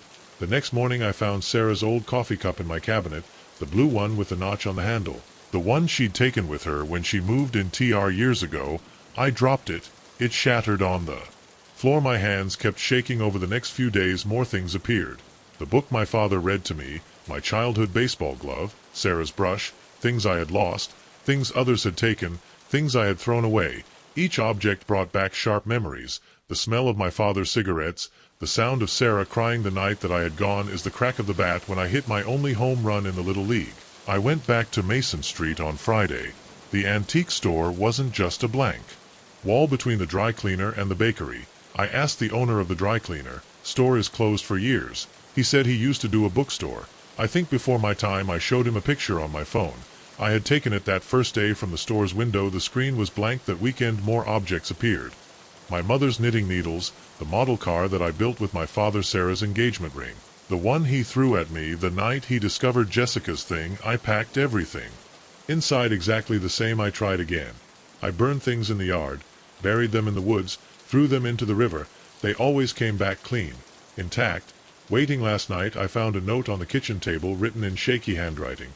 Stories need endings, David, some happy, others number. What will it be? Yours. Under the note a brass watch, the same one the old man was holding in the store, is doing tic-tac now on my desk. As I write this, constant, regular, like a heartbeat, I have begun to see the old man, not in the store that is still not there, but in reflections in display cases in the rearview mirror of the car, always watching, always smiling. This morning another note appeared. Time to choose. David fixes the stories, or they will fix themselves. I called Sarah yesterday. We talked for hours about the past, about what went wrong. I apologized for Jessica. She apologized for the things she said. Let's have a coffee next week. The objects are still here, but now they are different. The coffee cup is no longer broken. The engagement ring shines more. The camera has roll inside. The old man observes. Wait, I see it more often now in crowds across the street, outside my window at night. His smile is different, warmer, like he knows something. I don't write this because someone must know what happened, what keeps happening. The old man was right. Stories need endings, but I don't know if this one will end when I want it to, or how I want it to. The clock keeps ticking. Regular. Constant. I check Mason Street every day. The wall is still blank, but sometimes when the light hits it I just see the faint outline of a door, and through the bricks I hear a little bell ring. I dream of the store now, with shelves full of other people's lost and found, their stories, their endings. I wonder if the old man collects that too. Yes, in some version of that impossible store there's a shelf with my story on top, already finished, already closed. Sarah will come tonight to talk more, to try again. The objects observe from their places in my house. The clock is ticking. The old man waits. Maybe that's what I wanted all this time. Not just to collect stories, but to change them, to fix them, to give them different endings. Or maybe I'm wrong. Maybe there's something else, something worse. The clock is ringing louder. Now the tic-tac fills my head, and in the window behind me I see a reflection, a tall figure, a brown sweater, a smile. I'm not going to turn around yet. I don't first need to finish writing this. I need to warn whoever reads it. If you see a store you've never noticed before, if an old man knows things, he shouldn't run before your lost stuff finds you, before your story has an ending that you didn't pick. The bell is ringing. I hear it clearly now, even though there's no shop or door, just the sound, the tic-tac, the smile I don't see, but I know it's there. It's time to end this story one way or another. I'm about to turn around. You know those nights when everything seems too quiet, that kind of stillness that makes you hear your own heartbeat, every creak of your car, and suddenly you become hyper-aware. As I drove down an empty stretch of road with only the headlights cutting through the darkness, it had been a long day and my eyelids getting heavy. The soft hum of the engine and the steady rhythm of the tires on the asphalt, didn't they help with my fatigue? I glanced at the clock at 12:47 at night. The next town was about 30 miles away, but I figured it would get there without problems if my car kept running. Suddenly the engine made a strange noise. A small jolt ran through the car, and by instinct I leaned forward as if that could fix it. The dashboard lights flickered, and without warning, the engine died completely. My heart sank. The power steering stopped working, and the car started to lose speed. Only as I desperately tried to get it to the side of the road. "You're kidding me," I muttered, parking on the shoulder. I took a deep breath. Even though it was just a temporary failure, I turned the ignition key again. The engine just made a weak sound before going silent. I tried again, and another nothing. Reality hit. I was stuck in the middle of nowhere, alone, with no lights, no cars passing, just a vast darkness on a deserted road. The starry sky was bright, but even that seemed far away to me. Indifferent to my situation, I reached for my phone, hoping to have some signal. I looked at the screen. Without service. Of course. I sighed and rested my head on the seat, weighing my options. I could wait for a car to pass, but no, I had seen none in what seemed like hours, or could start walking, though I had no idea how far away I was from civilization. As I stood there debating what to do, I noticed a flicker of light in the rearview mirror. At first it was dim, but with each passing second it grew brighter. A relief flooded me. Finally, someone else on this road. Maybe they would stop to help. The lights were slowly approaching, and something about that put me on alert. I turned in my seat to get a better look. The vehicle was still a good distance away, but it was moving at a strangely measured pace. It wasn't passing quickly as most cars on an open road would do, late at night. Instead, it was approaching cautiously, as if the driver wasn't in a hurry. I looked at my phone again. The headlights were still out. They continued their leisurely approach, casting long shadows on the road. I lowered the road, hoping to wave at it, but when the vehicle approached, something in the way it was moving gave me a chill. It wasn't just the speed, it was the silence. I couldn't hear the engine. I couldn't hear the tires on the asphalt. Just the sound of the wind over the empty fields. When the vehicle finally stopped behind me, I felt my pulse in my throat. Leaned out the window, raising an arm in a feeble attempt to signal, but the car, if you could call it that, just stood there. Its headlights lit up the back of my car, casting a strong glow in my rearview mirror, but no one got out. I waited, waiting to see the driver get out, but the door never opened. And you have a phone. "I'm stuck here," I knocked with a voice Orosa silence. I swallowed hard, my hand still on the door handle. My instinct screamed not to come out, but what other choice did I have? I opened the door slowly.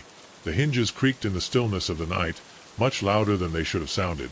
My feet touched the pavement, and the moment I stood up, the headlights of the vehicle went out. Suddenly darkness. My eyes struggled to adapt for a second. I thought maybe they were saving battery, or that they didn't want to blind me, but when my vision improved, I realized something. The vehicle, or whatever it was not only silent now, it was completely invisible, merging with the night. I could barely make out its silhouette, but it was bigger than I expected. No car it should be so big. A shiver ran down my spine. My breathing quickened. I stepped back, with my instincts screaming at me to retreat, but just as I did, I heard slow, deliberate footsteps coming from the direction of the invisible vehicle, my heart pounding in my chest as I tried to make out who or what was approaching. The sound abruptly soared as it had begun. I stood there with gasping breath, waiting for something, whatever it was, to happen. But the silence spread, without voices, without movement, just the eerie stillness of the night. I quickly got back in my car and slammed the door shut. My hands trembled as I struggled with the locks. I didn't know what was out there, but I wasn't about to find out. I just needed to wait. Maybe the vehicle would leave, maybe someone else would pass by soon. But every second felt like an eternity. Then a soft knock on my window jumped, my heart almost escaping from my chest. I slowly turned my head, fearing what I might see. But there was nothing, no one there, just the same dark and empty road. Another bump, this time on the other side of the car. My eyes went quickly to the passenger window, but again nothing. I took my phone. Even though I knew I still had no signal, I just needed to hold something that would make me feel in control. But then the knocks were made more insistent, faster, louder, as if whatever was out there, he was impatient to bear it more. Without thinking, pressure, the horn, the sound echoed in the night for a brief moment. The banging stopped, and I allowed myself a little glimmer of hope. Maybe it had scared him. Maybe. But then I saw him, a figure standing right at the edge of the glow of my board, too far away to make out details, but close enough to see his tall silhouette, motionless, just there, watching. My breath slid in my throat. I couldn't move, I couldn't think. I could just look back at my eyes fixed on the shadowy figure. Endless seconds passed, but it didn't move. It just stood there, as if waiting for me to make the next move. I don't know how long we were like this, yes. Me frozen in fear, and that figure lurking beyond the range of my headlights. But eventually my body reacted before my mind turned the key in the ignition one last time, and miraculously the engine roared alive. I didn't wait. I started the car and stepped on the gas. The tires squealed as I launched myself back onto the road. I didn't look back once. The only thing I could think about was getting as far away from the road as possible. Finally allowing my body to breathe again. My hands were still shaking on the steering wheel. I don't know what it was that was there that night, and I don't want to know, but I still feel its presence every time I drive down that stretch of road, and I can't shake the feeling that it's still there, waiting. It's funny how quickly something can go from being a fun adventure to something that stays with you forever. Was supposed to be a great trip, a weekend on the road with my closest friends, just like in the old days, before life got so busy. You know the kind of trip: laughs until your stomach hurts, stops at strange attractions on the side of the road, loud music as we left the city behind. But that excitement didn't last. A lot of what started as a carefree getaway turned into something I still can't explain. It was the second night of the trip. We were in the middle of nowhere, just south of the state line. None of us knew exactly where we were, and that was part of the excitement. We were getting carried away along the way. The sky was covered in stars, the air was fresh, with that cold touch that makes you want to roll down the window a little longer. We'd been driving for hours, laughing, losing track of time. But then the GPS failed. The screen went off. It blinked back, but the map was blank, just a gray void. The system tried to recalculate once, twice, but the routes it suggested didn't make sense at first. I shrugged. We were probably in an area with no coverage. It happens all the time. No, but half an hour later the GPS was still out of service and we were running out of gas. We should find a gas station, I said, looking at the dashboard. We're running out of fuel. Sam, who was driving, nodded. Yes, I'll be attentive. The road was eerily empty, no signs of life, just a long stretch of asphalt flanked by dark fields and a few clumps of trees. No lights, no houses, no other cars, only us. At first it was Pacific, but then it felt different, as if we were completely alone in the world. Someone else is feeling like this is weird, Sarah asked from the back seat. Yes, I admitted, it feels strange. We all agreed. It was hard to pin down what felt so out of place. Maybe loneliness, or the fact that the GPS wasn't working yet. Either way, the joyful vibe of the trip had faded. About 15 minutes later, we saw it at a gas station in the distance. It was small. One of those places that looked like something out of the 80s. Its neon sign flickered faintly, casting a faint glow over the empty parking lot. At last, Sam muttered as he turned toward the station. The place seemed abandoned. There were no other cars. There was no movement inside the small convenience store. Just the hum of fluorescent lights above the pumps. We all got out of the car, stretching our legs as we went. Sam was starting to fill up the tank. I'm going to get some snacks, Sarah said, heading towards the store. Someone want something? Fries? I yelled at her. I walked around the car, trying to shake me off the unsettling feeling that had followed me since the GPS died. The night was too quiet. There were no crickets, there was no wind between the trees, nothing, just the slight ceasing of the gasoline flowing in the tank. A few minutes passed, and I noticed that Sarah still didn't come back. I'm going to see what's going on, I said, heading to the store. When I pushed the door, a bell rang over me, but the sound was strange, dull, as if the air inside was heavier. The store was dim. The aisles were narrow and full of dusty products. It seemed like no one had bought anything here in years. Sarah knocked, my voice ringing slightly. Nothing. I walked the aisles, expecting to see her, looking for snacks, but she wasn't there. The place was empty. I felt a chill down my spine. Sarah, stop joking, I said. Little higher silence. I made my way to the back of the store, where a door led presumably to a bathroom or storage room. The door was ajar, with a dim light escaping from inside. I pushed it cautiously inside. There was only a dirty bathroom with no trace of Sarah. Panic began to bubble in my stomach. Where the hell it was? It couldn't have gotten out without us noticing. I went back to the store, scanning the aisles once again. It was then that I noticed something strange. A shelf of magazines near the counter. The magazines looked old, like they had been there for decades. I took one, and my heart stopped. The date on the cover was from 1998. I dropped the magazine immediately, feeling a cold sweat on my skin. Something was very wrong. Instead, I ran out of the store, the panic in my voice. We have to go. Sam frowned. What's up? What's up? Where is Sarah? She's not in the store. She disappeared. Sam looked at me in disbelief. How did she disappear? She's not there, I insisted. I searched everywhere. The discomfort spread through the group. Sarah couldn't have just disappeared, gone from the lights above the pumps, intensified, then suddenly blinked once, twice, and they shut down completely. The gas station was in the pitch black. Sam didn't ask any more. Threw the gas hose and we all ran back to the car. Just as Sam turned the key in the ignition, something caught my eye at the edge of the parking lot. A figure standing barely visible in the gloom. I couldn't see his face. I couldn't see details, but he was there watching us. Sam stepped on the gas. The tires squeaked as we drove away. No one spoke as I drove away, speeding down the road. Fear was a lump in our throats. We went on like this for an hour. Finally, the GPS came back to life. It guided us to a motel on the road. We checked in, still shaking from what had happened. But then something else happened. At 3 in the morning, my phone vibrated. A text message from Sarah. "Where are they?" I sat up in bed. Answered immediately. "Where are you? What happened at the gas station?" Her answer came almost instantly. "Which gas station? My blood." I wrote to her explaining what had happened. Her answer took a little longer to arrive. "I never went with you. I went early to the motel. I have been here all the time." The phone fell out of my hands. It could not be possible. We all saw her enter the gas station. We all saw her. I ran to the Sam's room and I woke him up suddenly. "Sarah is here. She says she was never at the gas station." He blinked confused. "That doesn't make sense." "I know," I whispered. The next morning we found Sarah sitting in the motel cafeteria. She looked completely normal. She swore she never left the motel, that she had gone to bed early, tired of waiting for us to get gas. Nothing made sense. It was like the night in the gas station would never have happened, except that we all remembered it. Except that I could still see in my mind that figure at the edge of the parking lot watching us, waiting for us. I've always liked silence, that kind of tranquility that settles in a place when the world seems far away, when the only sounds are the occasional rustle of leaves and the soft hum of Los Grillos. My farm, located in the middle of nowhere.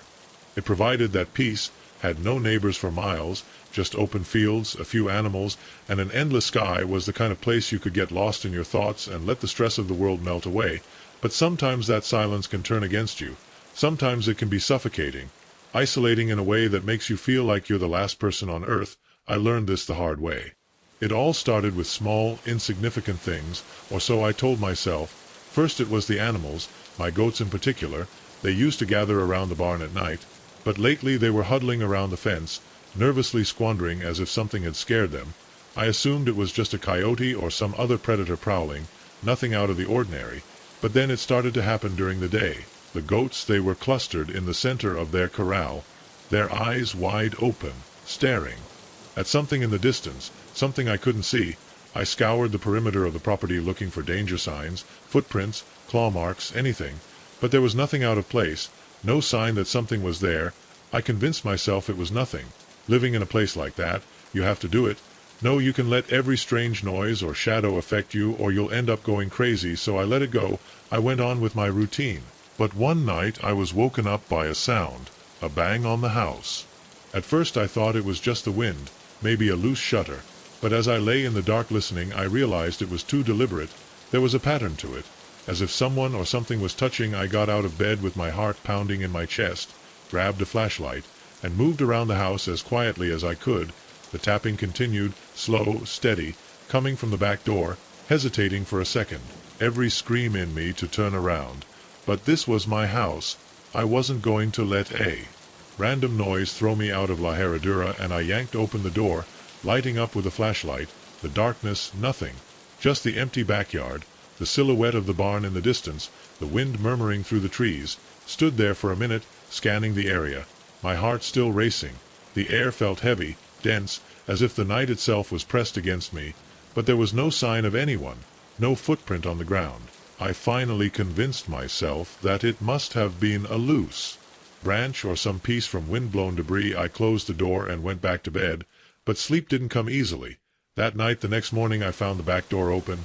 I hadn't noticed it in the night, but now it was wide open, swaying slightly in the breeze. My stomach churned. I always closed the door at night. I always checked the lock. It wasn't broken. It wasn't forced. It was like if someone had opened it and just left it like that.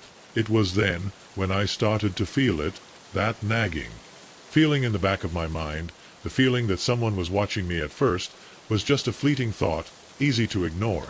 But the more I tried to get rid of it, the stronger it became. The days went by and little things began to happen. Tools that weren't where I had left them. Doors and fences opened without explanation, and sometimes barely noticeable footprints in the ground near the barn. The animals were still restless. My dog, normally so calm and friendly, began to growl at nothing. His back bristling, staring at the tree line. One afternoon just before dusk, he was in the field repairing a stretch of fence that had fallen off while he was working. I felt something, that sensation, that twinge of discomfort, as if someone was watching me. I looked up and then I saw him. A figure standing on the edge of the forest far enough away that I couldn't make out details, but close enough to know he was there. I froze. My breath gets stuck in my throat. I waited for him to move, for him to say something, but he was just there, motionless, watching me. Hello, trying to make my voice sound firm. Nothing. The figure didn't answer. No, he moved. I got up slowly, grabbing my tools, pretending nothing was wrong. But as I walked back to the house, I didn't take my eyes off him. I couldn't. But then he blinked and disappeared. I told myself it must have been a trick of light, maybe a shadow among the trees, perhaps. But deep down I knew the truth. That night I couldn't sleep. Every creak of the house, every gust of wind outside kept me on the edge of fear. I lay there staring at the ceiling, waiting for the banging to return. But it didn't. It was worse. Around midnight, I heard footsteps, not inside the house, see outside, deliberate slow footsteps circling the house. I got out of bed with my heart beating so hard I thought it would explode. I crawled to the window, barely parting the curtain at first. No, I saw nothing. Just the moonlit yard, the barn in the distance. But then, when my eyes adjusted to the darkness, I saw movement. A figure walking slowly, casually to the back of the door. I dropped to the ground. My skin stood on end. This was real. There was someone out there walking through my property as if it belonged to them. Gate to the door, trying not to make noise. I didn't want to alert, but I needed to. I knew if he was still there. My hands trembled as I turned the lock. I opened the door just a little, enough to look outside. The figure was closer, about 20 met under the moonlight. His silhouette was clearer, tall in a long coat, but his face, I couldn't see him. It was as if the darkness itself clinging to it. It didn't rush, it didn't run. It just walked like it knew I was seeing it, but it didn't care. I slammed the door shut, blocking it that I could. My body was shaking so much that I could barely hold the lock. I spent the next hour sitting in the kitchen squeezing my phone. Even though I knew I had no signal, I thought about running out, driving into town, but the idea of getting out, of being outside with that thing, he made my blood freeze. Eventually the footsteps faded away. I don't know how much time passed, but when I finally mustered up the courage to look outside again, the yard was empty. The figure was gone. But the back door was open again.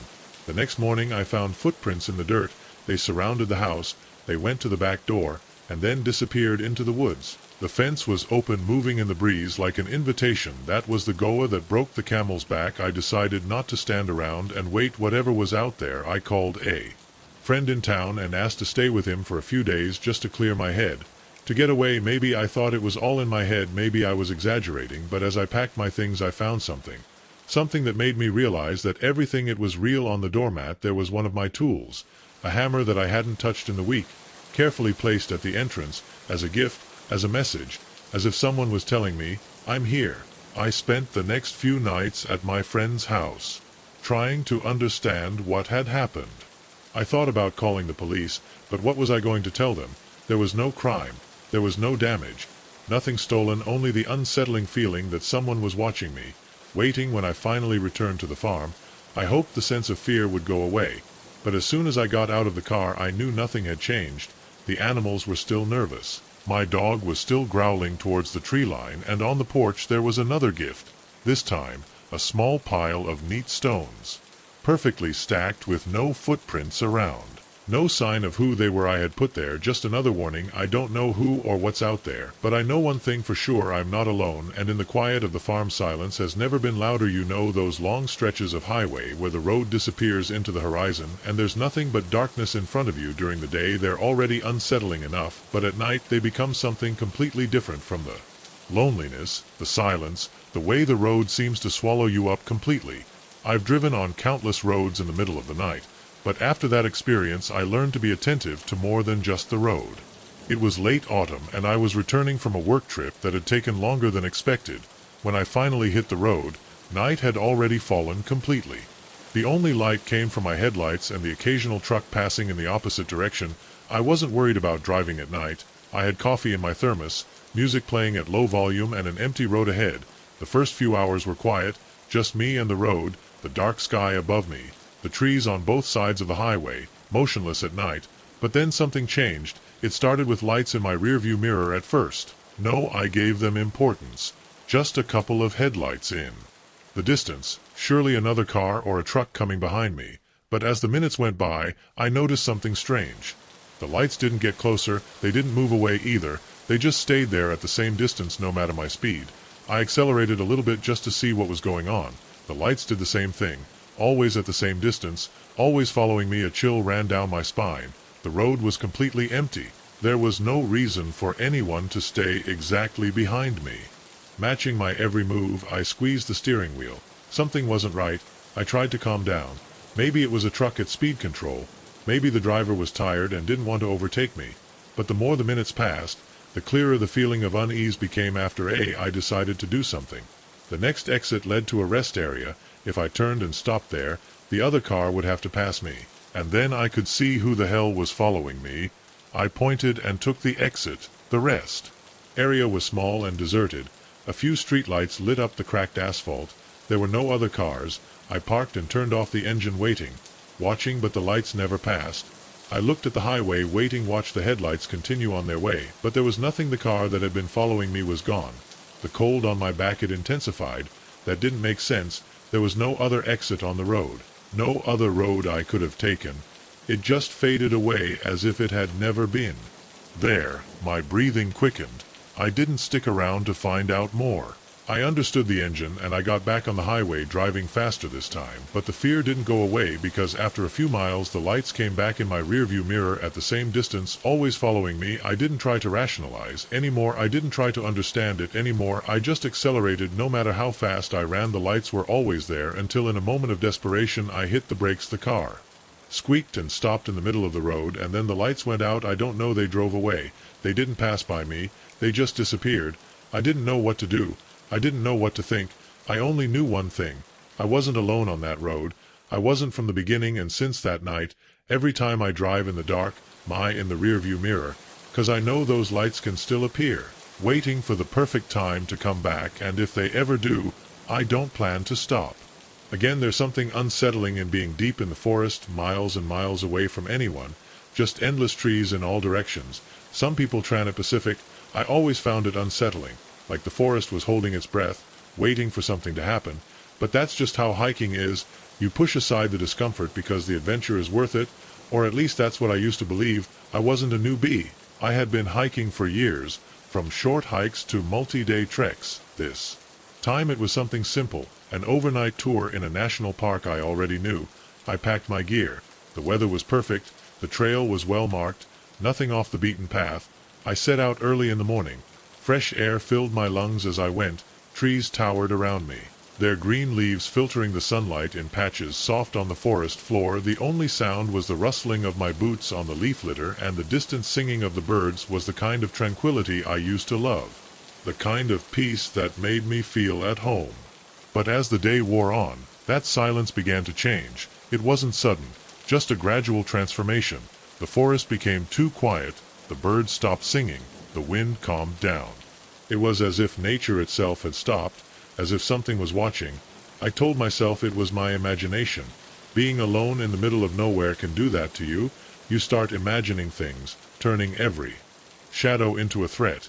But even with that thought, I couldn't shake the feeling that I wasn't alone. Around noon I paused in a small clearing, sat down on a log. I drooped, ate my alm, and tried to relax. The sun was warm. For a moment I felt that peace I had been looking for, until I heard it, my name whispered in the wind. At first it was just a whisper, so low that I almost dismissed it, but then it sounded clearer again. This time, Jason. I froze my sandwich halfway to my mouth. The sound was soft, far away, as if someone was calling me from the depths of the forest. I looked around, but saw nothing, only trees and more trees. Hello, I called, my voice sounding too loud in the air. Motionless silence. I waited, but the whisper, it didn't come back. I shook my head. I was getting paranoid. It had to be the wind, or maybe the echo of some distant hiker. Despite not having seen anyone all day, I convinced myself that it was nothing. I kept my things and I continued on my way, but as I went the whispers came back. Jason, more insistent. Closer. I stopped in dry. My heart was pounding. The sound didn't come from a single point. It seemed to surround me, as if the voice came from all directions at once. "Who's there?" I screamed. My voice, tense with fear, nothing. Just the absolute silence of the forest. I felt the cold sweat on my back. My instinct told me that I kept moving away, coming back, getting out of the forest as quickly as possible. But I tried to rationalize. Maybe it was just the wind playing tricks with my mind or some weird effect of the echo. I kept walking faster. This time every step felt heavy. Every shadow seemed to lengthen. But the voice wouldn't go away. "Jason, come here." My skin stood on end. It didn't sound threatening.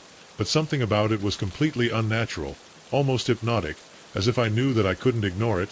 I looked over my shoulder, nothing. But the feeling of being watched was stronger than ever when the sun began to go down. My fear grew. The path felt narrower, the forest denser, the whispers more insistent, and then I saw him a few meters from the path, among the trees. A small pale figure. At first I thought it was a child, but when I fixed my eyes I knew it wasn't. It was not moving, it was just there watching me. I couldn't see its face, but I felt its cold, empty gaze. I couldn't move. Fear paralyzed me. The voice whispered again, clearer, this time from everywhere, and none. "Jason, see closer." My body reacted before my mind. I took a step back, and then another, sweat dripping down my forehead. I didn't know what that thing was, but every fiber of my being told me to run. I turned on my heels and ran away. The forest swept past me. The trees seemed to close in on me. The whispers chased me. "Jason." My breathing was erratic, my legs were burning. But I didn't stop. I ran until I saw the entrance to the park. My car was there waiting for me like a salvation. I jumped inside, started the engine, and drove away without looking back. The whispers stopped, but the fear didn't. I never went back to that park or any other, because now I know the truth. The forest watches and sometimes calls your name. I've always liked the solitude of the open road. There's something about those long, empty stretches of highway that allows you to clear the mind. Is like the world is gone and it's just you, your truck, and the hum of the engine. Some people hate it, the loneliness, the endless hours with nothing but their own thoughts. But for me it's always been a kind of peace. At least that's what I thought. There's a route I've been driving for years. It's a night drive and the road goes through miles of empty desert. It's not a route that many truck drivers want to take special at night. It's secluded with barely any stops along the way, and it's known for being weird. At first I didn't pay attention to the stories. I thought they were just exaggerated tales, stories that drivers told each other to pass the time. But now I know better. The first time I felt something wasn't right. I had been traveling for an hour. The sun had set, leaving the sky in a black deep, with only the occasional flicker of headlights in the distance. The stretch of road I was on had a reputation for being desolate. No buildings, no rest stops, just empty land as far as the eye could see. Even with the radio playing softly, a stillness began to settle in my chest, a feeling that I was the only one out there. I was driving focused ad on the road when my CBE radio charged. Suddenly the static noise was loud and sudden, making me startled. I adjusted the dial, hoping it was just interference, but the crackling continued, more persistent now. Then through the noise I heard a voice. At first it was hard to make it out, as if someone was whispering from miles away, but as I listened more carefully to the words they became clearer. "Breaker 99, someone there." I frowned, looking at the CB radio. It was not uncommon listen to other truckers on the line, especially at night, but this voice was different. There was something strange about it, something that sent a chill down my spine. "Yes, here," I answered, my voice sounding too loud in the cab. Quietly. What happens for a moment there was just more static, and then the voice sounded clearer again, this time. "Watch out at mile 223, stay away from that stretch." Blink, surprised. Mile 223 was about 20 kilometers ahead. I hadn't heard of any problems on the road, no road closures, no accidents. And who was this guy, anyway? I hadn't been by any other truck in hours. "All right, out there?" I asked, trying to keep my voice steady again. "Just static." I waited, listening for an answer, but the radio went silent. I shook my head. Surely someone was playing a joke, some bored driver trying to scare me. But still, there was something about the way that had sounded, that voice, so distant, so strange, that left me uneasy. As I approached mile 223, the road seemed to change. The air felt heavier, more dense somehow, and the darkness was deeper, as if the headlights weren't piercing it as they should. The hum of the engine, usually a comforting sound, began to feel oppressive. I looked at the clock on the dashboard. 2:17 a.m., the time as some call it. I kept staring at the road, hoping to see something, anything out of the ordinary, but it was the same endless road, mile after mile of Black asphalt stretching into the distance. Nothing ahead. Nothing behind, and then I saw it. At first I thought it was a shadow game in my peripheral vision, but when I got closer I realized it wasn't a shadow at all. There was something or someone standing on the side of the road right at mile 223. I slowed down, squinting to get a better look. It was a tall figure standing just out of range of my headlights. As I got closer the silhouette became clearer. It was a man wearing a dusty jacket and worn jeans. His face was hidden by shadows, but there was something in the fore where he stood still, so motionless that it turned my stomach. I considered stopping. Maybe I needed help, but something inside me screamed at me not to. There was no way anyone was there in the middle of nowhere. At that time of night there were no stranded cars, there were no signs of an accident, and still there he was, waiting. Or maybe watching. I kept my foot on the accelerator without stopping as I passed by him. Something inside me tensed. I didn't look directly at him, but I watched him out of the corner of my eye. In the side mirror he didn't move a single muscle. He just stood there looking in my direction as I moved away. My knuckles turned white from so much squeezing the steering wheel. Fear report down my back, making every hair on my body stand on end. I kept going, driving around, trying to ignore the growing feeling that something was terribly wrong for several miles. I constantly looked in the rearview mirror, hoping to see it again, but the road behind me was empty. I shook my head, trying to convince myself that I was just an ordinary man, a traveler stranded in the worst possible place. But then the CB radio creaked again with static, the same voice as before. "You saw it." My throat went dry. "Who are you?" I asked in a trembling voice. A long silence, just static. Then the voice came back softer. "This time they say it's been there for years." A chill ran through my ESP. "Who?" I whispered, though I wasn't sure I wanted the answer. The static rose as if the signal was failing, and then, just before the radio went off, the voice said 3 more words: "Don't stop." The rest of the journey was a blur of fear and paranoia. I didn't see the figure again. I didn't hear the voice again, but my chest didn't stop pressing until I was miles away. When I finally reached my destination, the sun was already rising. I parked the truck, turned off the engine, and sat there for a long time trying to process what had happened. I wanted to ask other truck drivers if they'd ever seen anything in the room. Mile 223, but something stopped me. Maybe the fear of sounding crazy, or maybe the fear of someone telling me the truth. Since then I've ridden that route many times, but never at night, and every time I pass mile 223, I can't help but look to the side of the road, hoping to see that figure again. Because the problem isn't that I don't know who the problem was, it's that a part of me fears is still there. Waiting. There's something about being completely off the grid that excites and terrifies me. At the same time, the thought of leaving behind the chaos of the world with no phones, no internet, just pure and untouched nature, has always been one of the main reasons I love camping. But there's a dark side to that isolation. A part that manifests itself when the sun goes down and you're left alone in the dark. It's then when nature stops feeling so peaceful. So long I didn't go camping, so when my friend invited me I said yes. Alex suggested a weekend trip to some remote mountains, and I didn't hesitate to accept. Just the two of us, a couple of tents, and the tranquility of nature. The place was perfect, miles from the nearest town, deep in a national forest where few people ventured without camping, gone without RVs, only us in the wilderness. The road was long and winding, the kind where with every kilometer you see fewer signs of civilization. Eventually the paved road turned to gravel, and after an hour even the gravel disappeared. From there the journey continued on foot along a difficult trail, but that was exactly what we wanted. Isolation. We set up camp in a small clearing surrounded by towering pine trees. The air was fresh and pleasant in the afternoon. Everything felt perfect. No noise from the city, no distractions, just the rustle of the wind through the trees and the occasional birdsong in the distance. When the sun began to set, we lit a campfire, cooked dinner, and settled in for the night. And we talked, laughed, and drank a beer while Laz from the fire cast long shadows on trees. Everything was exactly like a camp. It should be. But then, just as the conversation started to wane, we heard a faint tapping sound coming from the forest. At first I thought it was an animal. After all, we were in the middle of nowhere, so it made sense that there was wildlife nearby. But the sound was rhythmic, too constant to be some animal moving through the bushes. "You heard that?" Alex asked quietly. "Yes," I replied, paying attention. The pounding continued, soft but persistent, as if someone was hitting a stick against a tree. It seemed to come from different directions, moving from one side of the clearing to the other, my heart beating faster. But I told myself it was nothing. Probably the wind or maybe a branch crashing into another nothing. Important, but the sound didn't stop as the night wore on. The banging got louder, more deliberate.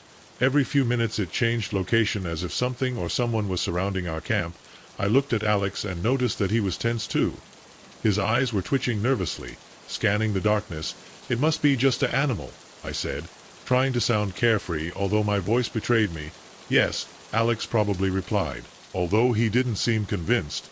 We let the campfire die out and the sound seemed to fade away. With her relieved, I went into my tent, assuming that the noise would stop once we settled in but as soon as I closed my sleeping bag and closed my eyes, I heard it again. Tap, tap, tap was now closer to nearby. I lay staring at the dark ceiling of my tent, every muscle in my body tense, the sound coming from just beyond the trees, slowly moving around the camp methodically, my heart pounding in my chest as I tried to rationalize. Maybe it was a deer, a curious animal getting too close, but the pattern of the tapping was too precise, too human. I reached for the flashlight next to me. I took a sleeping bag and lit it. The ace of light cut through the darkness, casting haunting shadows on the walls of my tent. I hesitated for a moment, then I unzipped the tent just enough to take a look outside. The campfire had shrunk to fathoms, and the night was pitch black beyond the faint glow of the ashes. I scanned the perimeter of the camp for any sign of movement, but there was nothing. No leaves waving or animals running through the trees. Only the constant, relentless tapping. I was about to call Al when I heard him unzipping his tent. "You heard it?" he whispered. His face was pale in the dim light of his flashlight. "Yes," I replied, coming out of my tent. "I can't figure out what it is." We stood in the clearing, holding my breath as the sound continued. Now it seemed to come from the trees right in front of us beyond the campfire. "Maybe it's the wind," Alex suggested. Although we both knew it wasn't, before I could answer, the tapping stopped. The sudden silence was almost worse than the sound itself. We stood there freezing, listening to any other noise. But the forest was completely still. No wind, no animals, nothing. "Maybe we should check," Alex said after a long pause.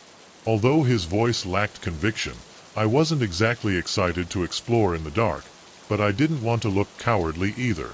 So I nodded, and we both took our flashlights and headed for the trees. The ace of my flashlight illuminated the dense mza.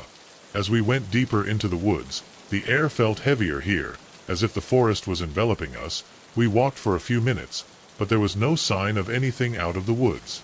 Normal, no footprints, no broken branches, nothing to explain the tapping. Just as I was about to suggest we go back, we heard it again.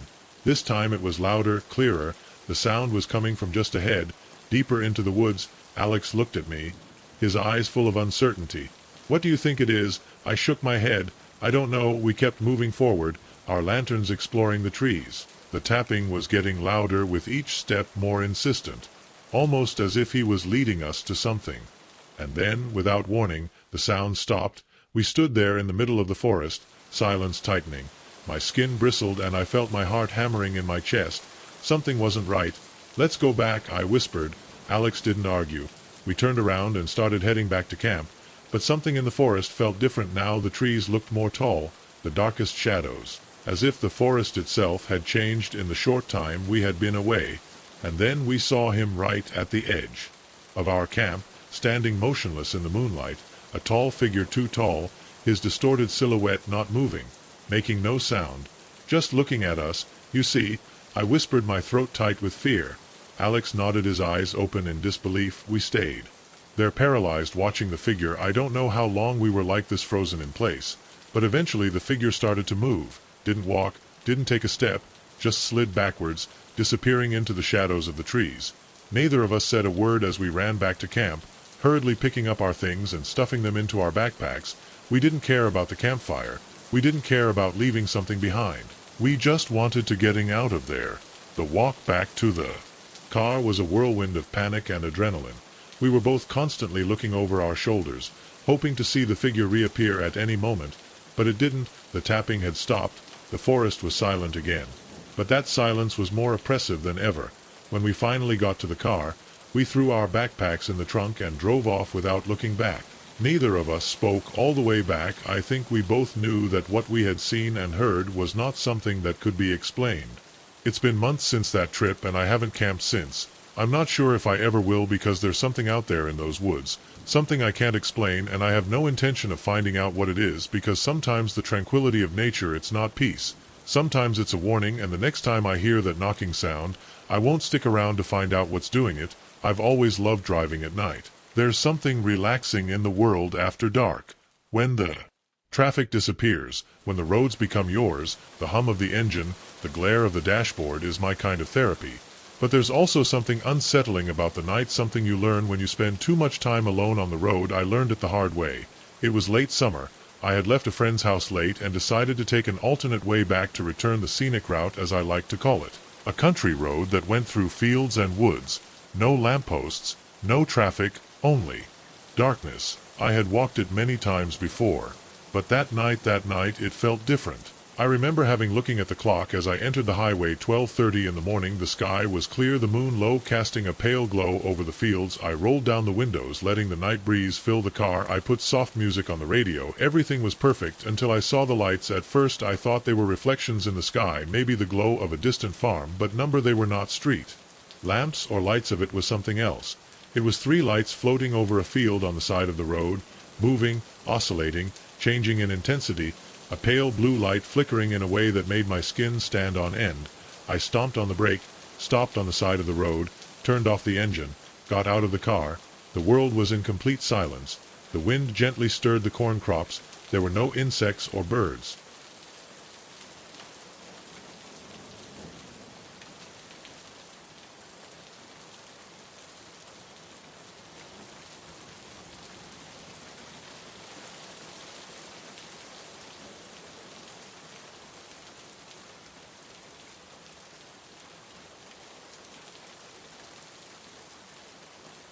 Just the lights watching me. For an instant I wanted to walk towards them, but a primal instinct inside me screamed, "Don't get close."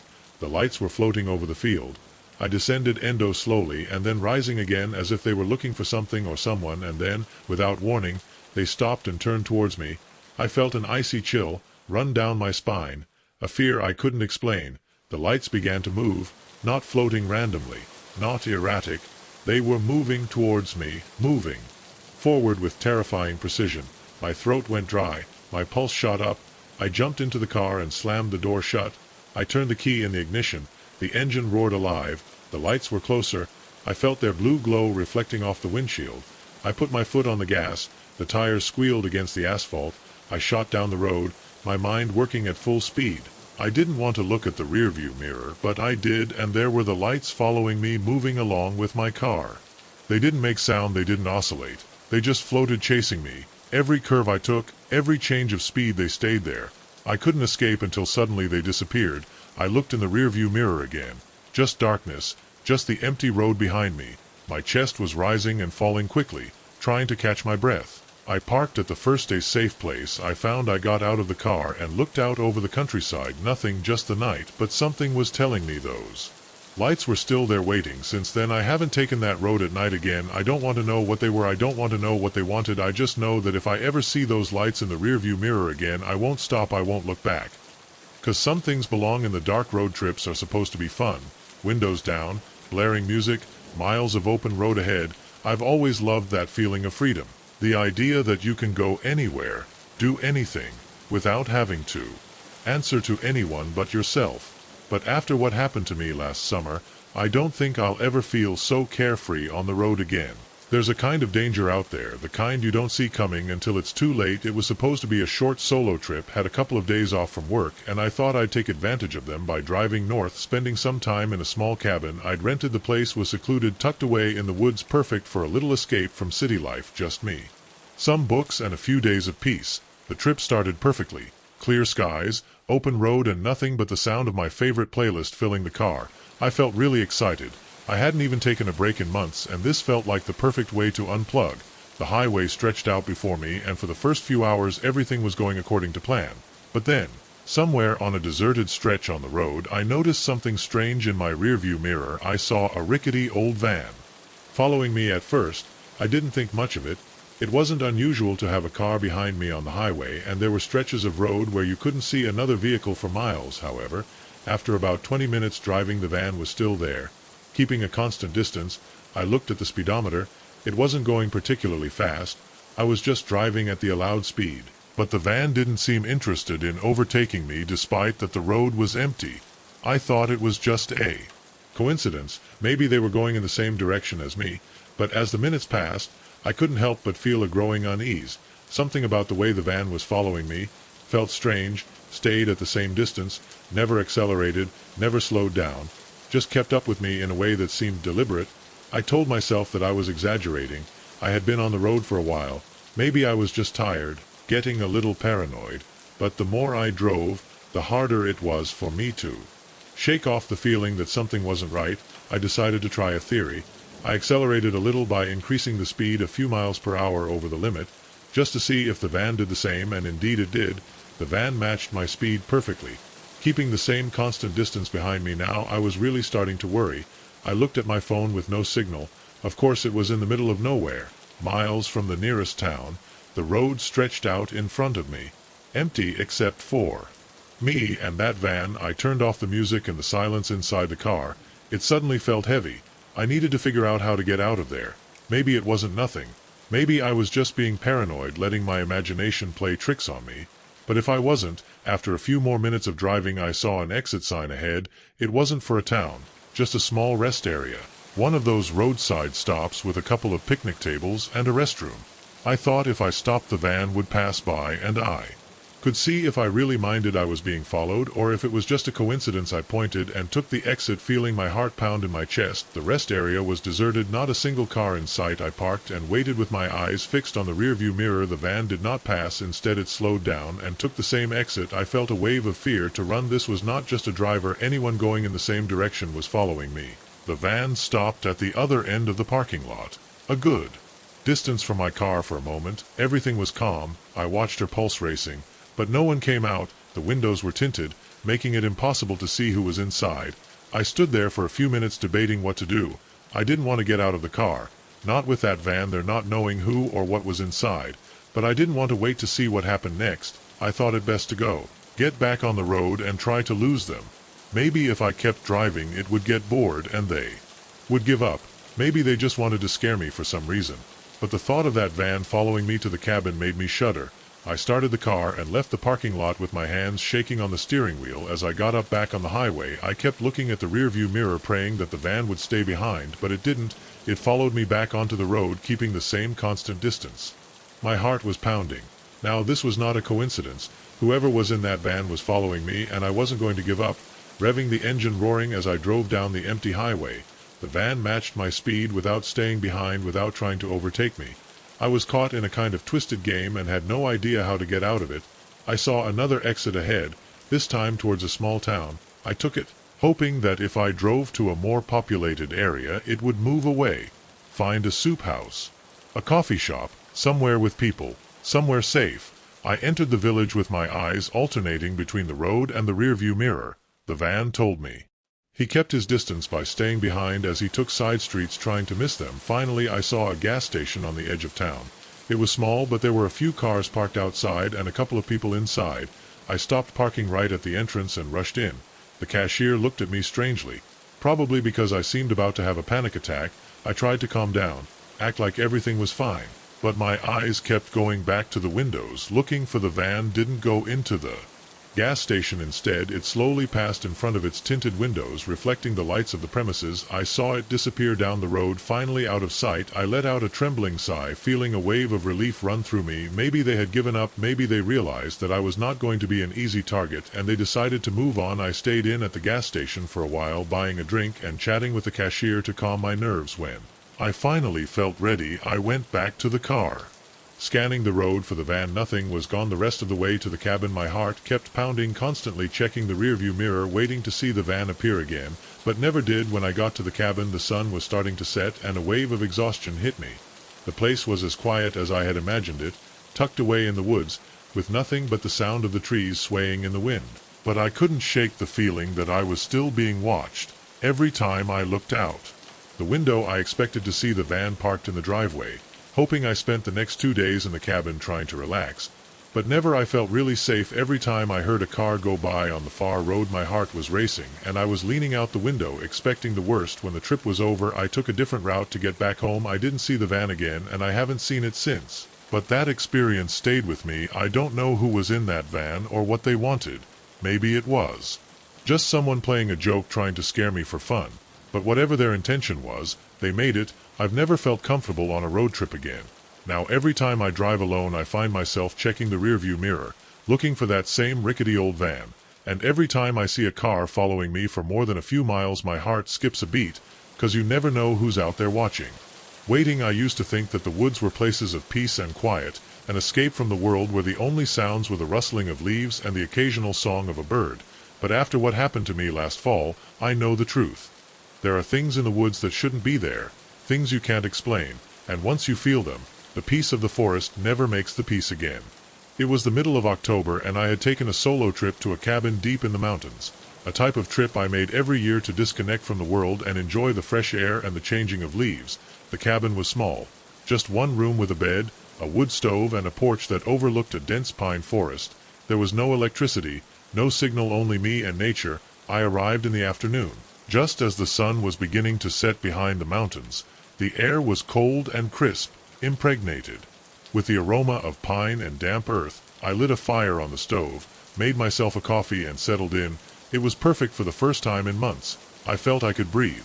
But when night fell and the cabin was enveloped in darkness, I decided to go out to see the cabin. Take a walk. I had explored the area on previous trips, so I wasn't afraid to get lost. The forest was familiar to me. I had always found comfort in its silence. But that night something changed. At first it was just a whisper so low that as soon as I noticed it, I thought it was the wind. But the more I listened, the clearer it became that they were words. I couldn't understand them. They were just there, right on the edge of my hearing. I stopped in dry, shining my flashlight in all directions. The trees stood motionless, dark against the night sky. But the whisper kept going. It was like someone was talking in the wind. "Hello," I called, feeling ridiculous. But no one answered, only the whisper, and it was then, when I saw it, a shadow moving through the trees. I didn't see it clearly, just a flash of something too tall to be human, sliding silently between the trunks. My heart stopped. My flashlight trembled in my hand. The figure. I wasn't walking. I floated. The whisper grew louder, more desperate, like hundreds of voices talking to me at the same time. I ran. I didn't look back. I just ran to the cabin with the sound of those whispers chasing me. When I arrived I slammed the door shut and secured it with firewood. With our backs against the wall, the body tense, listening to the silence inside the cabin was so thick I could hear the sound of my own breathing. But outside the forest was also quiet, too quiet. There was no wind, no rustling of branches, no distant song of some night owl, just a terrifying void, as if everything was waiting. I didn't turn on any more lights. I didn't want to draw attention to whatever was out there. With every minute that passed I felt the tightness grow in the air, as if the walls of the cabin were containing something invisible and ancient. My mind was trying to rationalize what I had seen. Maybe it was my imagination. Maybe it was just a shadow caused by my flashlight. Maybe it was an animal. But deep down I knew it wasn't. There was something in the woods, something that had seen me and something that didn't want me to be there. I lay awake the rest of the night, eyes fixed on the door, fearing that at any moment it would open by itself. But nothing happened. There was no more whispers, no more movement in the darkness, just a terrible absolute silence. When the sun began to peek through the trees, I felt like I'd spent an eternity in that cabin. As soon as there was enough light, I packed up my things as fast as I could, didn't eat breakfast, didn't stop to take in the scenery. I just wanted to get out of there before I left. I stopped on the porch looking down at the inn. The forest. For the last time, the place looked different in the daylight, but not in the comforting sense. It looked empty, not like a normal forest, but as if something that should be there was no longer there, as if the whole place had changed during the night. A chill ran through me. I didn't stay any longer. I got in the car and drove without looking back. It's been months since that night and I haven't looked back. I'm not sure if I ever will, because every time I close my eyes, I can still see the shadow moving through the trees. Every time I hear the wind rustling through the leaves, I feel like it's trying to tell me something.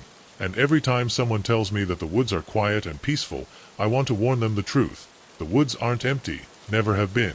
And yes, ever you find yourself on a lonely trail in the middle of nowhere and you start hearing whispers in the wind, don't ignore them. Because sometimes the forest is warning you, and sometimes it's better not to find out what's out there. I used to think picking up hitchhikers was one of those old-time things, kind of a road adventure that people used to do when the world seemed a little bit less dangerous. But after what happened to me on that lonely stretch of road, I don't stop for anyone anymore. I learned the hard way that not everything and not everyone are what they seem. It was the end of October. I was traveling alone. On a long road drive, through nowhere. I had taken a detour from the highway to explore some scenic roads, an empty, winding road that ran through fields and woods, the kind of place where you might not see another car for miles. Perfect for clearing your mind, or so I thought. The sun had just set, tinting the sky pale pink. I had been driving for hours, and tiredness was starting to settle in my bones. My destination was still a couple of hours away, but I wasn't in a hurry. With my favorite playlist in the background, I planned to stop in the next city to stretch my legs, eat something, and maybe find a cheap motel for the night. And then I saw him appear out of nowhere, standing on the side of the road with his thumb outstretched, a small bag slung over his shoulder. There was something about him that felt out of place, like he didn't belong on that lonely stretch of road. He wasn't the kind of person you'd expect to see hitchhiking. He wasn't disheveled or dirty. He was young, maybe from in his early 20s, well dressed in jeans and a simple t-shirt. His expression was almost calm. Serena slowed down as I approached, struggling. But something about him seemed safe, even harmless. Probably a college student who was stranded trying to get to the next city. Plus there were no gas stations or stops nearby. It felt cruel to leave him there alone with the night falling. I stopped and rolled down the window. "Where are you going?" I asked. He came over with a slight, grateful smile. "I just want to get to the next town," his voice replied, soft but firm. I'd been walking for a long time. There was something about his way of speaking, polite, respectful against my better judgment. I unlocked the door. "Get in." He slid into the passenger seat and left his bag at his feet carefully. As I put the car back in gear, I looked at him out of the corner of my eye. It was quiet, his gaze fixed on the road, but there was nothing particularly strange about him. Just a guy with bad luck. Taking a ride, the first few miles passed in silence. The road stretched out before us, long and dark, with only the occasional flicker of headlights in the distance. From time to time I tried to make conversation to ease the awkwardness of "Where you're from." He shrugged here and there. "I've been moving around a lot lately," I nodded. "I understand your life in the road can be liberating." The hitchhiker turned his head slightly without taking his eyes off the horizon. "Yes, but sometimes it feels like you're running away from something or chasing something. It depends on how you look at it." His words floated in the air. I wasn't sure how to respond. There was something in his tone, something heavy, like he wasn't talking, just about traveling. No more pressure. I just kept my eyes on the road while the night was getting deeper. The sky was clear. The stars flickered like holes in the darkness. The road was still empty. Just us, the sound of the engine and the steady rhythm of the tires on the asphalt, until suddenly the hitchhiker spoke again. His voice calm but firm. "Turn left." Here I frowned, looked at the GPS. There was no exit to the left. A straight road for miles. "What are you talking about?" I asked. "To the left," he repeated. This time his voice was lower, more insistent. I looked at him out of the corner of my eye. His expression had changed before. He seemed calm, almost relaxed. Now his face was tense, his gaze fixed on me. "I can't turn," I said, my voice more trembling than I expected. "There's no way there." His jaw clenched. He turns. The air in the car became heavy, thick. My hands sweated in the car. Steering wheel. I looked at the road, pure black. There was no exit or detour sign. Nothing. I swallowed saliva, my heart hammering in my chest. "I'm not going to turn." The hitchhiker tilted his head slightly as if he was studying it in a whisper. Then I stopped. Something in his tone made my whole body tense. Without thinking, I stuck my foot on the accelerator. The car roared forward. "Get down," I screamed, not daring to look at him.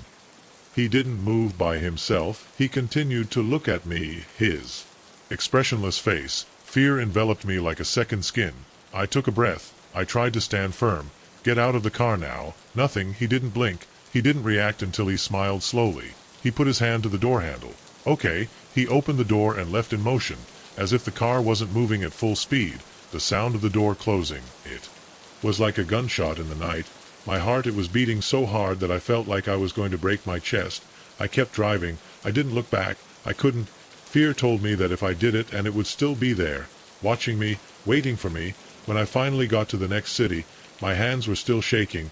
I parked at the first gas station I saw and tried to calm down. Then I looked at the passenger seat.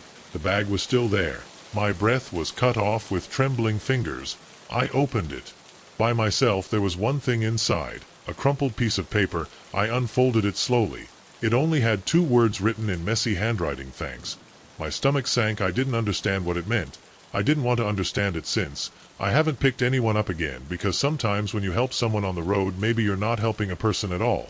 You know, that vacation that's supposed to be an escape from reality, a moment to relax, leave worries behind. That's exactly what I had in mind when I booked a 7-day cruise. I needed it, a break from work, from the stress of the whole open ocean, the warm sun, a drink in hand. Everything sounded perfect, and at first it was. The first few days were just what I expected. Mornings by the pool with a good book, evenings enjoying the entertainment on board with a cocktail in hand. I had chosen a solo trip, and it was just what I needed. Just me, the sea, and no distractions. At least that's what I thought. It wasn't until the 3rd day that I noticed something was wrong. My cabin had a private balcony every night. I sat there to look at the stars. The sound of the waves was hypnotic, the gentle rocking of the boat strangely comforting. But that night I felt it, that unsettling, unmistakable feeling that I wasn't alone. You know, that chill, that twinge in the back of my neck, like someone's watching you, even when you can't see them. I turned my head, looking down at the nearby balconies. Nothing, just empty railings. I scanned the rows of booths above and below mine. They were all dark, curtains closed. I laughed at myself. Maybe it was the wine, or maybe I was too caught up in my own head. Shook the sensation, and I stayed out for another hour before going to sleep the next morning. Forgot about another perfect day on the boat, breakfast by the pool, a nap in the sun, sea breeze. But later, while I was getting ready for dinner, something strange happened. I was brushing my hair in front of the mirror when I saw something through the glass door of the balcony. The curtains were lightly open, and standing there, just outside, was a figure. My heart skipped a beat. It wasn't a shadow, it wasn't a reflection. Someone was on my balcony watching me. My body froze. I couldn't move. I couldn't breathe for a second. I convinced myself that I was imagining it, that it was just my mind playing tricks on me. But then it moved. Just a small displacement, but enough to make me react. I let go of the brush and I ran to the door. My fingers trembled as I pulled the handle, slamming it open. But when I came out, there was no one there. I peeked over the railing, scanned the nearby balconies. Nothing. The ship was moving. The wind was stirring my hair. The ocean stretched in all directions, and I was alone. I went back to my cabin, closing the door with strength. My heart was beating violently. What the hell had I seen that night? I didn't sleep well. Every time I closed my eyes, the day something looked at me. The next night the worst happened. After returning from dinner, I found something disturbing. My balcony door was open only a little, but I had always closed it. The feeling of terror took over me. I approached cautiously. The breeze stirred the curtains. Something was on the small table on my balcony. An object that wasn't there before. A match? No, an old, worn-out matchbook like the ones they give in roadside motels. I picked it up with trembling fingers. On the inside of the lid there was something written, crooked letters, almost illegible. They said, "I see you." I dropped the match as if it had burned my skin. It stood on end. Someone had been here. Someone had. I was inside my room. I hurried to close the door and lock it. I took my phone, ready to call security, but I stopped. What was I going to tell them? I found a match on my balcony. It didn't sound like an emergency, but I knew what I had seen. I knew someone had been here the rest of the night. I spent it awake. Every creak of the boat, every shadow on the wall made me jump up and down. That at 2 in the morning I heard a sound, a soft knock on the balcony door. My veins froze. I couldn't move. The sound continued, slow, rhythmic, as if someone was calling. My breath was a muffled whisper. Slowly I got out of bed, took my phone, turned on the flashlight, approached the curtain. Each step made me feel weaker. The knock continued with one last breath. I pulled the curtain aside. The balcony was empty. The door was still closed, but there was something else, something written on the glass in the bow that someone had left with their hand. 3 words, "You're scared." I staggered back. My mind blurred. I fell on the bed. I didn't know how long it was when I woke up. It was already daylight. The frame was still on track. The balcony seemed normal, but the words were still there that day. I avoided my room. I spent time in the common areas, waiting for the fear to go away. But it never did. I didn't go out on the balcony again. I didn't look out the window again, and every time I think about that cruise ship I keep hearing the sound, that soft, insistent tapping on the glass, and I know that whatever found me at sea, it's still out there looking for someone else waiting. You know that feeling when you walk into a place and something just feels strange, like the air is a little too still, the shadows a little too dark, and you can't shake the feeling that something is watching you even when you're alone. I never believed in those things before. I thought they were just superstitions, people reading too much into old stories or letting their imaginations play tricks on them. But after what happened in that cabin, I'll never doubt that feeling again. It all started as a spontaneous weekend trip. My friend Sarah and I had been talking about getting out of town for a while, just the two of us to relax and recharge. We found a cabin in line advertised as rustic and off the grid. It sounded perfect for what we needed. It was also cheap, which should have been a warning sign. But we were anxious to escape, and we didn't question the details too much. The drive to the cabin was long, winding through dense forests and narrow mountain roads. The more we were cozy, she had the basics: a small kitchen, a wood stove, 2 rooms, and a porch overlooking the forest. There was something lovely about her in a neglected and forgotten sense, but even in the daylight I couldn't help feeling a little restless. The place felt empty. Not in the obvious sense, of course. It was empty. No one had been there in months, but there was a kind of strange emptiness, as if the cabin was holding its breath. Unpack our things, prepare a quick dinner, and settle in for the evening. The sun had just set, and the only light came from the few candles we had brought and the faint glow of the fire we lit in the stove. The cabin had no electricity, so once it fell, it did it completely. Enveloping it all was so. When I first noticed it, the silence wasn't the kind of peaceful silence you feel when you're away from the city. It was heavy, almost unnatural, the kind of silence that makes you feel like you shouldn't make any sounds, like the air itself was holding its breath. I thought it was only the feeling of being isolated, maybe my mind playing tricks on me after the long trip, but still the restlessness persisted like an itch in the back of my mind that I couldn't scratch. Sarah didn't seem to notice it. She was busy talking about her plans for the weekend, oblivious to the tension I felt. I tried to ignore it, concentrate on the warmth of the fire and the comforting light, but something in the cabin didn't feel right. After dinner we sat on the porch for a while, listening to the wind move through the trees, the full moon casting a ghostly glow over the woods, and for a moment I almost managed to relax. The beauty of the night was enough to make me forget the strange feeling that had been bothering me since we arrived. But then Sarah pointed to something. "You hear?" That's what she asked in an almost inaudible whisper. I listened, straining to hear what she mentioned. At the beginning there was nothing, just the wind and the rustling of the trees. But then, very faintly, I heard it, a rhythmic and distant sound coming from somewhere deep in the forest. My heart skipped a beat, and I looked at Sarah uneasily. "What is that?" I asked in a tense voice. "No, I don't know," she replied, frowning. "Maybe an animal." But the sound wasn't like an animal. It was too steady, too intentional. It reminded me of heavy, slow footsteps, as if someone or something was walking through the forest just out of our sight. We listened for a while longer, but the sound never came close, stayed distant enough, low enough that it was part of the wind. If you weren't paying attention, it still left me a cold knot in our stomach. We decided to go inside and call the night. Sarah dismissed it as nothing, but I couldn't shake the feeling that something was wrong, as if something was watching us, lurking right beyond the edge of the trees inside the cabin. The feeling intensified. The fire in the stove had gone down, casting long shadows on the walls. Every creak of the ground, every gust of wind outside, it made me jump. I tried to tell myself it was just my imagination, that I was being paranoid, but the feeling of being watched didn't go away. It got louder with each passing minute. It got louder with each passing minute. By the time we got into bed I was completely alert. The cabin was too quiet, too still, and every sound seemed to be amplified in the darkness. I could hear Sarah's breathing from the other room, slow and steady, but I couldn't sleep. And then, somewhere in the night, I heard it again. The pounding was louder, now closer. It echoed through the walls of the cabin. My heart raced as I lay completely mobile in bed, holding my breath, trying to locate the sound. It seemed to be coming from outside, just behind the door. I slowly sat up with a pulse hammering in my ears. The sound continued in a slow, deliberate rhythm, as if something was walking around the cabin, circling. I looked out the small window next to my bed, but it was impenetrable.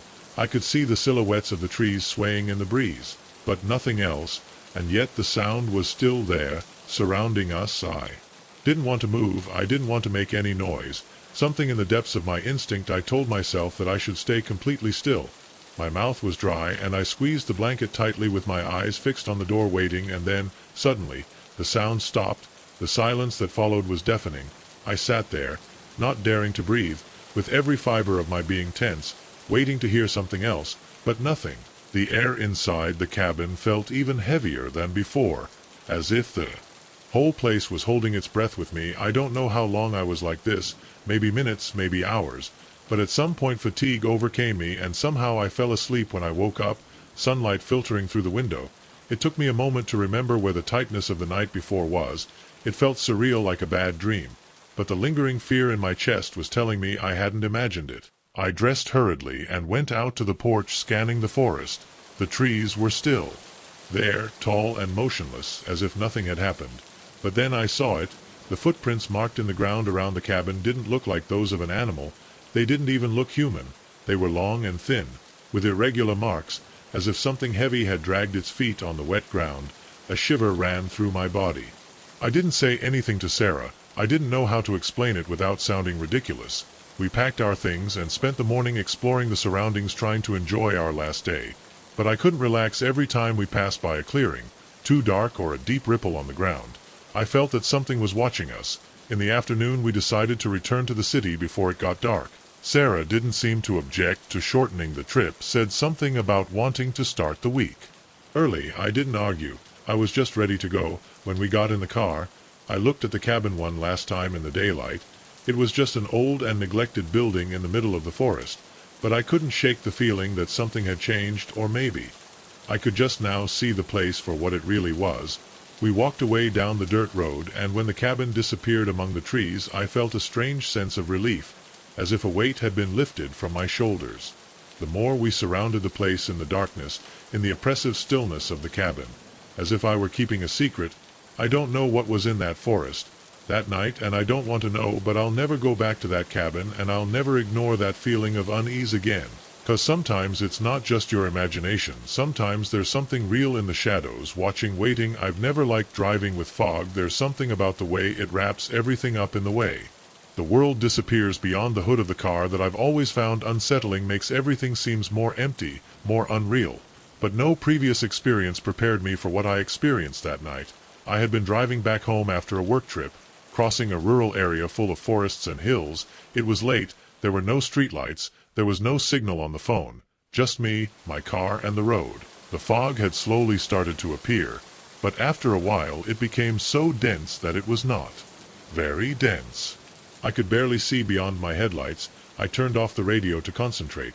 The only sound was the hum of the engine and the occasional creak of the gravel under the tires. My knots were white from squeezing the steering wheel so much. The fog was heavy, oppressive, and then I saw him.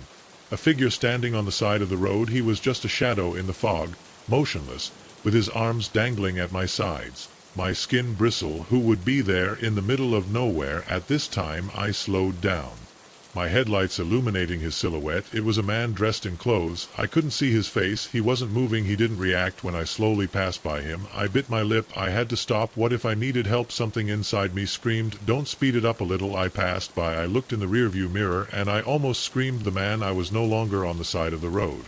I was standing in the middle of the road, right behind my car, and I continued without moving. A wave of terror ran through my body. I stepped on the accelerator. The car roared as I moved away, the fog swallowing the figure.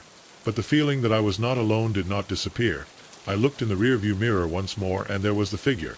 But now I was inside the car, in the seat. My butt froze, my blood froze. I didn't dare to turn around. I didn't dare to breathe. My eyes were still glued to the road, fear running through me from head to toe. Suddenly the radio turned on by itself, emitting a static squeak. My hands were shaking on the steering wheel. I couldn't go on like this. I turned the car sharply to the side of the road and turned suddenly to face whatever was there.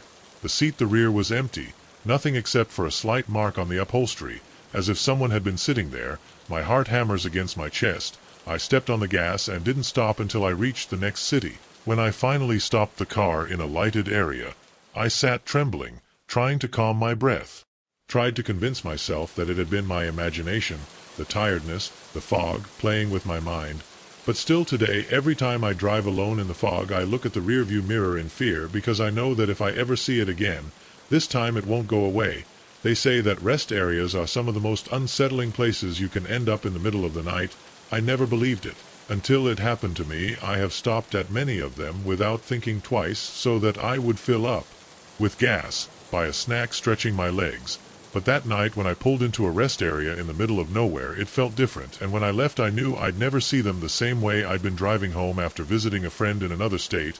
It was a long trip, but I decided to do it in one go. Instead of stopping at a motel, it seemed like a good idea to go for it. That moment until I was on the road for hours, with darkness closing in around me and tiredness starting to weigh on my eyelids. It was past midnight, and I was somewhere in the middle of nowhere. Just me, the open road, and the occasional trucks passing in the opposite direction. I felt like sleep was starting to win my focus. Slipping, I knew I needed to pause before I fell asleep at the wheel. Then I saw the sign for a rest area a few miles away. It was nothing special, just one of those little stops with a couple of vending machines and a restroom. But it was better than nothing. I turned towards the exit, stopping at the almost empty rest area. Alone there was another car in the parking lot, an old and battered sedan, parked near the entrance, but I didn't see its owner. Nowhere did the air feel heavy, the kind of stillness you only find in places that have been forgotten by time. I turned off the engine and stayed in the car for a minute, listening to the hum of the engine and the distant murmur of the wind in the trees. The other car stood motionless, its windows were fogged up. I wondered if anyone was sleeping inside or if it had been abandoned there. The parking lot was dimly lit by a pair of flickering streetlights casting elongated shadows on the cracked asphalt. Something in the place I didn't like, but I convinced myself it was just paranoia. I just needed to stretch a bit and clear my mind. I got out of the car, feeling the fresh air against my skin as I walked towards the vending machines. My footsteps sounded too loud on the surface. When I arrived, I noticed something strange. The machines were completely turned off, as if they didn't. They would have worked in years, I sighed frustratedly. The thought of an icy soda had been cheering me up, and now I'd have to go on without it. Turned to go back to the car, and then I saw him. A man standing next to the old sedan. I hadn't seen him before. His clothes were tall, inch and dark, which made it hard to see him clearly in the dim light. But there was something unsettling about his posture. He was too still. His face was turned in my direction, but he was just out of the glare of the lamppost, which made it impossible to make out his features. A shiver ran through me. I hadn't heard him approaching. I hadn't seen him when I arrived. It was as if he had always been there looking at me. My stomach knotted uneasily. I didn't want to look paranoid, so I gave him a slight nod, as if to acknowledge his presence, without seeming nervous. But he didn't move, he didn't nod back, didn't make any gestures, just stood there completely motionless, watching me. I tried to ignore him and walked back to my car with hurried steps, feeling my heart pound in my chest. I didn't know what problem that guy had, but I wasn't willing to stay to find out. When I got to the door of my car, I couldn't help but glance over my shoulder. The man was still there, but now he was more close, not by much, maybe just a couple of steps ahead, but enough for my pulse to go off. I stuck the key in the lock with trembling hands, feeling an irrational urge to get into the car and close the doors as soon as possible. When I finally managed to get in, I locked the doors immediately and started the engine. The noise of the engine filled the suffocating silence of the parking lot, but the man didn't know it, just moved and was still there, looking at me. I took a shaky breath and prepared to reverse, but then in the rear-view mirror I saw something that made me freeze, a movement in the seat. After there was someone in my car, I felt the blood run cold in my veins. A dark figure, barely visible in the gloom, was crouched in the back seat, as if it had been hidden all along. How I had entered, how long had it been there? My thoughts became chaos before I could react. The figure moved, slowly straightened up, its silhouette becoming clearer in the rear-view mirror. And it was then, when I saw his face, or rather his absence of a face. It was blurred, indistinct, like a shadow that had not yet taken shape completely. A chill ran through me from head to toe. I was not breathing. I was not talking. I was just looking at myself through the reflex. Panic swept over me without a second thought. I squeaked against the pavement as the car was thrown out of the rest area. I didn't look back. I didn't want to check if the man was still there. I didn't want to see if the figure in the back seat was still with me. I drove non-stop. 4 miles, my knuckles white on the steering wheel, my breath gasping with fear. I couldn't process what I had seen. I didn't want to, but I could still feel it, as if something invisible was still in the car with me. After what seemed like hours, I saw a sign for a well-lit gas station and turned towards it without hesitation. The parking lot was full of cars, people coming in and out for the first time all night. I felt safe. I parked under the brightest light I could find and I turned off the engine. My hands were still shaking. I knew I had to look. I had to see if the back seat was still empty. I swallowed hard and very slowly turned my head. The back seat was empty. I let out a trembling sigh, feeling a wave of relief, but the fear didn't completely disappear. I stayed at the gas station for a long time, trying to convince myself that it had all been a hallucination caused by tiredness, a simple trick of the mind, but deep down I knew the truth. What I saw in that rearview mirror wasn't my imagination. Someone or something had been in my car that night. I never went back to that rest area. In fact, I don't stop at any anymore when I drive at night, because whatever was waiting for me there that night, I don't want to find it again. And yes, ever you find yourself alone in one of those rest areas in the middle of the night and you feel like someone is watching you, listen to me, go away. There's something about road trips that makes you feel invincible. Miles of asphalt stretching out in front of you, the freedom of not having a fixed plan, the thrill of the unknown. I've always loved that feeling, knowing that anything can happen. But this trip crossed the line between adventure and something else, something I still can't explain. Dylan and I had planned this trip for weeks. Just two friends touring the country with no fixed destination, no schedules, just us, the car, and the road. It was supposed to be fun, spontaneous, but at some point it all went wrong. We were driving through the middle of nowhere, an endless stretch of highway where there was nothing but flat fields and a few scattered trees as far as the eye could see. The kind of place where you lose signal on your cell phone and feel completely disconnected from the world. The sun was starting to set, dyeing the sky purple, and we hadn't seen another car in miles. I was behind the wheel with my eyes starting to blur after so many hours of driving. Dylan was checking the GPS, looking for the next town or the next town. Minus a petrol station where we could refuel and stretch our legs, something nearby, I asked without taking my eyes off the road. Nothing in the next 50 kilometers, he replied, frowning. But there is a petrol station about 5 kilometers off the main road. It is very far from the road. Only about 10 minutes of detour. I nodded. We go there. We need petrol. We take the exit and follow a narrow and winding road that crossed campos and small clumps of trees. The further we went, the more isolated everything felt. There were no street lamps, no signs of life, just the light from our headlights cutting through the darkness. The road was in a bad state, full of cracks and potholes, with as if it hadn't been repaired in years. After about 10 minutes we finally saw an old, neglected gas station on the side of the road, its neon sign flashing faintly in the night. The building looked abandoned, the paint peeling off the walls. The windows were covered in grime and the lights above the pumps flickered faintly. There was only one car in the parking lot, an old rusty parked near the entrance. I have no good feeling about this place, Dylan muttered, glancing around. Yes, it's not exactly a 5-star, I admitted, but we don't have a choice. We needed gas and there was no other station for miles.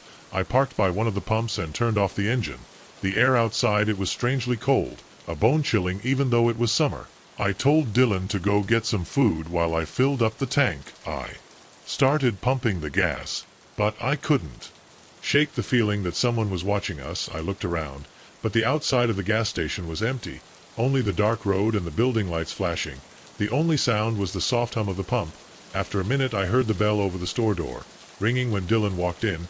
I stood outside staring at the old rusty sedan.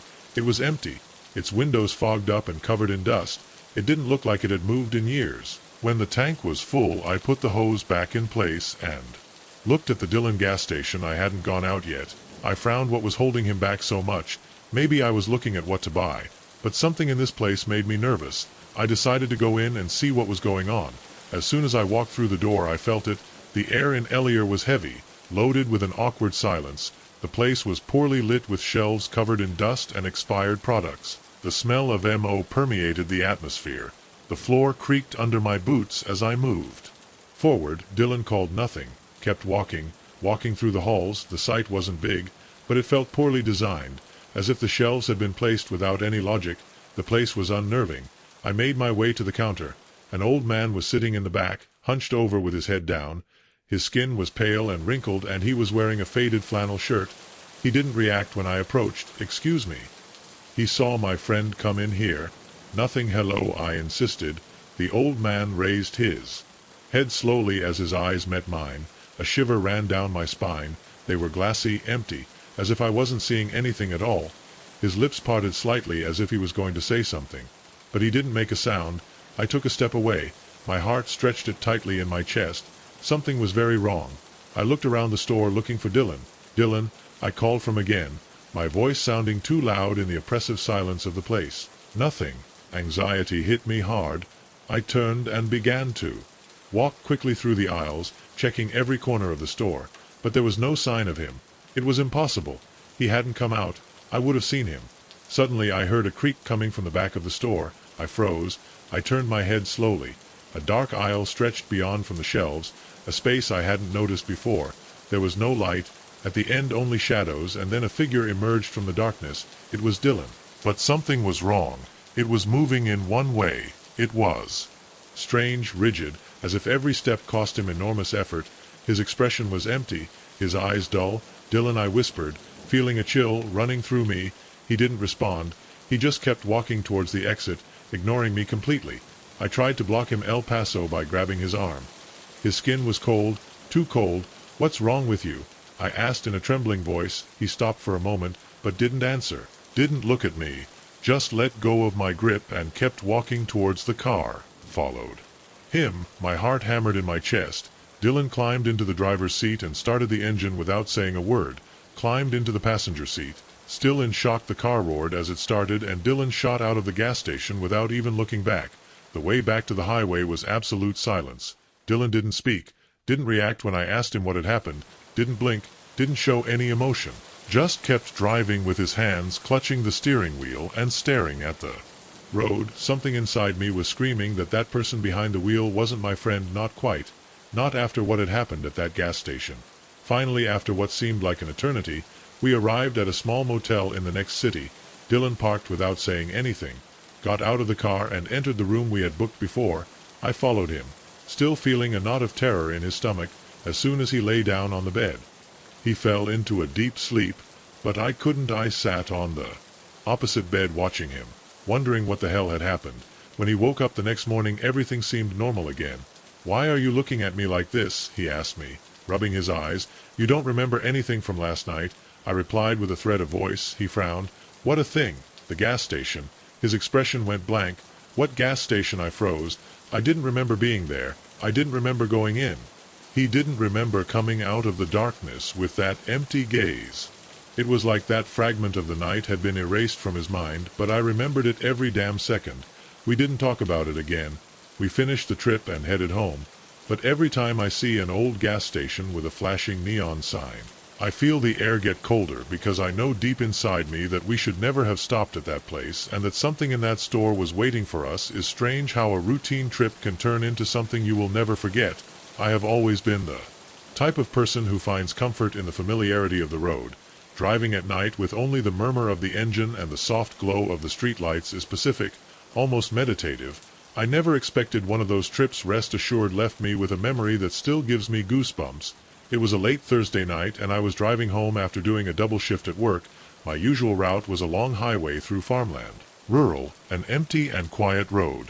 Not a busy road, especially after dark, just endless miles of asphalt flanked by fields and scattered trees. I had driven out there thousands of times without thinking twice. The night was clear, and the moon hung low in the sky, casting a silver light on the landscape. My headlights illuminated the road in front of me, while the soft murmur of the radio filled the silence of the car. It was just after 12, and I was tired, but not enough to worry about falling asleep at the wheel. I was an hour away, nothing out of the ordinary, until I saw it. At first was just a flash of movement out of the corner of my eye. I looked in the rearview mirror, but there was nothing there, just the empty road stretching behind me. I shook my head, telling myself I was seeing things. It was late after all. But then it saw it again. A figure sitting in the back seat. Skipped, my heart jumping on my chest. I turned my head quickly. Nothing. The back seat was empty. I knew it. There was no one in the car with me. But when I looked back at the mirror, the figure was still there. It was a barely visible shadow in the gloom, sitting completely still in the back seat. My chest tightened with a wave of panic. I squeezed the steering wheel tightly, my eyes alternating between the road and the rearview mirror. I couldn't see details, just a blurred outline, a leaning silhouette in the back seat, but every time I looked away, my mind was filled with terrifying questions. There was someone really there all the time. I looked again, hoping it had appeared, but the figure was still there. My heart was pounding as I tried to concentrate on the road. There was no way anyone had gotten into my car. I had locked it the instant I got in, and I hadn't stopped since I got off work, and yet I couldn't shake the feeling that I wasn't alone. I told myself it was a trick of the light, a strange reflection in the mirror, but the more I looked, the more defined the figure became. It wasn't just a shadow. It was a person, or at least it looked like one. I swallowed my hands. Shaking on the steering wheel, I didn't know what to do. I should stop, turn and check the back seat. But the thought of stopping on that deserted road in the middle of the night made my blood run cold. That if I stopped and there was something there, I really kept driving my mind full of terror. Every time I looked in the mirror, the figure looked clearer. It wasn't just a reflection, it was there. After what seemed like an eternity, I decided to do something. I took one last look at the rear view mirror, making sure the figure was still there, and then I turned my head all the way. The back seat was empty, completely empty. Just my wrinkled cheta lying where I had left it before. I let out a trembling sigh, the adrenaline still running through my veins. I laughed to myself, feeling stupid. I was just gray. My mind was playing tricks after a long day. Of course there was no one in the car, but then I looked in the mirror again. The figure was still there. My stomach dropped like a stone, and a wave of cold ran through my body. I hadn't imagined I was still there, not in the back seat, only in the mirror. Fear suddenly enveloped me. I accelerated my hands, holding on tightly to the steering wheel as the road passed in a blur of shadows and lights. I didn't want to look at the mirror again, but I couldn't help it. Every time my gaze wandered, the figure was still there. It wasn't moving, it wasn't making a noise. I was just sitting watching myself. My breathing became erratic, my pulse pounding in my ears. I couldn't stop, I couldn't look back. All I could do was keep driving. The road stretched out infinitely. The trees passed by like dark spots on each side of the car. Indifferent to my terror, I finally saw the detour into my neighborhood. I turned sharply, the tires screeching on the pavement. I was almost home.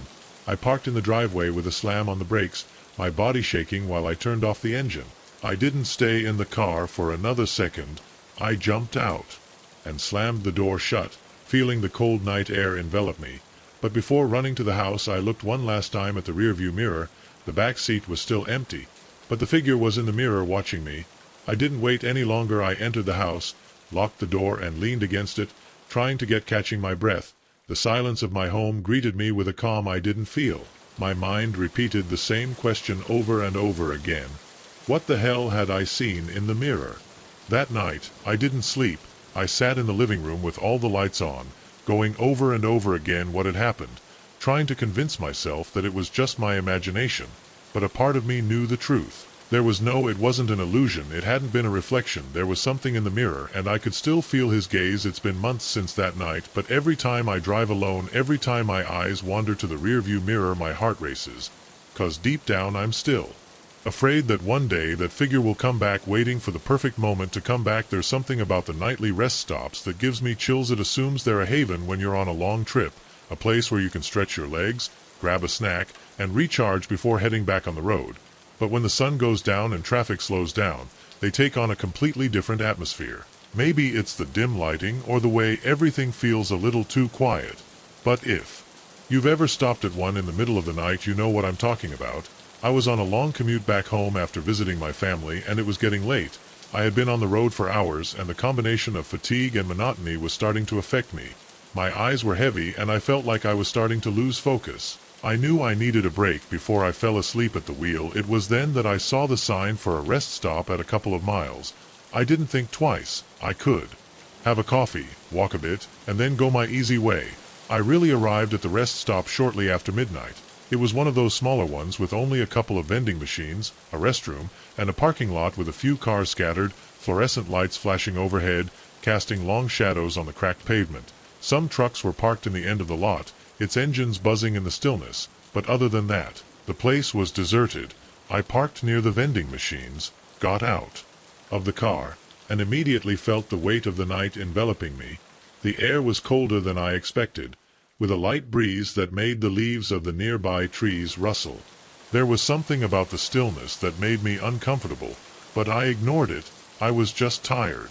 I went to the eye, took a bath first, intending to pour water on my face to clear my head. The place was old, the kind that looked like it hadn't been renovated in decades. The lights hummed softly, emitting a yellowish glow over the cracked tiles and stained sinks. I turned on the faucet and the water came out in a weak, intermittent stream. I washed my face, and when I dried my hands on my jeans, I heard the door squeak behind. I looked in the mirror and saw a man standing in the doorway. His face, partially hidden in the shadows, was tall, with a sloppy beard and a faded baseball cap covering his eyes. He didn't say anything. He just stood there for a moment looking at me. I nodded at him, trying to look casual, but inside my heart was starting to pound. Something in the way I was, it just stood there motionless. It gave me a bad feeling. "Hey," you mumbled towards the exit. He didn't respond. He just kept looking at me as I walked away. Outside, the air felt even colder and the breeze had increased. I felt a chill run through me as I walked back to the car. I tried to shake off the strange encounter, telling myself that the guy was probably just another tired commuter, maybe a truck driver taking a break. But no matter how hard I tried to rationalize, that feeling restlessly didn't leave me. I got to my car, but instead of getting in, I decided to buy a snack from the vending machine. Maybe some sugar would help keep me awake for the rest of the trip. I pulled a few coins out of my pocket and pressed the button for a chocolate bar. The machine hummed softly before dropping the candy on the tray. Just as I bent down to pick it up, I heard footsteps behind, slow, deliberate. I turned around expecting to see the man in the bathroom. But the parking lot was empty.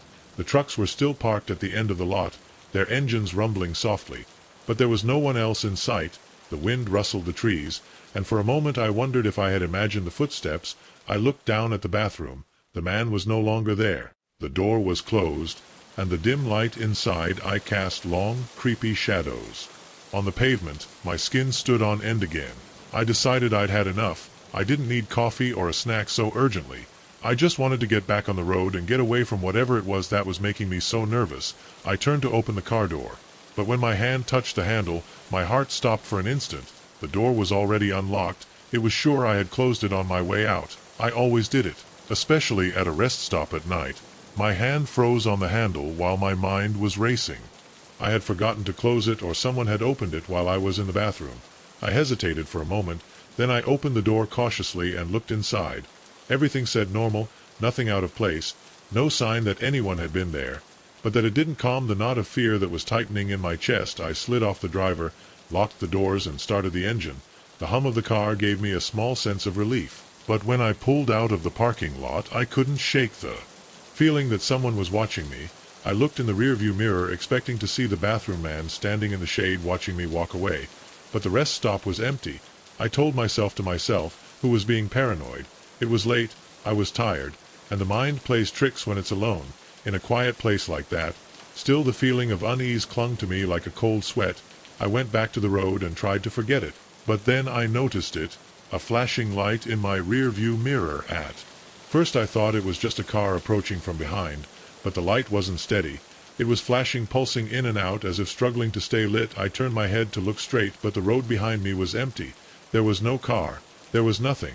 I checked the mirror again, and the light was still there, faint but unmistakable, flickering like a dying light bulb.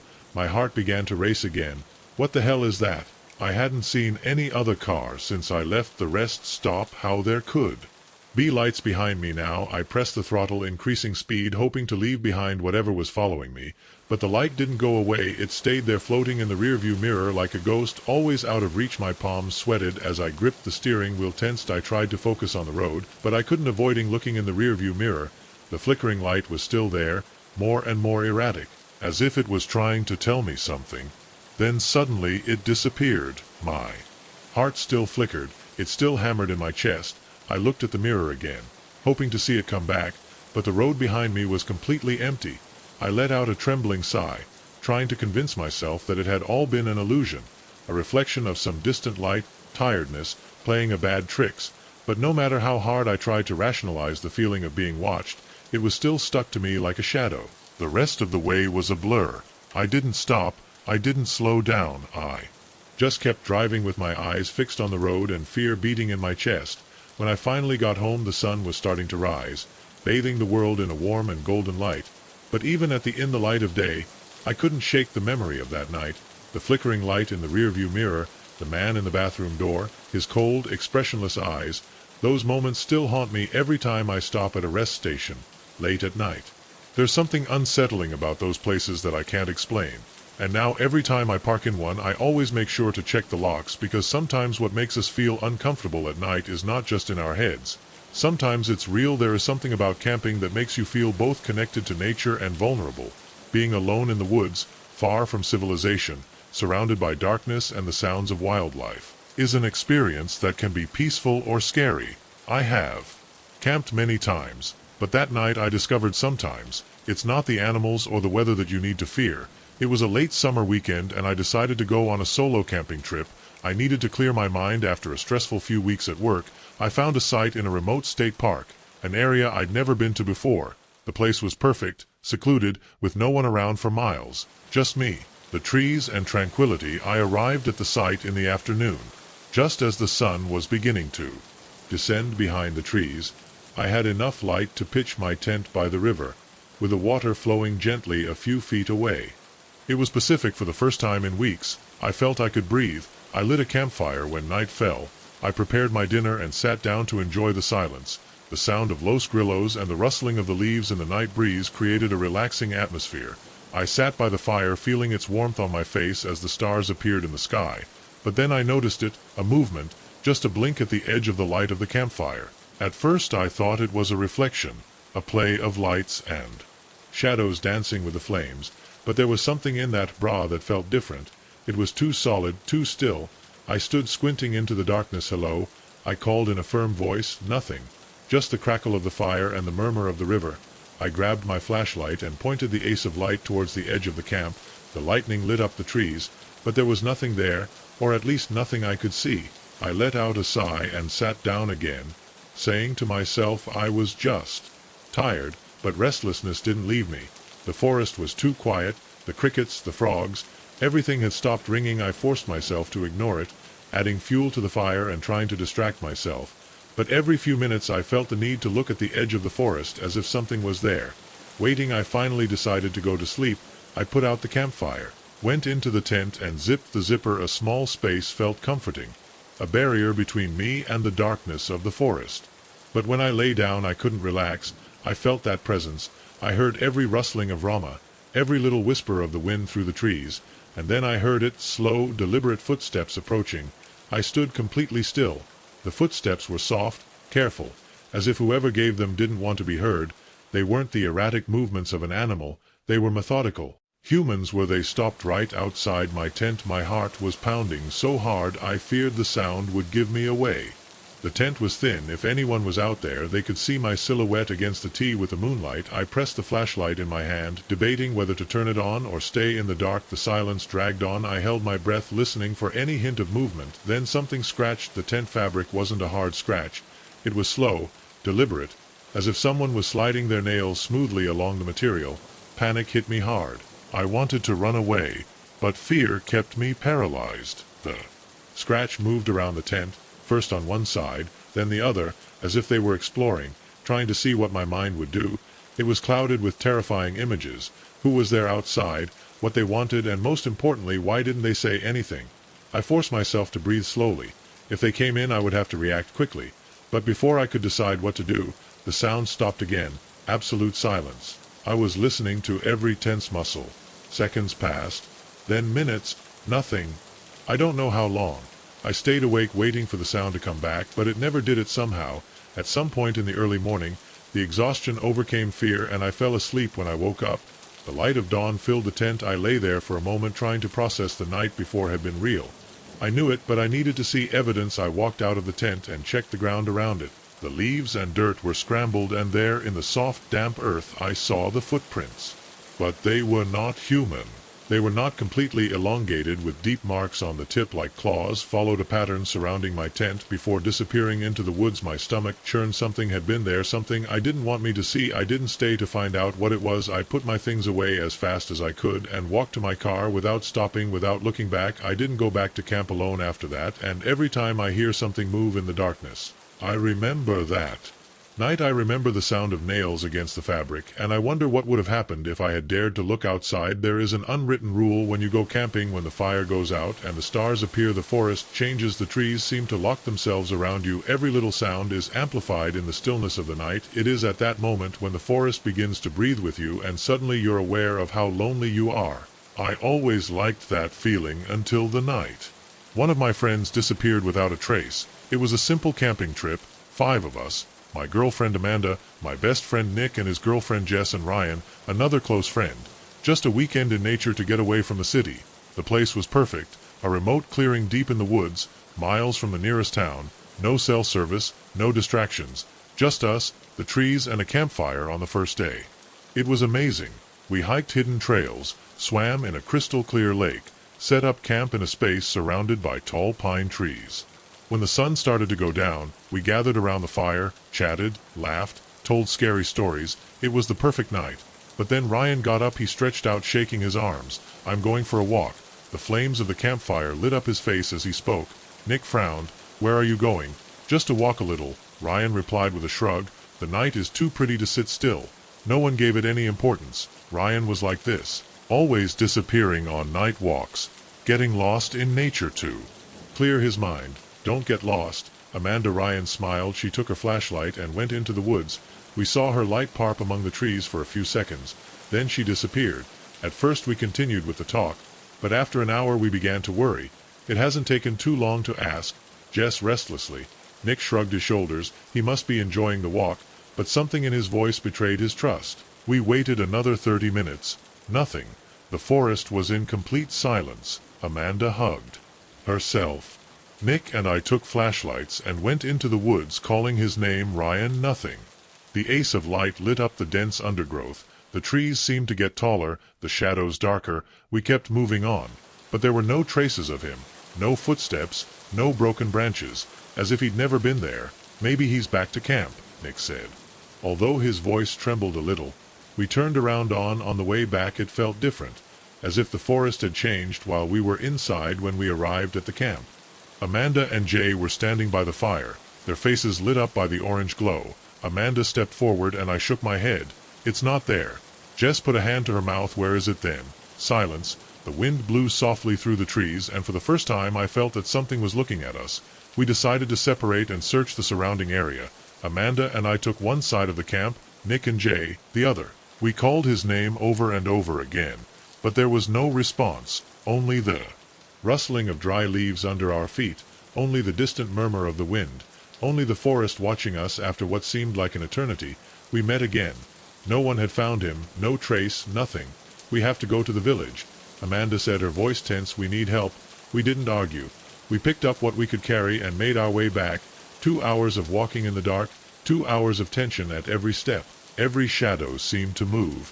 Every creak of branches made our heads turn, but we never saw anything. We never heard anything, only the forest breathing. When we arrived in town, we contacted the authorities. They organized a search. They took us back to the camp at dawn, this time with a rescue team. They checked every trail, every tree, every corner, but Ryan was not there. They did not stop searching for days. Nothing. In the end, there was only an official report: disappearance under unknown circumstances. We went back to the city, but the story didn't end there. Every night I relived what happened. The laughter at the campfire, Ryan's last words, the exact moment he went into the dark and never came back. Sometimes when I close my eyes I still see him, his silhouette lit by fire, his flashlight disappearing into the trees, and the unsettling feeling that the forest knew something that we didn't. I don't know what happened to him, Ryan, that night, but I know something took him, and the worst of all is that he's still out there waiting, watching, and next time he might not settle with me, with just one of us. The last vestiges of sunlight faded from the sky when I heard the first ominous spark of my engine. I glanced at the fuel gauge. The needle hovered just above the space. A lonely stretch of forest road winding through the mountains was a shortcut I'd taken, impulsively tempted by the possibility of saving an hour on my commute. Now, as my car coughed and gasped, I began to regret that decision. The engine gave one last desperate sigh before shutting down completely. I stopped on the shoulder, the crunch of the gravel under my tires echoing in the silence, for at that point I just stood there with my hands clutching the steering wheel as if I could bring the car back to life with sheer determination. When that failed, I pulled my phone out of my pocket with no signal, of course, opened the hood and got out of the car. Even though I knew it was useless, I'm not a mechanic, and even if I was, this wasn't the kind of problem you fix with a wrench and some duct tape. Still, I felt that I had to do something while I stood there watching the engine uselessly. The silence of the forest enveloped me. There were no cars, not the distant murmur of civilization, not even the singing of the birds, only the waning sound of the engine cooling and the rustle of the wind through the leaves. Then, cutting the stillness, I heard it, the sound of a vehicle approaching. Relief invaded me. Another car meant help, or at least a ride to the nearest town. I hit the road waving my arms to get attention. An old pickup truck appeared in La Cava, its headlights cutting through the growing darkness, slowed down as it approached, and for a moment I thought it would pass by, but it stopped a few meters away, behind my anus. The driver's door opened with a creak and a man stepped out into the dim light of the evening.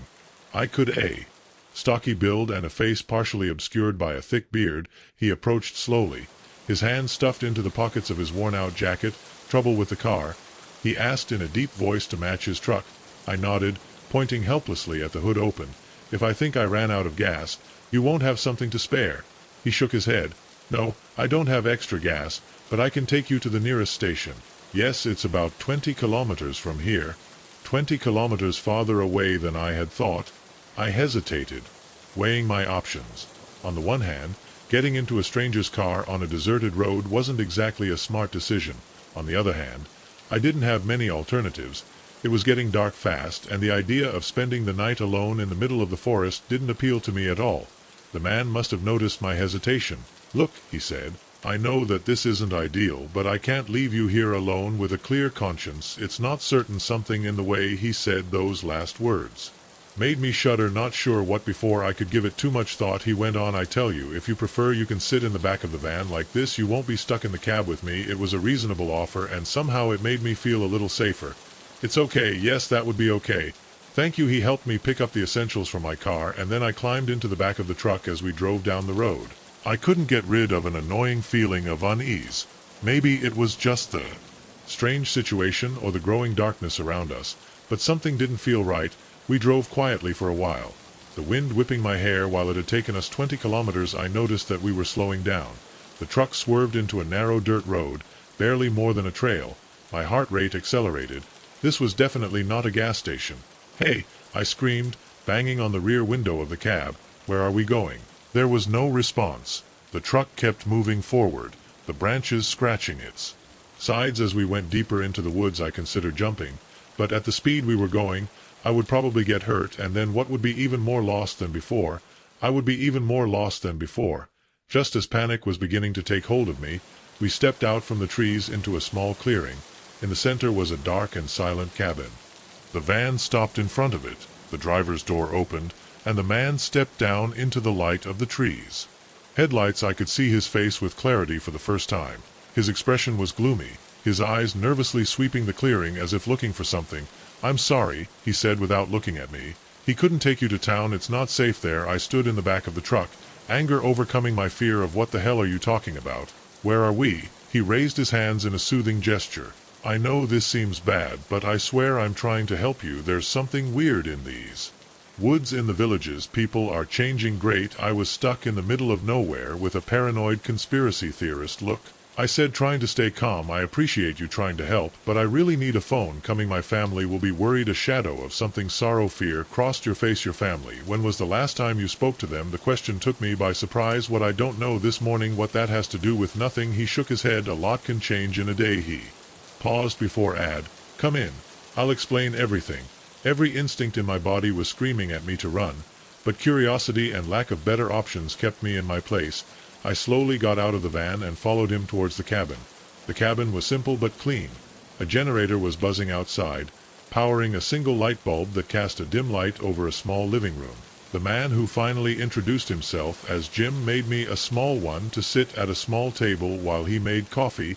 He starts talking, I said impatiently. Jim sighed, placing 2 steaming cups on the table before sitting down in front of me.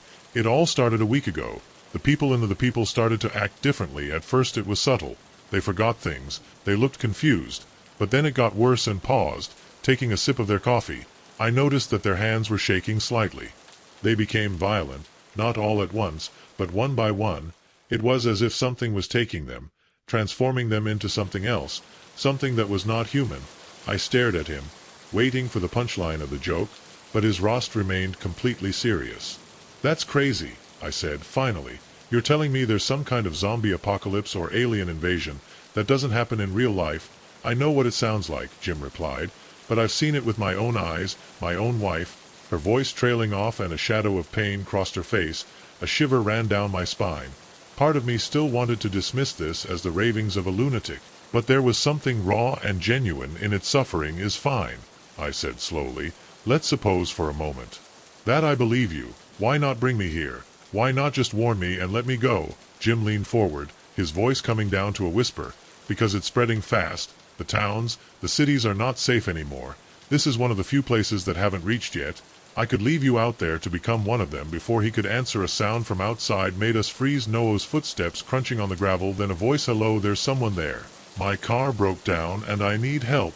My blood froze. It was my own voice calling from the darkness. Jim stood up immediately, moving to the window, peered outside, and then quickly turned away, his pale face. "Is them whispered to us." I found it. I joined him at the window, heart pounding in my chest. In the dim moonlight, I made out a figure standing next to Jim's truck. It looked exactly like me, my same clothes, my same posture. But when he turned his face towards the cabin, I noticed something was wrong. The eyes were too big, the smile too wide. "Inhuman. My God," I murmured. "What is that thing?" "I don't know." "I know," Jim replied, already moving to bar the door, "but I've seen them imitate people before. They use that appearance to lure victims to spread whatever this is from the outside." My own voice called us again. "Please, I can see it in there alone. I need to use a phone." More footsteps joined the first ones. I looked out the window again and felt my stomach twist. There were more than they are now emerging from the trees. Some looked like normal people. Others were malformed, like poorly made human copies. "What do we do?" I asked in a trembling voice. Jim was already gathering supplies, hurriedly stuffing them into a backpack. "Running. There is a network of caves, not far from here. Maybe we can lose them there." As if they were responding to his words, something knocked on the door of the cabin hard. The whole structure shook with the impact from outside. My voice distorted into an inhuman parody of plea. "We just want to talk. Explain. Show you how much better things can be." Jim grabbed my arm, pulling me into a back door I hadn't noticed before. "We have to go." Now we stealthily go out into the night, the sound of a still wood filling the air. Behind us they were coming in. We ran. We lunged into the dark forest, the branches hitting our skin while the echoes of those voices chased us. I knew that what was lurking in the gloom was going to change everything, and the only thing I could do was run and hope that somewhere, somehow, there was still a safe place in the world. The key to the cabin. It weighed on my hand as I stood on the worn porch surrounded by a sea of towering pines. I had come here to escape, to find some peace in the solitude of the forest. But as the sun crept below the horizon, casting long shadows in the clearing, I couldn't shake the feeling that I had made a terrible mistake. I had found the ad on the internet, a secluded cabin miles away from any neighbor, perfect for a weekend getaway. The photos showed a cozy interior and stunning views. What they didn't show was the oppressive silence that seemed to devour every sound, nor the way the trees leaned over the cabin like silent sentinels. With a sigh, I stuck the key in the lock and pushed the door open. The interior was just as the photos promised. Rustic but cozy, with a stone fireplace dominating one of the walls and large windows that offered views of the surrounding forest. I left my bag on the floor and began to unpack, trying to ignore the growing discomfort that settled in my stomach. When night fell, I lit a fire and settled into the worn leather sofa with a book. The flames sizzled, twinkling shadows on the walls for a while. I managed to get lost in the story until I heard it, a soft, rhythmic tapping coming from outside. At first I dismissed it as a branch hitting the cabin in the wind, but then I realized something. There was no wind. The forest outside was perfectly still. I set my book aside and walked to the window, peering into the darkness, the moonlight illuminating the clearing around the cabin. But beyond that there was only a black wall of trees. The tapping continued. It seemed to come from all directions. Now I told myself that I was exaggerating, that there was nothing there. I went back to the sofa, trying to concentrate on my book, but the sound persisted, becoming louder, more insistent, and then other noises came. The rustling of branches in the undergrowth, the rustling of dry leaves under something heavy, something walking, and worst of all, whispers. Sleep was impossible. I went around the cabin over and over again, checking and rechecking the locks on doors and windows. Every creak of the old wooden floor made me jump. I kept repeating to myself that it was just the sounds of the forest, that I wasn't used to being so far from civilization. But deep down I knew something wasn't right. When the first rays of sunlight filtered through the trees, I finally allowed myself to relax for a while. I had barely survived the night, and in the daylight my fears seemed exaggerated, foolish.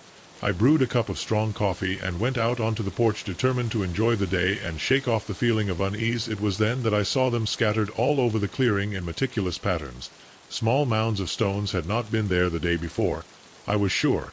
Some were simple piles of 3 or 4 stones, perfectly balanced. Others they formed complex, almost impossible geometric patterns. I approached the nearest one, forgetting my coffee completely. The stones were ordinary, smooth and rounded, probably picked from a nearby river, but the way they were arranged was unnatural. I bent down to examine them more closely, and then the top stone rotated slightly on its axis. On its own I jumped back, my heart hitting against my ribs. That was not possible. The stones were not possible. They were moving on their own. I slowly backed up to the cabin, closing the door behind me, my mind trying to find a rational explanation. Maybe they were village children playing a joke, or maybe some magnetic anomaly in the area. Anything. But as the day went on, everything became even stranger. I tried to read to distract myself, but I couldn't shake the feeling that I was being watched. Every time I looked out the window, it seemed like the mounds of stones had changed position, as if they were moving. When I wasn't looking for the afternoon, I couldn't stand it anymore. I decided to pack up and leave, lose my rental deposit if necessary. But when I tried to start my car, the engine wouldn't start, the battery was dead. Panic rose in my chest. I ran back to the cabin, took out my phone with no signal.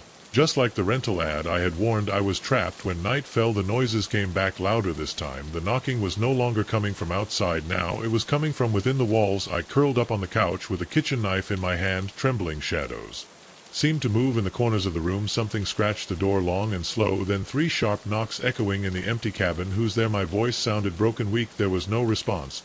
Just more insistent knocks, approaching, trembling. I looked through the peephole. Nothing. Just darkness. Another louder knock. My fingers barely brushed the doorknob when a voice spoke on the other end. A voice that wasn't a voice, sounded like dry leaves, crawling like crumbling rocks. "Let us in," whispered. "We've waited for you so long." I backed away, panicking, paralyzing. The door shook with an even louder bang. I ran into the room and ripped the door out. But when I turned to the window, I saw them, faces pressed against the glass. They weren't human. They were bark and stone, earth and leaves. Creatures that should never have existed. The twisted roots of their fingers scratched the glass. The bedroom door creaked. Something was forcing it from the other side. The wood groaned, roasting. The last image I saw before everything went black, it was the smile of the largest creature. A face twisted with rock and bark welcoming me. When I awoke, I was part of the forest. My skin was rough as wood. My fingers twisted roots, and I understood. I understood the terrible loneliness that had led them to call upon the travelers. Now I wait, like them, at the edge of the forest.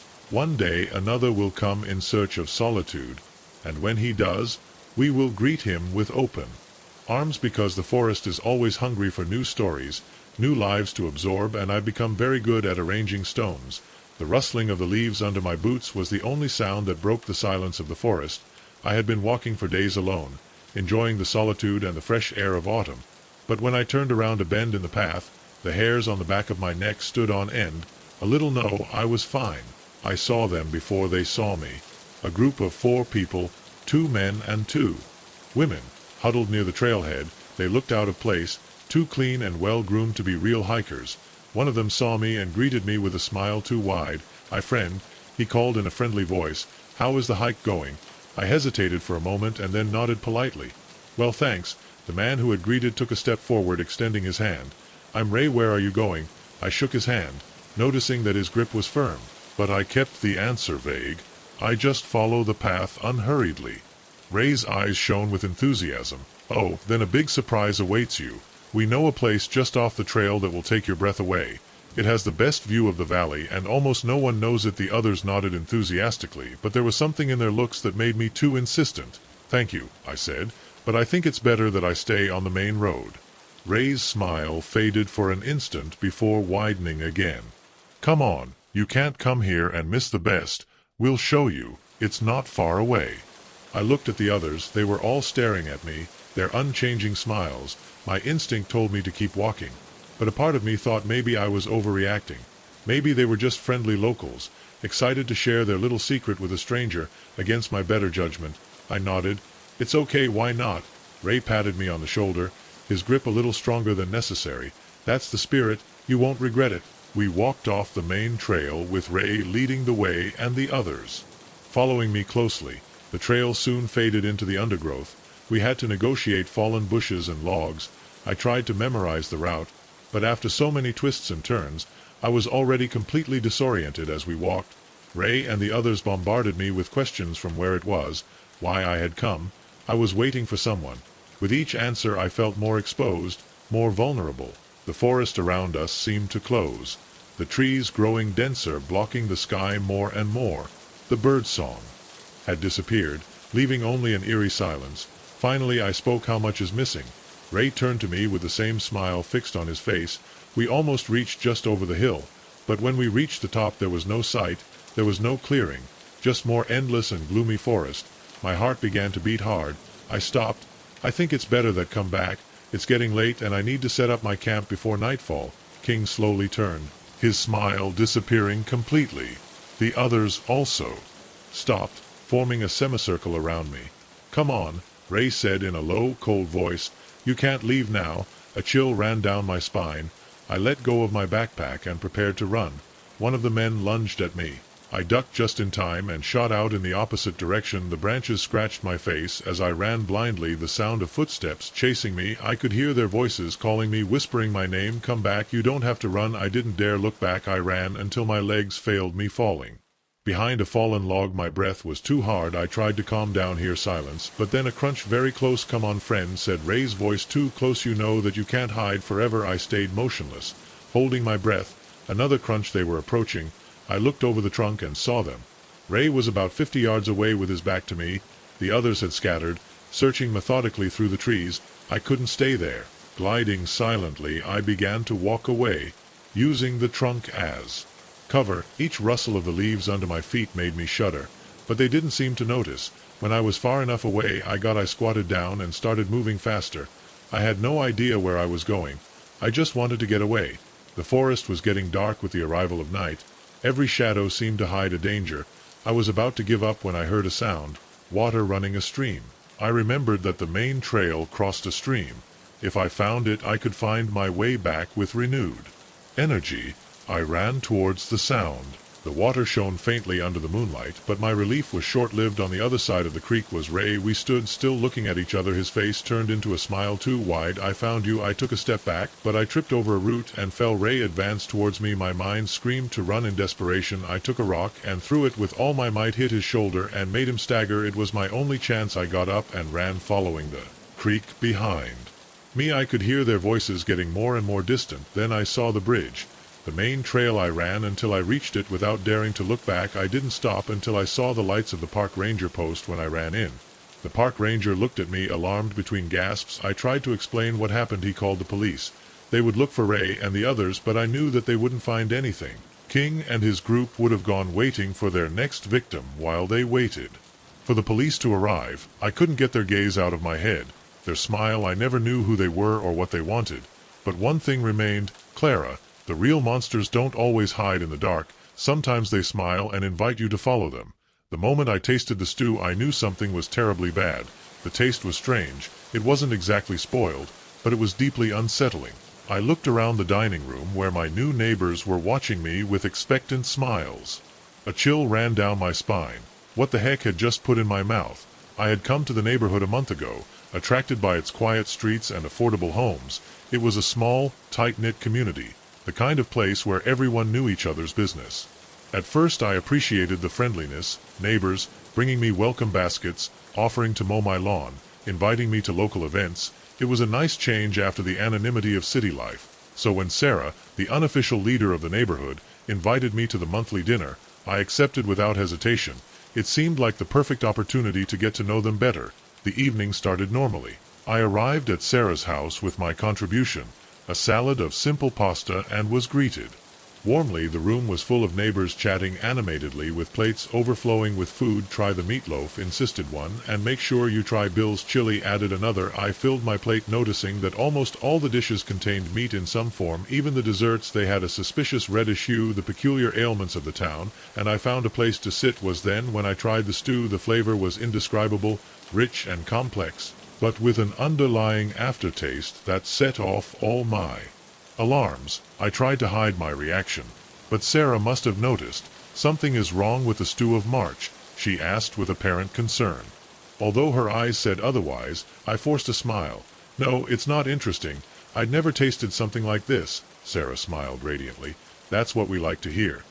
March's recipes have been in her family for very traditional generations. As the night Avon noticed more strange things. No one else seemed to be eating much. They were pushing the food on their plates, but their eyes were following every bite I took. When I excused myself to go to the bathroom, I heard whispers in the kitchen. "He's liking it. I might be the one soon." Very soon I splashed water on my face, trying to get rid of the growing sense of alarm. I was being paranoid. They were just kind looks, and not very eccentric perhaps, but harmless. When I returned to the living room, the conversation suddenly stopped. Everyone was looking at me. Sarah stepped forward with a smile that was too wide. "We're so glad you joined us tonight," she said. "We have a special tradition for new neighbors." My heart began to beat faster. What kind of tradition? She laughed even more, if that was possible. "Nothing to worry about. Just a little taste test. We have a special dish that we save for occasions like this." He pointed to a covered tray on the table, lifted the lid. My stomach churned. The meat inside was dark, almost black, and glistened damp in the light. The smell that came off was coppery and sickly familiar. "What is that, Bubbu?"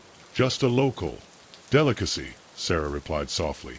"Go try it. It's an honor." The looks in the room were expectant, shining with an unsettling fervor. I backed away.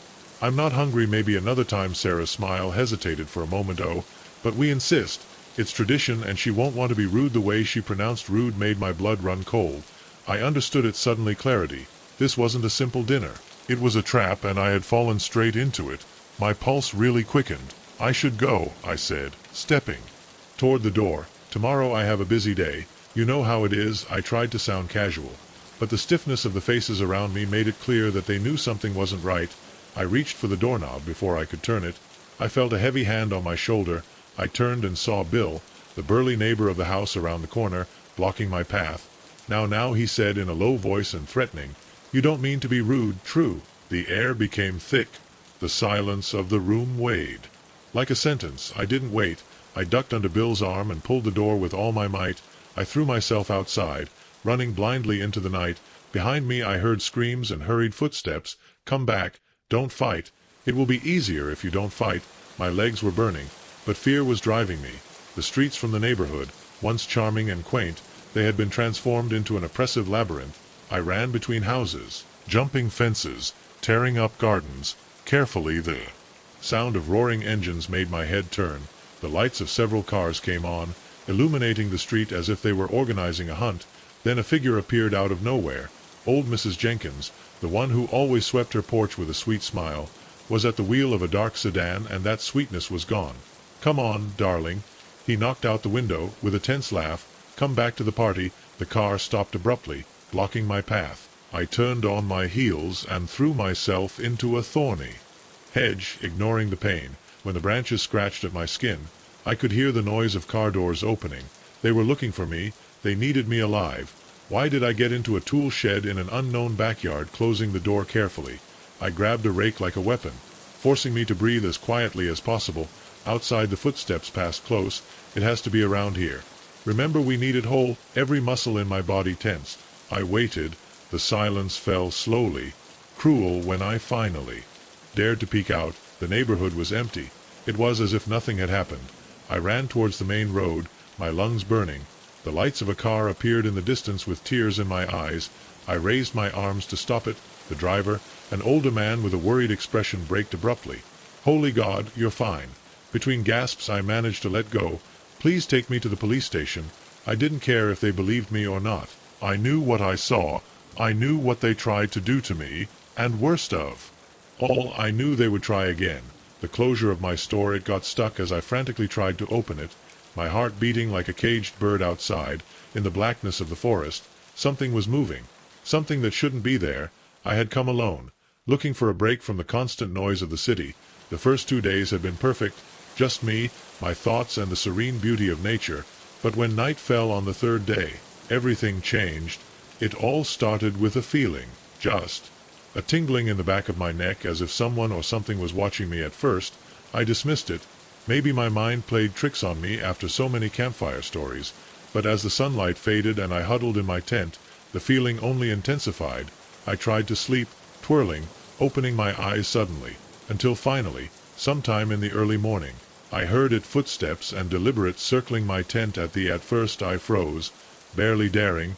I tried to convince myself that it was an animal, maybe a curious servant, but the pace was wrong, too calculated, too human. With trembling fingers, I reached for my flashlight and the switch. The light cut through the darkness of the tent, and for a moment I felt a little more secure until I saw it, an indisputably human shadow slowly sliding across the fabric of the tent. I lunged towards the latch, desperately trying to open it, but it had gotten stuck. "Hello," I called in a tremulous voice. "There is someone." There was no response, just the sound of footsteps. Now I was not alone. There were more pairs of feet moving in perfect synchrony surrounding my camp. I pulled the latch with all my strength until finally it fell out, the lantern spinning wildly in my hand as I tried to light up the area. Nothing. The forest was empty, but the footsteps were still close, too close. I turned in all directions, my breathing heavily. But there was no one who was there. I screamed, trying to sound braver than I felt. "This is not funny." Then the footsteps stopped. The silence was even worse. I stood with tense muscles waiting, and then, at the edge of the clearing, I saw the figures, dark, motionless, watching me. I couldn't see their faces, only human silhouettes silhouetted against the blackness of the forest. 1, 2, 5 in total. "What do they want?" I asked, my voice barely a whisper. They didn't answer. They just stood there impassive. My instinct screamed for me to run, but to where my car was more than 1 kilometer down a narrow path, and winding. If I ran, I would have to pass by them. One of them took a step forward, then another. His movements were strange, as if his joints were poorly assembled. I stepped back, tripping over my tent and almost falling away.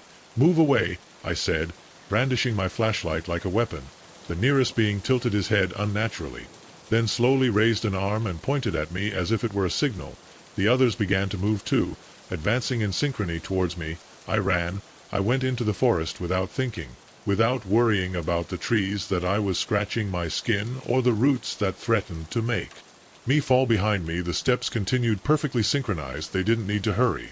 They knew that I would get tired. The panic gave me strength. I ran until my body couldn't take it anymore. I sat behind a fallen man, panting, trying to hear silence. I had lost them. Then a crack right behind me. "Come on," whispered a voice too close.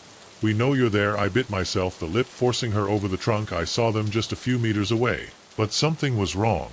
They didn't look like shadows anymore. Now I could see them. Their skins were pale, almost translucent, black eyes without pupils and smiles too wide, full of teeth sharp as needles. One of them raised his hand. "We found you," I screamed and ran out again, my body demanding rest but my fear pushing us. I ran with all my might. No, I dared to look back. I got to the car. I fought with the keys. My pulse was an uncontrollable drum. The engine roared to life. Just as I looked up at the rear-view mirror, there they were at the edge of the forest, smiling. One raised his hand in a farewell gesture and then, in a chorus of distorted voices, whispered, "Come back soon." I stepped on the accelerator. I didn't look back. I didn't stop until the sun came up and I left the forest far, far back. Now it's been weeks and I still dream it sometimes when I'm alone in my apartment. I swear I hear footsteps circling around my bed. I hope it's just my imagination, but I know the truth. They're still there waiting for me to come back. And I wonder how many have fallen into their trap before me and how many will after, because they only want one thing. We don't want to be alone. Whisper in darkness. And I wonder what would have happened if I had stayed. The tire burst broke the stillness of the night, jolting me out of the hypnotic trance of the road. I gripped the steering wheel tightly, struggling to maintain control as the car shook violently. When I managed to park it on the shoulder, my headlights illuminated a sign that made me Sink into the seat. Next gas station 50 miles. I was alone in the middle of the nothing, with a smashed tire and with a growing feeling that this was going to be a very long night. I left it going, taking a deep breath to calm my racing pulse. The clock on the dashboard was shining with 11:47 at night. Too late to find help. There was no signal on the phone. No one was passing by for more than an hour. I sighed resignedly and opened the trunk. The night air was freezing when I left the car. The light of my flashlight revealed the sad condition of the totally useless rear tire as I rummaged through the trunk in search of the hydraulic jack. A gust of wind gave me goosebumps. It was then that I heard the sound of an engine approaching. A car hopped over me as the headlights appeared in the distance. It was an old pickup truck stopped right behind my car. The light stayed on, casting a dark shadow on the driver. I closed my eyes, trying to see something beyond the glare. A hoarse voice spoke from inside. "You need help?" It was an older man by the tone. "Yes, please," I replied with a relief that I tried not to show too much. "I have a flat tire and I'm not sure I can change it." The door of the truck creaked when it opened. The man got out, and for the first time I saw him clearly. High, skinny, with leathery skin and eyes eerily bright in the gloom. A trucker's hat covered his forehead. "Let's see," he muttered, leaning over to inspect the tire. The air around me changed. I couldn't explain it, but something in his posture, in his movements, made me feel alert, dismissal feeling. He was just a rough guy, one of those who have lived too much on the road. Yes, he is," he said, straightening. "You have a spare?" I nodded, pointing to the spare tire that he had taken out. The man grunted and bent down to work, but then another sound broke the stillness of the night. A second engine. My chest tightened. Another pickup truck appeared on the road and stopped behind the first. The driver didn't turn off the engine from the inside. A voice spoke to dry and firm tone. "All right here." The man who was helping me tensed his jaw. "Alone helping to change a tire?" he replied without looking at him. The second driver finally got out. He was younger, in a sheriff's uniform or something similar. Miss told me directly. "He is fine." A chill ran down my spine. The way he asked me, it was not only concern, it was a warning. Warning that the air became dense. I could feel the tension between the two men. Something was not right. I swallowed hard and forced a smile. "Yes, I just had a mishap with the tire. This gentleman was helping me." The young man's eyes narrowed. "That's true?" he asked. But he wasn't looking at me. His attention was fixed on the older man, who was still holding the lever of the hydraulic jack. The old man stood motionless for a moment before answering. "Of course, just giving a hand to a lady in distress." The young man didn't seem convinced. "How you help to the others," he said in a low voice. "Those who never reached their destination." A shiver ran down my spine. Others, what he was talking about. The old man let out a dry laugh. "You don't know what you're talking about, boy." His tone had changed, no longer sounded like a simple good Samaritan. The sheriff drew his weapon, threw down the tool and walked away from the vehicle. The old man remained in place, grasping the lever with more strength. "You have no idea what you're doing," he growled. He moved with a speed impossible for someone his age. He spun, throwing the metal lever directly at the sheriff's head. The sheriff ducked. Just in time, the projectile grazed his ear. "Load into the car and close the door," he screamed at me. My body reacted before my brain ran to my car. I slammed the door shut, and I locked the locks through the windshield. I saw how the sheriff tried to control the situation. "Stop now." But the old man was already on the move. Jumped into his truck and stepped on the accelerator. The tires squealed, throwing gravel in all directions while the vehicle disappeared into the darkness. The sheriff cursed and ran to his patrol car. Hit my window. I lowered the glass just a few centimeters. "It's okay," he asked, his voice still tense. I nodded. "Who was that man?" The sheriff looked down the road where the truck was missing. "Someone very dangerous. Someone we've been trying to catch for a long time." Turned to me. "Listen, it's not safe for him to stay here. Follow me to the police station. I'll explain everything there." My heart is pounding in my chest, but I nodded, started the engine, and followed him as I drove. I couldn't stop what he had said. The ones who they never reached their destination. How many people had passed through here before me, and the most disturbing thing had happened to them. We arrived at the police station, a small building lit by neon lights at the entrance. I got out of the car with my legs still shaking. The sheriff led me inside. The office smelled of old coffee and wet paper. He indicated. I slumped into a rigid chair while he was leaning on the desk. "Now listen carefully," said. "That man you saw out there, it's not the first time we've met him on these roads." I stared at him. "Who is the sheriff?" "He Exhaled slowly. We're not sure. We don't have records of him. We don't know where he comes from. Only know we see that every few months someone disappears on this road, and the last person to see them is him. The air felt heavy in my lungs. What does the sheriff do to them? He shook his head. We don't know. We never find the bodies. Just the abandoned cars on the side of the road, sometimes with the doors open, sometimes with the radio still playing. But the drivers disappear. I shuddered. So why? Haven't they arrested him? The sheriff ran a hand over his face, frustrated. We've tried. But there's never enough evidence, and every time we approached, disappears, as if I've never been here. The room suddenly felt very small, like something was watching us. That has now? I asked quietly. The sheriff looked at me seriously. Get out of this town. Take the main highway. Don't stop for anything, and if you see that truck again. It leaned closer. Don't let me catch up with it. I left the station. With my chest tight, I started the car and I drove without looking back for miles. The road was just an endless void. But in my rearview mirror I saw something. A couple of headlights in the distance following me. I accelerated, but the headlights did the same. Fear slipped down my throat like a knot of ice. It wasn't possible. It couldn't be him. The sheriff had said he was gone. But there he was waiting, lurking. I stepped on the gas pedal. The lights of the truck flashed. A warning or a promise. This is not over. The moment we crossed the threshold of that bed and breakfast, I knew something was not right. The overly wide smiles of the elderly who greeted us. The way their eyes followed us as we dropped off our bags at the front desk. But it wasn't until we found ourselves locked in our room with the sound of shuffling footsteps and whispers sung behind the door that I understood the true horror of our situation.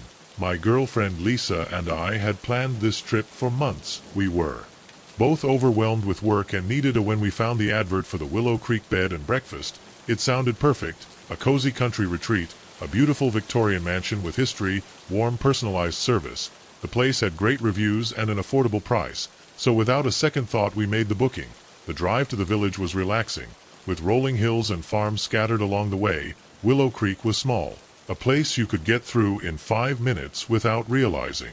When we arrived at the BB, we were greeted by an elderly couple, Martha and George. Welcome, I hummed, Martha with a smile too big for her face. What a joy to have them here. George insisted on carrying our bags despite our protests. As we climbed the creaky wooden staircase, I noticed something strange. There were old photographs framed along the corridor, and in each of them, no matter the era, Martha and George were there, not looking a day younger.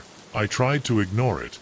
Maybe it was his parents or grandparents, or maybe not. Our room was cozy, although old-fashioned. Walls with floral wallpaper, a large wooden closet with doors that didn't close, quite a 4-poster bed, too big for the space. Before leaving, Marta smiled sweetly at us. Dinner is at 7 o'clock and don't be late. At 7 o'clock we went down to the dining room. We met 2 other couples who were guests like us. Dinner was excellent, homemade stew, freshly baked bread and a dark and thick wine.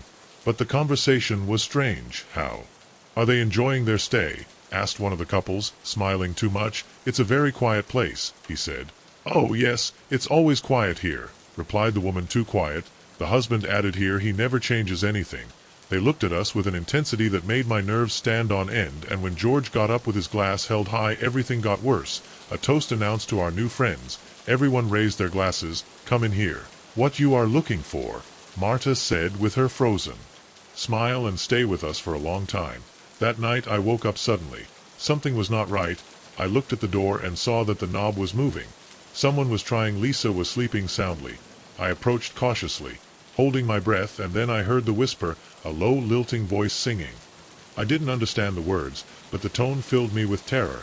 Slip if possible. The singing ceased.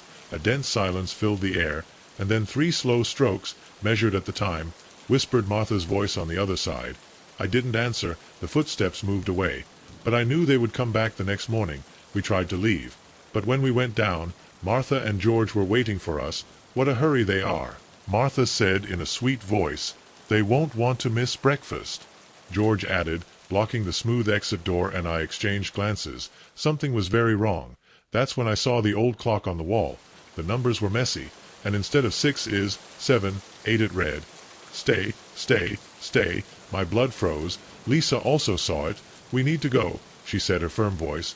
Oh dear, no one is leaving, Martha whispered, getting too close. That's when I understood. The photos in the hallways. The same people without aging. The doors locked. We weren't guests. We were next. We ran. Pushed Martha and George aside and slammed the door open. The icy air greeted us as we ran to the car. The other guests came out after us, but their faces no longer looked human, their smiles lengthened. I twisted, and Martha and George were in the driveway of the house, smiling without moving, as if they knew that sooner or later we would return. I started the engine. The car didn't start. Lisa screamed. The deformed figures were approaching. I turned the key again. The engine roared to life. I stepped on the accelerator, and we threw ourselves down the road, leaving the house behind and the horrors inside it. We arrived at the police, went back to B&B, but found nothing, just a vacant lot with no house, no sign of Martha and George, like they never existed. Lisa and I, we try to forget, to get on with our lives, but some nights in the dark we hear the whisper, "It's time. If you ever find a bed and breakfast too cozy, if the hosts smile too much, don't stay, 'cause some places aren't made for the alive, and some rooms can last forever." The map creaked in my hands as I examined it under the waning light, trying to decipher where it was. The signs of the trail I had followed all day had disappeared, leaving only an endless sea of identical trees. Reality hit me with a chill that had nothing to do with the cold night air. I was lost. I had gone early in the morning on one of the most challenging routes in the state park. I was an experienced hiker, confident in my abilities and confident that I could handle any situation nature threw at me. The trail had started clear and well marked, winding through a beautiful and dense forest, but then I saw it, a small side trail almost hidden in the bushes. Barely a path, really seemed intriguing against my best judgment. I decided to explore it, telling myself I myself would come back if it became too difficult. I don't know at what exact moment I lost track. One moment I was pushing branches out of my way, and the next there was no sign of the trail. I tried to retrace my steps, but nothing seemed familiar. The trees seemed to close in on me, their branches spreading out like bony fingers, and now, as the last light of the day faded, panic began to settle. I had provisions, water, some energy bars, a flashlight, but I hadn't planned to spend the night in the woods, and not knowing which direction civilization was in, I was trapped. I took a deep breath, trying to calm my mind. Panicking wouldn't help. I remembered the first rule: when you're lost, staying in one place, walking course, would only make me lose myself more and increase the chances of getting hurt. I found a small clearing and set out to make an impromptu camp as I gathered some fallen branches for shelter. I couldn't shake the feeling that I was being watched. Every rustle of dry leaves, every snap of a branch made my head turn, expecting to see something. But there was nothing. The sun faded completely and darkness covered it. The whole night forest was alive with sounds: the hooting of an owl, the hustle of little animals in the undergrowth, the rustling of the wind through the leaves. But underneath all that there was something else, slow, deliberate footsteps moving around me. At first I told myself it was my imagination, fear, playing tricks on me, but then the sound became clearer and I knew I wasn't alone. I turned on my flashlight and swept the area with the ace of light.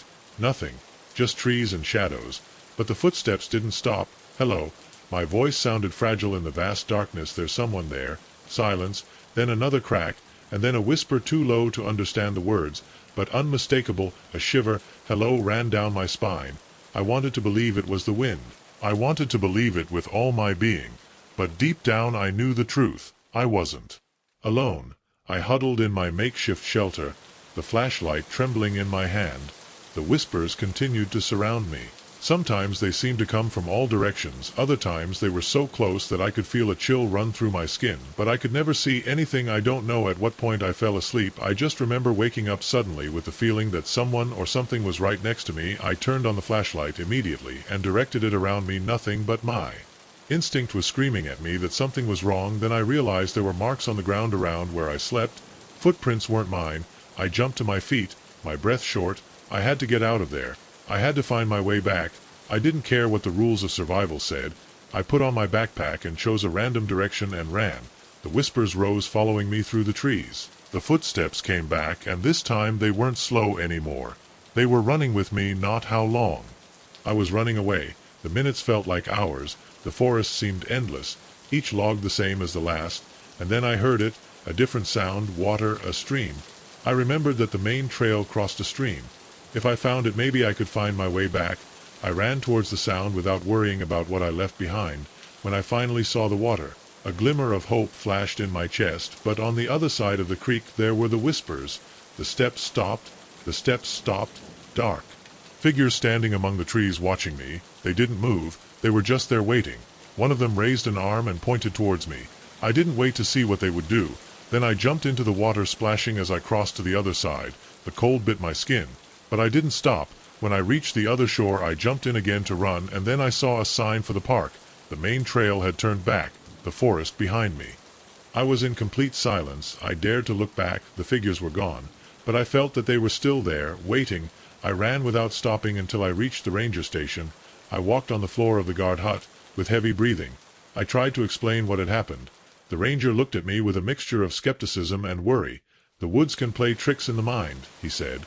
"Fatigue, fear can make you imagine things." I nodded my head, but I didn't believe a word. When they took me back to my car, I felt an immense, but before going up I looked up at the line of trees, and there, barely visible in the gloom, 2 shadows vanished between the trunks. Since that day I never walked alone in the forest again, but sometimes on quiet nights when the wind is blowing a certain way, I think I can still hear them, the whispers calling me, asking me to come back, and I wonder what would have happened if I had stayed. The first text came in at exactly 3:33 in the morning. "I see you." I dismissed it as a wrong number, rolled over and went back to sleep. But as the messages kept coming in, more and more specific and disturbing, I realized with growing horror that someone was watching my every move, and they always seemed to be one step ahead. It all started like a normal Tuesday. I woke up, checked my phone, and barely registered the strange message from the night before.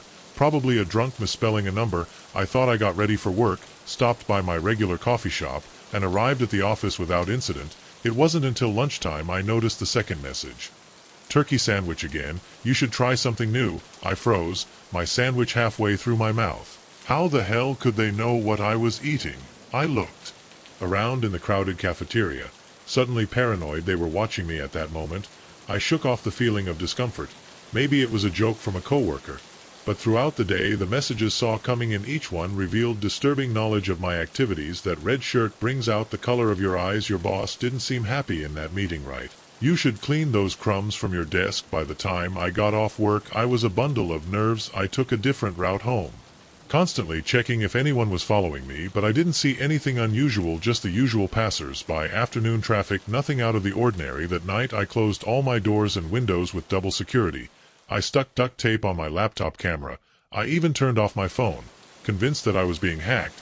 But at 3:33 in the morning, as if it were a programmed alarm, my phone turned on by itself and vibrated with a new message. "Sweet dreams. Don't let bedbugs bite you." I didn't sleep. My mind ran in circles looking for a logical explanation. Who I was being harassed, how they were getting this information, and most importantly, why the next day the situation got worse. The messages were commenting on even more private things: my breakfast, the book I read on the subway, even a private conversation with a colleague in the break room. I was losing my mind. After work, instead of going home, I went straight to the police station. The officer on duty heard my story with a mixture of concern and skepticism. "We can investigate the number, but without a concrete threat there is not much we can do." He suggested I change my number and stay with a friend if I felt unsafe. He didn't convince me, but I nodded, not knowing what else to do. When I left the police station my phone vibrated again. "The police can't help you." That was the last straw. I went straight to my provider. I immediately breathed a sigh of relief, feeling that I had finally taken control of the situation. That relief lasted exactly 33 minutes. When I got to my apartment, my new phone rang with a new message. "Number, who is it? Ha, ha, I know it's you." I was paralyzed on the sidewalk. This was not possible. No one had my new number except the clerk at the cell phone store. When finally I walked into my apartment, I immediately felt something was wrong. Nothing was out of place, but there was a feeling like someone had been there. I checked every room frantically, but when I got to my bedroom the fear turned to pure panic. On my pillow there was only one red rose and a handwritten note. "The roses are red, the violets are blue. I'm always looking at you, and soon I'll come for you." I ran, not nothing. I just ran out of the apartment. I went downstairs and took a taxi. I went straight to my best friend Sarah's house. When I told her everything, she turned pale. "You have to stay here. You can't go back there." The next 24 hours were quiet. The messages stopped. I began to believe that maybe I had escaped, but then, during dinner, our phones rang at the same time. Space for one more. We looked at each other in horror before someone knocked on the door. Sarah walked over carefully and looked through the peephole. When she turned her head towards me, her face was white as paper. "There's no one there," she whispered, "but there's another rose on the mat." It was at that moment that I knew this was going beyond a simple stalker. This was something else, something impossible. We spent the night without sleeping, about skipping, running away. We went to the house of my parents in the countryside, sure that we would be safe there. The first 2 days were normal, nothing strange, until the third night at 3:33 in the morning I woke up. The atmosphere in the house felt different. I went downstairs and found a chilling image.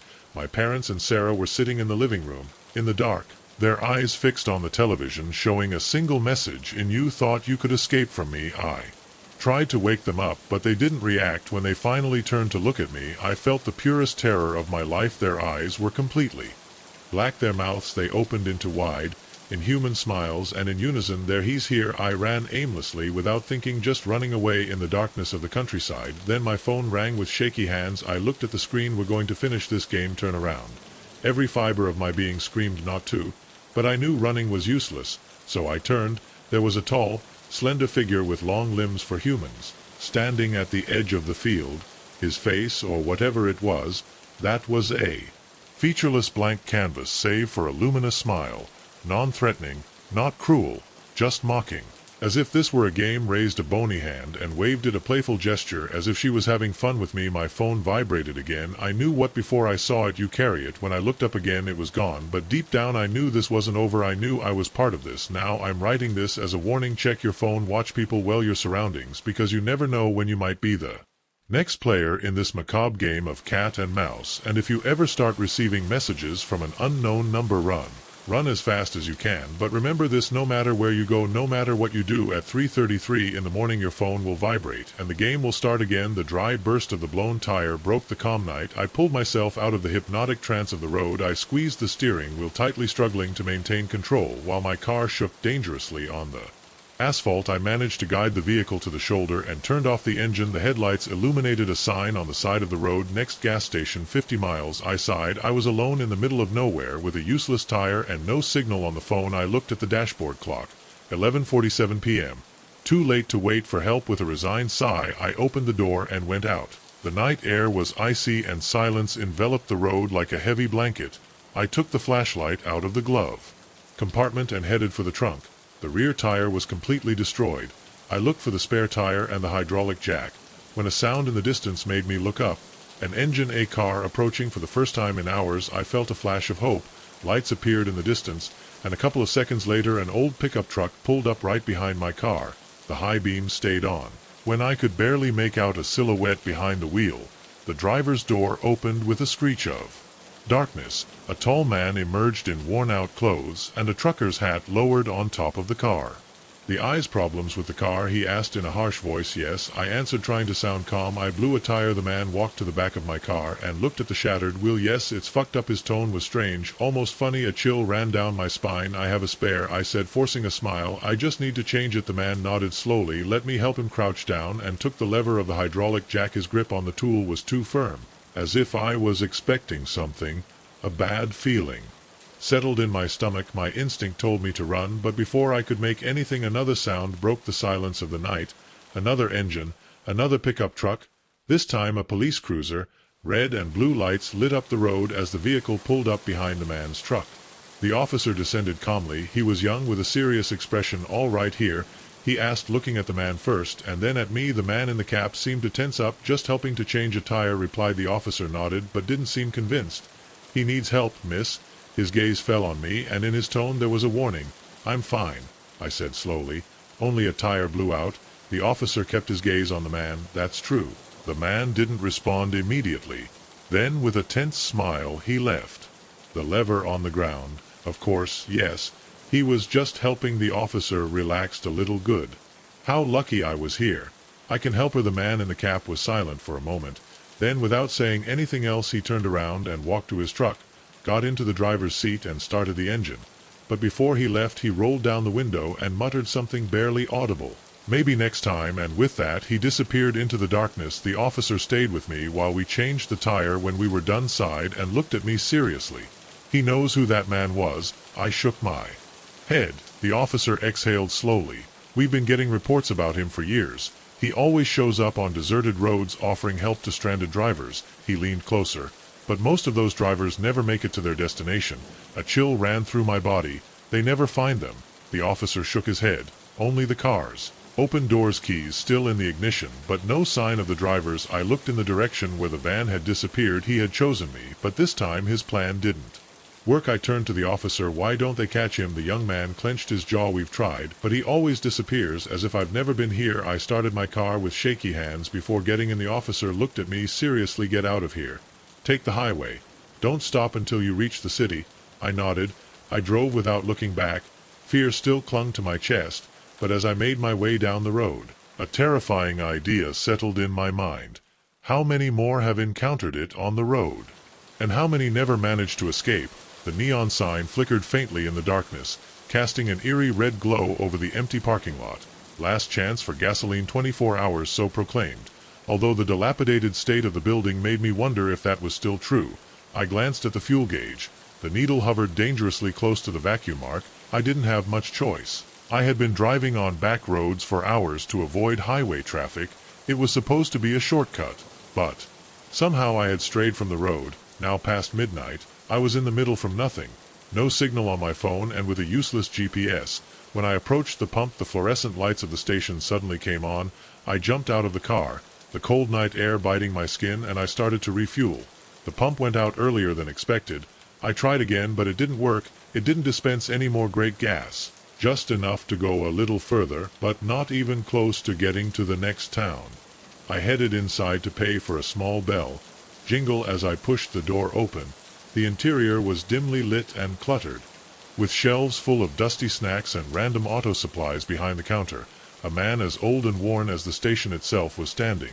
"Good night," growled, without taking my eyes off the old cash register.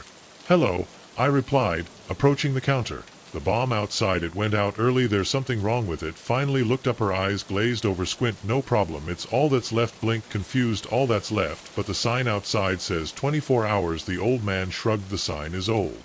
Delivery was delayed. You were lucky to get what you got." A chill ran down my spine, and it had nothing to do with there was something in that place about that man that felt bad, but I was not taking directions, and he was the only one I could ask. "Look," I said, trying to keep my voice calm, "I'm a little lost. There's another station nearby. I could tell me how to get to the highway." The old man's expression didn't change, but something flickered in his eyes. "There's no stations for miles. The highway.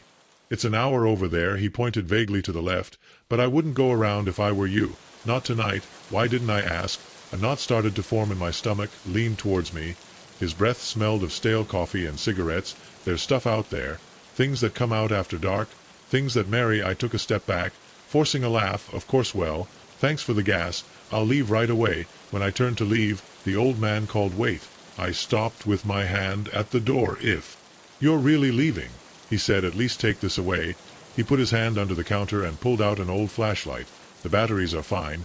I might help you see them coming." I took the flashlight, more to please him than for anything else. "Thank you." Murmur. He stood there motionless until darkness swallowed him. I drove silently for a while with the old man's warning ringing in my mind.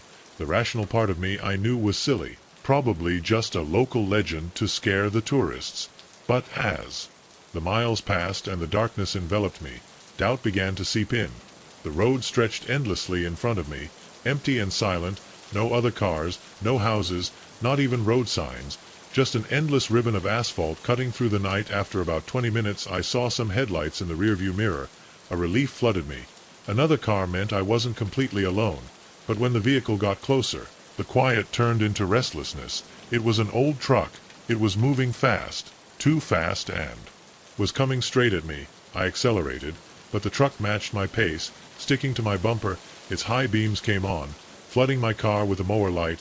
I couldn't see the driver, only one dark silhouette behind the wheel. My heart raced as I pressed the accelerator, cornering too fast, desperate to put distance between us.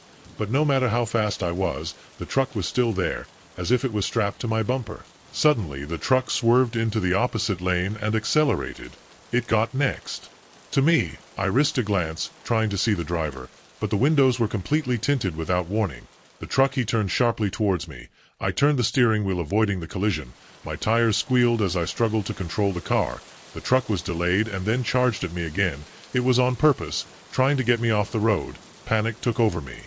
I was alone on a dark road in the middle of nowhere. If they ran me out of the way, no one would know. The old man was right.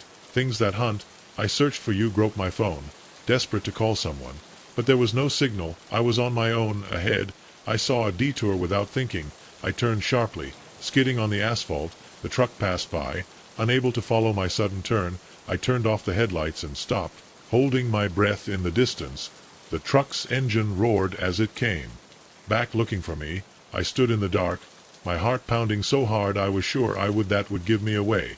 The lights of the truck swept through the trees as they passed through the intersection and then faded into the distance. I waited for a count of 100 before daring to breathe again. When I was sure it was gone, I turned on the interior light and tried to orient myself. It was then that I noticed it. A small piece of paper tucked under the windshield wiper was not there when I left the gas station. With trembling hands, I picked up writing in messy handwriting. There were only 5 words: "You can't run away forever." I stared at the note, my mind spinning how it had arrived there. When a crack sounded in the forest beside me, I turned my head. Suddenly, in the tin glow of the light inside, I saw movement among the trees, something big, something moving with unnatural speed. My hands trembled as I tried to fit the keys into the ignition. Finally, the engine roared to life. That's when I saw them, eyes reflecting the light in the darkness, dozens of them, all fixed on me. I squeezed the throttle, the wheels skidding on the loose gravel. Before I found traction, I shot off. No matter where I was going, as long as I went away from there. I looked in the rearview mirror, hoping to see the truck or those eyes following me, but there was nothing, just the empty road stretching out behind me. I drove all night without stopping until the first rays of the sun began to peek over the horizon. Only then, with the safety of the day, did I allow myself to brake. I stopped at a busy truck stop, trying to calm my breath. Then a state trooper came up to my car, got out and walked to my window with a worried expression. "Is fine, miss?" asked. "It seems that you have seen a ghost." I opened my mouth to tell her everything. The gas station, the truck. I noticed her, the eyes in the woods, but when I saw her kind and skeptical expression, I knew she would never believe me. "I just got a little lost," I said. Instead, she could tell me how to get to the highway while she was giving me directions. I noticed something in the passenger seat, something that made my blood freeze. The flashlight of the old man at the gas station was. I'm sure I'd left it behind in my haste to leave, but there it was, and on its metal surface, scratched on the paint, were 2 words: "Come back soon." Thanked the officer, and walked away with trembling hands on the steering wheel. Drove home in a state of dazed, startled, shadow shivering. But sometimes on quieter nights I hear the roar of an engine outside my window, and I know deep down of my bones that are still out there waiting, hunting, and sooner or later they will find me again. The old Polaroid camera felt heavy in my hands as I turned it around. Examining its worn leather and scratched metal, I had found it hidden in a dusty corner of my grandfather's attic, a relic of a bygone era. What I didn't know at the time was that pressing the shutter would not only capture images, it would reveal a nightmare that had been hidden from me. Full view all the time. I've always been fascinated by photography, especially analog photography. There's something magical about seeing an image slowly unfold before your eyes. So when I found my grandfather's old Polaroid while helping him clean the attic, I got excited. "It still works?" I asked, holding it. He narrowed his eyes, and for a moment a flash of something crossed his face. Recognition, worry, but it disappeared so quickly that I thought it was going to be a reality. "I had probably imagined," he said with a HBR shrug. "Maybe it still has some film on it. Why don't you take it and find out?" I spent that night cleaning the camera, marvelous with its vintage charm. There was a pack of film inside with the expiration date long ago, but I thought, what's the worst that can happen? The next morning, I decided to try the camera on my usual hiking trail. It was a beautiful spring morning, the kind of day that makes you feel grateful to be alive. I took some photos of the landscape, a bubbling stream, an old gnarled tree, a field of wildflowers. When I returned home and examined the images, I noticed something strange in the background of each one. Barely visible among the shadows, there was a tall, unnatural, thin figure. His limbs seemed too long for his body, and his face was not a face at all, was a white oval and void. I told myself that it must be a trick of light, an imperfection in the film beaten. But a shiver ran down my spine when I remembered the stories my grandfather used to tell about things that lived in the woods. Determined to prove that it was all in my head, I went back to the trail the next day. But this time I took 2 cameras, the Polaroid, and I took pictures in the same places. When I got home and compared the images, my blood froze. The digital photos didn't show anything unusual, but in each Polaroid the figure was still there, and this time it was closer. I called my grandfather with a trembling voice, trying to explain what I had seen. There was a long silence on the line. "Bring me the camera," he finally said, "and don't take any more photos." But curiosity got the better of my fear. Before going to see it, I took one last photo, this time in my own backyard. When the image began to develop, I felt my heart stop. The figure was no longer in the background. It was standing right behind me, just centimeters away. I dropped the photo and ran to my car with the camera still in my hands. When I arrived at my grandfather's house, he was waiting for me on the porch. His expression was grim. Without a word, he took me inside and reached out for me to give him the camera. But before I could hand it to him, the lights of the house flickered. An icy wind swept the room. Although all the windows were closed, the pictures he had taken flew from the table, scattering across the floor. And then we saw him at the kitchen door. Taller than he had appeared in the photos, his body was subtly twisting as if he was trying to stay in our reality. My grandfather acted immediately, took me by the arm and dragged me to the back door. He ran. He whispered, "Don't look back." We sped out of the house, running towards the village church. "Why here?" I asked, trying to catch my breath. My grandfather pointed to the ground. "Consecrated land. No, they can cross it from the window." I looked out. They were there. Not just a dozen, all motionless, watching us with their blank faces, waiting. We spent 3 days in the church. They never moved. On the morning of the 4th day, they disappeared. We went back to my grandfather's house. Everything seemed normal, but it wasn't anymore. He destroyed the camera, burning every piece along with the photos. "I hope it's enough," he muttered. But it wasn't. Because even now, months later, I still see them. Sometimes in the reflections of shop windows, sometimes just out of the corner of my eye. And some nights when I'm alone, I hear the sound of a camera shutter click, followed by that horrible mechanical hum, the sound of a Polaroid developing itself. I don't take pictures anymore. I don't want to know what might appear in them. But I warn you, if you ever find an old Polaroid camera, leave it where it is. 'Cause some things only exist when you see them, and sometimes when you see them, they see you too. The Polaroid camera felt heavy in my hands as I turned it around, examining its worn edges and its faded leather. I had found it half buried in the ground just off the mountain trail, a strange object in an era where everything was digital. What I didn't know was that innocent camera would drag me into a nightmare and reveal hidden horrors in the tranquil forests I thought I knew. I have also always been a hiking lover. I spend most of my weekends exploring the intricate trails that wind through the mountains near my home. That Saturday was no exception. An early sunrise, a coffee in my thermos, and the thrill of getting lost in nature. The weather was perfect, fresh, with a slight autumnal touch in the air. I had been walking for an hour when I saw something glow in the bushes. My curiosity overcame me. I deviated from the path and bent down to pick it up. It was a Polaroid camera, an old model of those that expelled instant photos. It was covered in dirt, but surprisingly intact. I cleaned it a little, and with amazement I noticed that still film inside. "Let's see if it still works." I lifted the camera and I chained the image of the sunny trail in front of me. Pressed the click button. The camera buzzed and spat out a photo. Waved it in the air, waiting for it to develop. When the image began to take shape, a shiver ran down my spine. The trail was there, but I wasn't alone. Among the trees, barely visible in the shadows, stood a tall and thin figure. Too tall, too thin, and his face was a blurred white spot. I looked up suddenly. My eyes swept through the silent forest. Nothing, just the sound of the trees whispering in the wind. I told myself it was a mistake, a fault in the old reel, a trick of the light, but the restlessness had already settled in my stomach. I kept walking, but with each step I felt something watching me. Further on I found a small clearing that had never been there. Seen before, it was beautiful. Wildflowers covered the ground, bathed in the golden light of the almost etheric sun. I took out the camera and took another photo.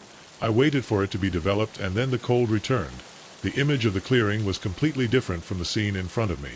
Dark, gloomy, and in the center of the photo, standing in the field of flowers, was the figure again, this time looking directly at the camera. A cold sweat ran down my back. I put the photo away quickly and turned around to leave, and that's when I saw it.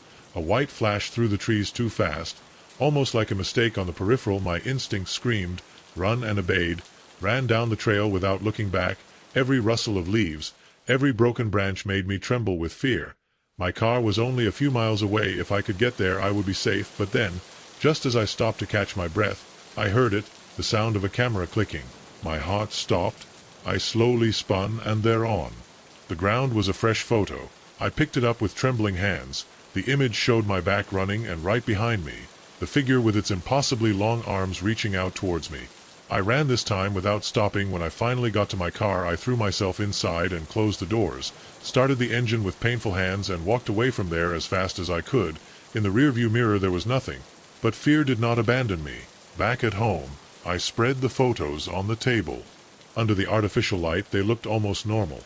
Almost, because in each one the figure was closer to the camera, and in the last photo his face filled everything. The frame had no eyes, just that distorted smile. That night I slept on the couch with the lights on. Woke up with the dawn, but the photos were gone. In their place there was a single Polaroid on the table, a picture of my own living room, and in it I was asleep on the couch with a tall, thin figure standing behind me, his long fingers resting on my shoulders. It's been 3 days I haven't left my apartment. No, I haven't slept. 'Cause I know this isn't over, and out of the corner of my eye sometimes I see a white flash waiting, watching, and I know it'll do more than take a picture of me soon. I didn't slow down until the motel was gone far behind. My heart hammers in my chest, and my breath came out in jade. Choppy. What the hell had just happened? Who were those people, and what would have happened if I had been caught? As the adrenaline started to fade, I realized I was still in my sleepwear with no more belongings than my phone and wallet. Everything else was in that room, but there was no way I would get back.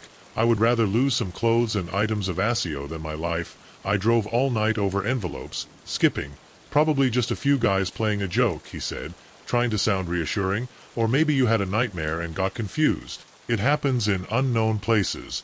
I wanted to discuss, make him understand the terror he had felt, the real danger he had been in. But I knew what it all sounded like. A mysterious knock on the door, faceless chasers, a receptionist with an unnatural smile. It was the kind of story that was told in horror movies, not in real life. In the end I thanked the officer and left. I found another motel, a well-lit and busy one this time, and tried to rest, but sleep eluded me. Every time I closed my eyes, I saw those masked figures approaching. Each sound made me jump.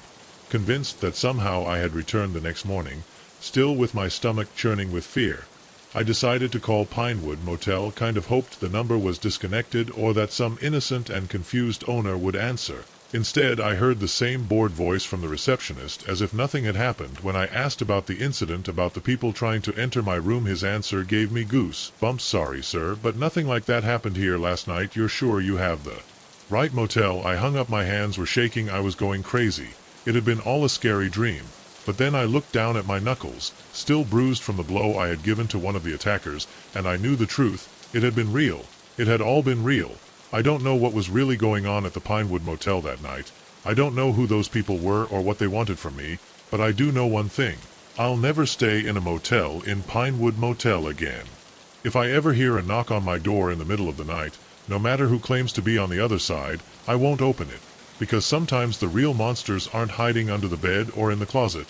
Sometimes they're right outside your door waiting for you to let them in. The incessant knocking woke me up suddenly, my heart pounding in my chest as I sat up, jumping up and down the unknown bed at the motel. The digital clock on the bedside table was flashing 2:37 a.m. in the red. And who could be at my door at this ungodly hour? While groping for the bedside lamp, a voice called, low and insistent, "Management, please open. We have an urgent situation." Little did I know that by answering that door I would plunge into a night of terror that I would never have seen. I would forget. I had checked into the Pinewood Motel, late that night, exhausted from a long day of driving. Not a big deal. Just another run-down establishment on a forgotten stretch of road. But it was cheap, and I was desperate to sleep. The night receptionist, a bored-looking teenager, barely looked up from his phone as he handed me the key to room 113. The room was exactly what I expected: a musty smell, faded wallpaper, and a bed that had seen better days. But I was too tired to worry. I fell asleep the moment my head touched the pillow, thankful for the chance to rest now. As the beating continued, I wished I had kept driving for a minute. I called with a hoarse voice of sleepiness. I staggered out of bed, putting on the jeans I had left before. As I approached the door, a feeling of uneasiness came over me. Something was not right. Although I couldn't pinpoint what, I looked through the peephole, expecting to see the receptionist, or maybe a middle-aged manager in a wrinkled suit. On the other hand, I didn't see anything. The hallway was empty. I frowned, convinced that I should have imagined the voice. But just as I was about to walk away, the knocks again, loud, insistent. And definitely real hello, I asked with my hand floating over the door handle. Who is management, sir? Replied the voice, now closer, as if the person was glued to the door. Please, we need you to open. There has been an incident. Something in the tone made me shudder. It was too soft, too rehearsed, and why couldn't I see anyone through the peephole? What kind of incident? I asked, trying to buy time while I was deciding what to do. There was a pause. Just a moment, too long. A safety issue. Sir, we need to check all the rooms. It's for your safety. I took a step back from the door. My instincts were screaming at me not to open it, but another part of me was afraid I was overreacting, and if there really was some kind of emergency. Look, I said, trying to keep my voice steady, I don't feel comfortable opening the door in at this time. If they really are from management, they should have a master key. Not another longer pause. This time then, in a tone that had lost all its false friendliness, open the door. Now fear flooded me. I desperately reached for my phone with the intention of calling 911, only to realize with horror that I had no signal. Of course, we were in the middle of nowhere. The banging intensified, becoming in a violent knock that made the door shake. Open. We know you're there. We know, I thought, feeling the panic rise up my throat. How many were there? I frantically searched for a weapon, anything I could use to defend myself. The bedside lamp was too fragile, the chair too clumsy. My eyes fell on my car keys resting on the dresser. The car. If I managed to get to my car, I could escape this nightmare. But to get there, the car would have to go through that door. The knocks continued now, accompanied by the sound of something scratching the lock. They were trying to get in. I grabbed my keys and shoes, putting my feet in without bothering to tie the laces. My hands were shaking so much that I could barely hold anything. Briefly, I considered the window, but a look outside showed me that I was too high to jump safely. The door started to splinter. At that moment, I took a desperate decision. I took the cheap chair from the desk and lifted it above my head. When the door finally struck, I lunged forward with a scream, swinging the chair with all my might. It hit something solid. I heard a growl of pain and felt the vibration run through my arms without stopping to see what or who had hit. I threw myself out the door. The hallway was dimly lit, but I could make out several dark figures staggering backwards at my sudden appearance, and they were dressed entirely in black, their faces hidden by masks or hoods. One of them was on the floor, holding his head where I had hit him with the chair. I didn't wait to see more. I ran. My feet hit the worn carpet behind me. I heard screams and the sound of footsteps chasing me. I went out through the emergency exit at the end of the corridor, the cold air of the night hitting me like a slap. The parking lot was to my left. I ran towards it, groping with my keys. One hand grabbed my shirt, pulling me back. I turned blindly, hitting with my fist, connected with something that felt like a jaw, and the grip loosened. I stumbled forward, finally reaching my car. My hands were shaking so much it took me 3 tries to get the key in the lock. When I opened the door and I threw inside, risked a look back, what I saw made my blood boil. At least 5 figures were converging on me, moving with a synchronized, unnatural grace, and behind them, standing at the entrance of the motel, was the night receptionist, the same bored teenager who had checked me in. But now his face was divided into a wide, unnatural smile as I watched the scene unfold. I started the engine just right when one of the figures reached my window. A fist hit the glass, and for an instant I caught a pair of eyes shining behind the dark mask. I accelerated. The tires squeaked as I shot out of the parking lot, dodging almost one of my pursuers in the rearview mirror. I saw them running after my car, moving faster than it should be possible. The old man looked at me with bright eyes as he invited me to his cabin. "Come in," he whispered in a raspy voice. "It's not safe to walk through these woods at night." The distant howl of a wolf echoed through the trees. My skin stood on end with one last look at the long shadows of the forest. I crossed the threshold. I didn't know I was walking straight into a nightmare. I had no intention of ending here. My solo hiking trip was meant to be a getaway, a way to clear my after the stress of work and a recent breakup. The trail I chose was difficult but well marked, or at least that's what I thought.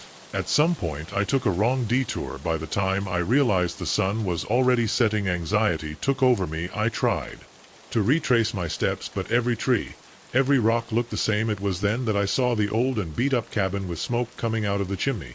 Someone I lived here. I approached cautiously, hope mixed with caution. The man who answered my call introduced himself as Jack. He looked like he was in his 70s, with a wild gray beard and sunken eyes that seemed to hide secrets. His clothes were threadbare. "Like I've been living here for decades without going out. You were lucky to find me," he said as he stoked the fire. "These woods can be treacherous at night. There's a lot out there. I left falling into a creaky chair near the fireplace. The inside of the cabin was crammed with things, old junk, faded photographs, and a shelf full of animal skulls. Some were easily recognizable, others not so much. I thank him very much, I said, still shaking a little. I thought I'd have to spend the night in the woods. Jack laughed, a dry, harsh sound.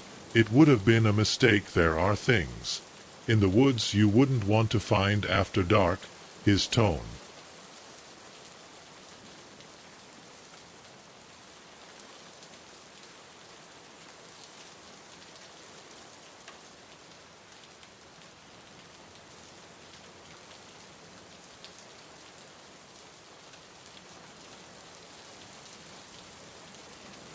sent a shiver down my spine. Of things. Jack smiled in a way I didn't like. Better not to find out as the night wore on. Jack showed himself to be a strange but fascinating host. He told me stories of his life in the wild, of encounters with bears and wolves, of brutal winters and sweltering summers.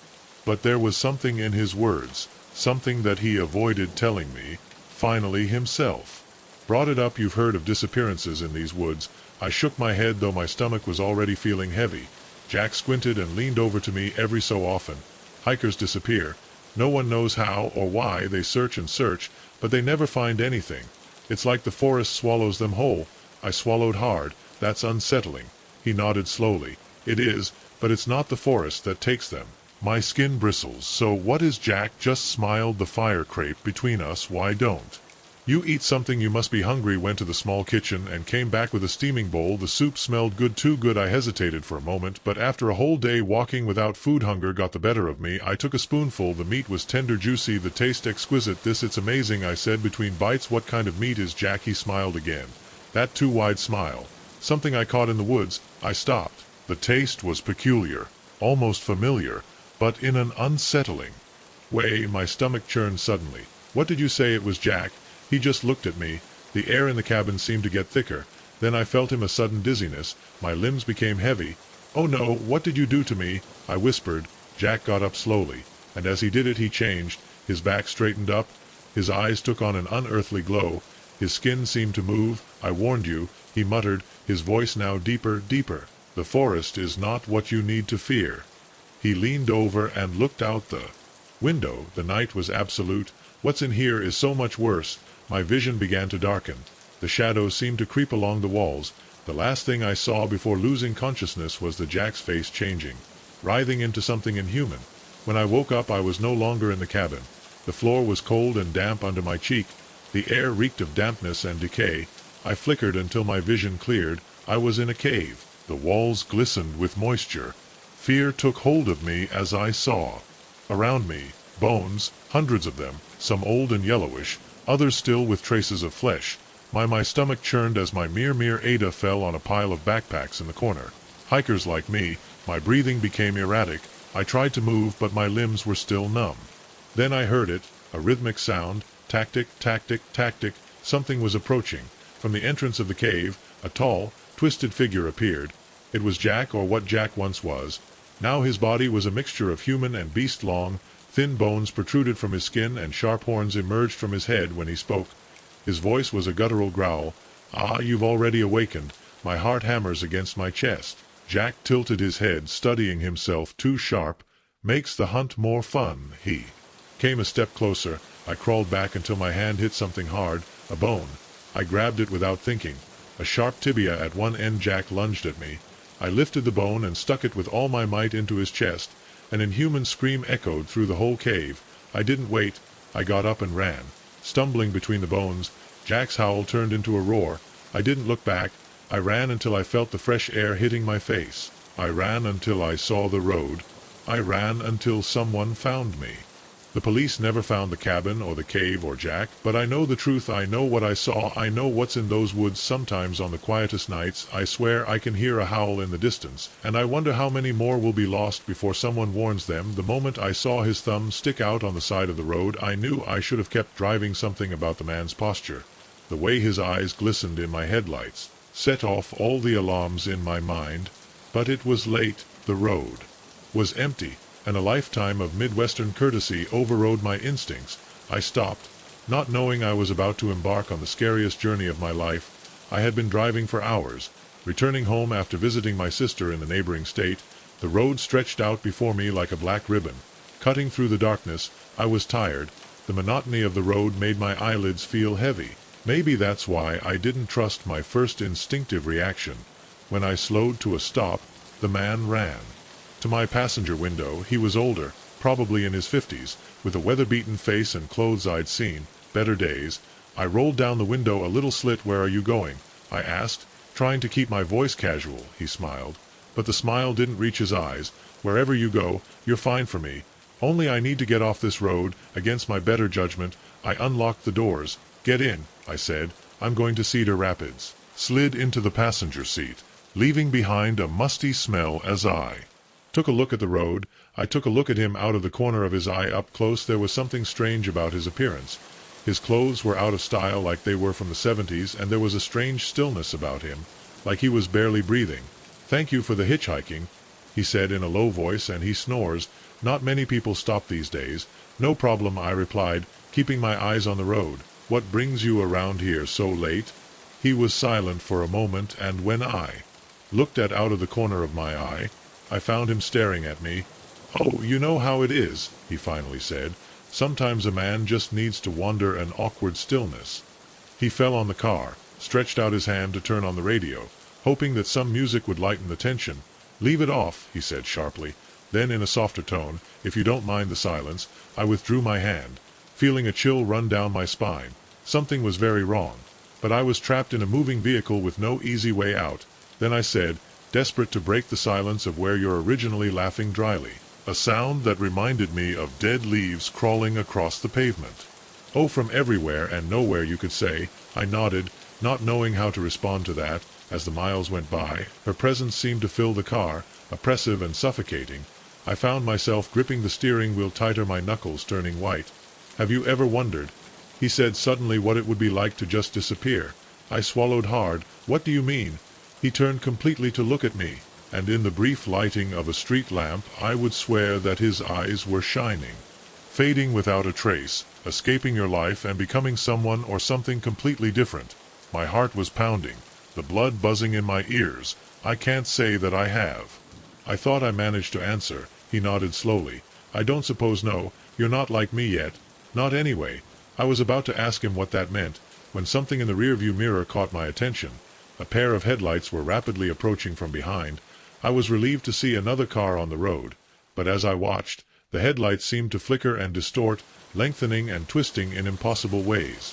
I was convinced that I was more tired than I thought when I looked again. The road behind us was empty. "You saw that?" I asked, my trembling voice. The man smiled, showing too many teeth. "See what?" I shook my head, trying to clear my thoughts. "Nothing. It doesn't matter." He leaned back in his seat. "Still watching me, you know," he said casually. "I've been hitchhiking on these roads for a long, long time. Longer than you'd believe."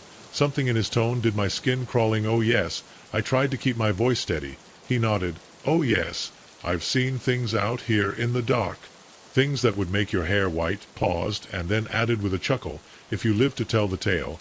Clear now, I was really scared. My mind was frantically working on possible ways out of this situation. We were miles away from anywhere, with no other cars to the view. Even if I stopped, where would I go? "You're probably wondering why I'm telling you all this," he said, as if reading my thoughts. I didn't answer, concentrating on the road, desperately hoping to see the lights of a city. "Cabbage, anything. What's wrong?" His voice descending into a whisper. "Is that I feel so lonely out here, and it's been so long since I've had company." In that moment I felt a cold hand on my arm. I instinctively pulled away, causing the car to wobble before I regained control. "Don't touch me," I said, my voice higher than I intended. He laughed, a sound that seemed to reverberate in the confined space of the car. "Oh, I'm not going to hurt you. I don't really, just want to show you something. Something wonderful and terrible." I was about to tell him to get out of the car, no matter the consequences, when suddenly the road changed. The asphalt seemed to ripple and twist like a mirage in the desert, and beyond I saw something, a vast darkness full of changing shapes and distant and inhuman screams. I slammed on the brakes hard, the car skidding until it came to a stop on the road, now strangely alien. "What the hell is going on?" I screamed. Turning, her skin seemed to melt, revealing something ancient and horrifying beneath her eyes. They were now glowing orbs. Her mouth, A pit full of needle-sharp teeth. "Welcome," said his voice, no longer human to the intermission, the space where lost souls roam eternity. I struggled to open the door, but it wouldn't move outside. The world had become a nightmare landscape full of twisted versions of cars and travelers, all trapped in this hellish limbo. "You see," continued the creature, "I was like you once. Only a helpful driver picking up a stranger on a lonely road, but that stranger showed me this place, this reality that exists next to yours, and now I pass the gift on to others." I shook my head, tears rolling down my face. I didn't whisper, please. He didn't hold out a hand that was no longer a hand, but a grip with translucent skin and sharp bones peeking out from underneath. "Don't resist it," he said with an almost comforting softness. "Over time you'll learn to love him, here the freedom, the power, and one day you'll be the one to pick up a lone traveler ready to show him the wonders of darkness." When his claws touched my face, I felt a burning pain, as if my very essence was being described. I screamed a sound that seemed to linger eternally, resonating through the distorted reality around me, and then, suddenly, everything stopped. I found myself back on the familiar road. My car stopped on the shoulder. There was no trace of the hitchhiking. There was no evidence left of the nightmare I had just experienced. For a moment I thought maybe everything had been a hallucination caused by exhaustion. But when I looked in the rearview mirror, my heart stopped. My eyes that were once brown now shone with an unnatural light, and when I smiled I saw rows of inhuman sharp teeth. I started the car and returned to the empty road. While driving, I found myself scanning the edges of the road, looking for sun travelers who needed a ride. After all, now I had so much to show them. So if you're ever driving down a lonely stretch of road in the middle of the night and you see someone hitchhiking, think twice before you stop, because you never know where that trip might really take you. And once you've seen the intermission, there's no going back. When he showed us around the house, but we were too enamored with the spacious rooms, sprawling backyard, and price almost too good to be true to notice. It wasn't until we unpacked the last box that we realized that our dream home was at the center of a nightmare, one that would test the limits of our sanity and our will to survive. My wife, Sarah, and I had been around for months looking for the perfect place to start our family when we found the advertisement for the house at 1313 Willow Lane. We found it ideal, a 4-bedroom colonial house in a quiet suburb with good schools and a close-knit community, all for a price below market value. We rushed to close the purchase driven by enthusiasm. In hindsight, we should have hesitated more. The day of the move was a whirlwind of boxes and sweat-soaked t-shirts. Our new neighbors came out to greet us, offering help, and trays of homemade food seemed friendly, if a little too enthusiastic about our arrival. I remember thinking how loved we were to have found such a warm community. It was on our third night in the house that things started to feel weird. I went out to take out the rubbish when I noticed Mr. Johnson, our neighbor next door, standing in his house. At the entrance, he wasn't looking at his garden or his mailbox. He wasn't looking at us. It wasn't a casual or distracted look, but an intense observation that made the hair on the back of my neck stand on end when he noticed that I had seen him. He smiled and waved, but the gesture felt forced, almost mechanical. I mentioned the incident to Sarah, but she shrugged.